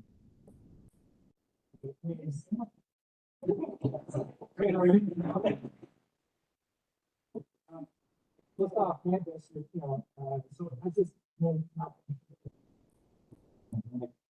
want to go ahead dinner with kids on campus for the students, like this. Yeah, so I think that I'll just commiserate too, like students shopping with their dad, shopping with their mother. I feel like we need one thing that we check that, and I'm sure you're challenged by it, and I'm going to drive, like you gotta find people who are teachable, because probably nobody ever told them. Like, hey, you can't do that in the weather. Like, we're calling, getting a presentation, we're getting a job interview, but you don't really call them between you and me. But like, we assume that because it's kind of known that's not when we do that.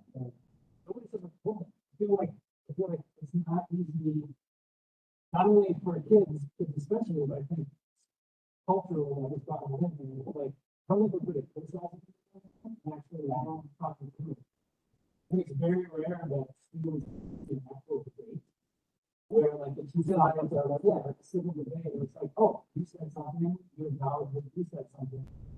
We're actually not, there's not like tons of examples of it. Right? Not even candidates. It's like, yeah, feel the purpose almost, but on a day-to-day level, when we talk about these things, we see they're important. So when you think about the kids and but also, well, I think 7-year-old. So let's just say I know where we're at. I know where we're at. But what I was saying is like in school, There's no more books, there's no more like, letter has to be the template. So, Long will go away, so literally, no enters the rock. So, not a piece of writing. They don't even know how to stop. Everything's done. There's no comfortable. And now it's all on. They push the button, they focus, they do everything right there, so. It's not even the college kids coming out of college, you can see it for more than So started in high school, but before that. But with them, they were not all working. No, Yeah. signatures are I remember when we were lowercase, uppercase. Did you, as part of the coursework, you kind of went through the different coursework they have to do. Do they have to do a public speaking? They, have a broad distribution plan, which is, all of these. That's good work that the district doing a lot of times for. All. Public speaking.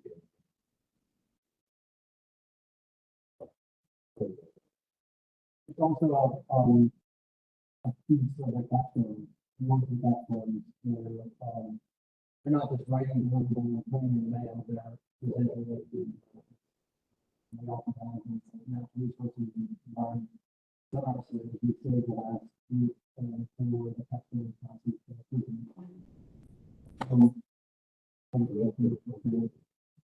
That's a good point. All right, thank you very much. Thank you.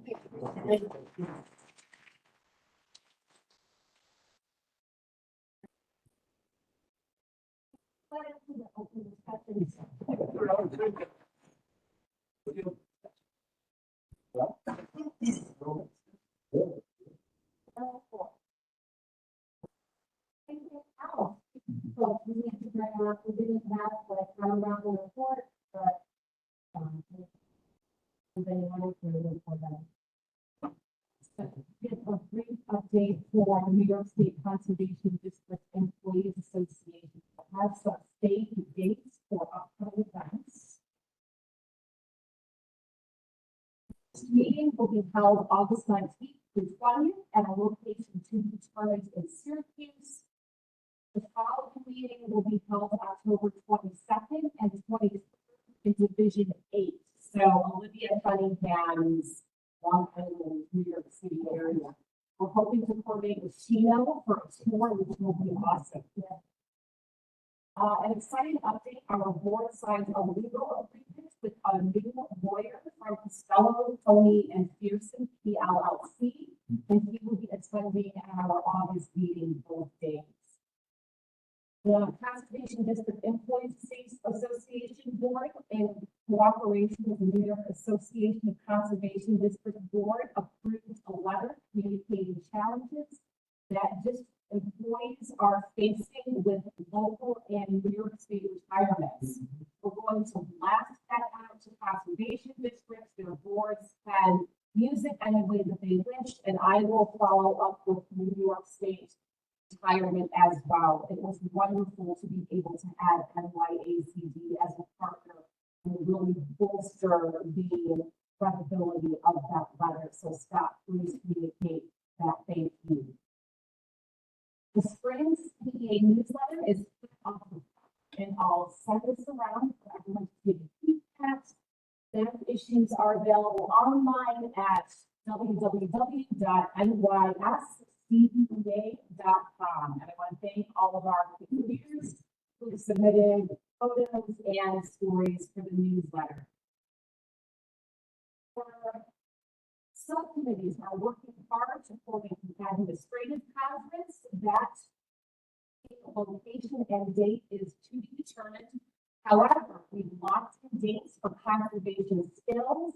That will be held October 6th through 9th in Auburn. So Con Skills October 6th through 9th in Auburn. And for the water quality symposium, we are returning to the Rochester Hyatt March 10th. 13. Our Vice President Jessica Armstrong vetted the request for proposals, and she's thrilled to enter a 2-year contract for the Rochester. So more information to come. I know that Chastity is working on the Con Schools Committee. I want to thank her and all of our state committee partners who are attending these meetings and helping to coordinate instructors as well as locations for the fun skills and water quality symposium. Our CDEA golf tournament is coming up August 7th, and the CDEA first ever speed and track tournament is open to all of our conservation partners. This will be held September 12th at the County Rod and Gun in Thaddeus, New York. Biggest thank you.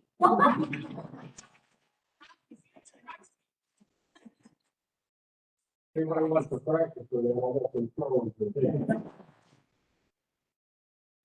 I want to thank the state committee for an amazing meeting. It's been fabulous to be here at Cornell and our partners hearing about all of the great work that Cornell is doing and our partners at NRCS and NYEC. Thank you, folks.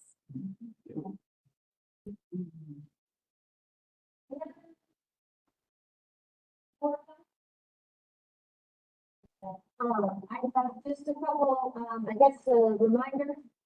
So in your green folder, if you are sticking around, staying overnight and going on the tour tomorrow, the agenda is in your green folder. Please try to be at the Johnson County Soil and Water Office by 8 o'clock tomorrow. We are set to depart on buses at 8:30.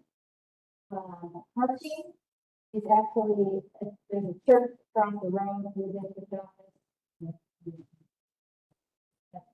Everyone should park. And also, after we adjourn here today, I've organized a walking tour of the Cargill Belgium New York State Methane Respiration Facility. So we'll be hiking up that sidewalk and meeting Joe McFadden somewhere along the line, who will pick us up and probably about 45 minutes. They'll have to figure out what activity. And we didn't think about this logistic, but we have hearing stuff. Not sure what to do with it, so you can leave it in my car. It's on the way. Yeah, I parked the here and myself.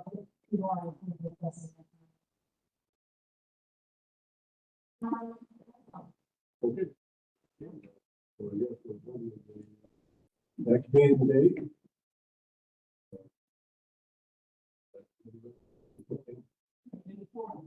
What's that? You don't have to come at all, so you Yeah, so we will not be meeting in August. No, please, we will not meet in August.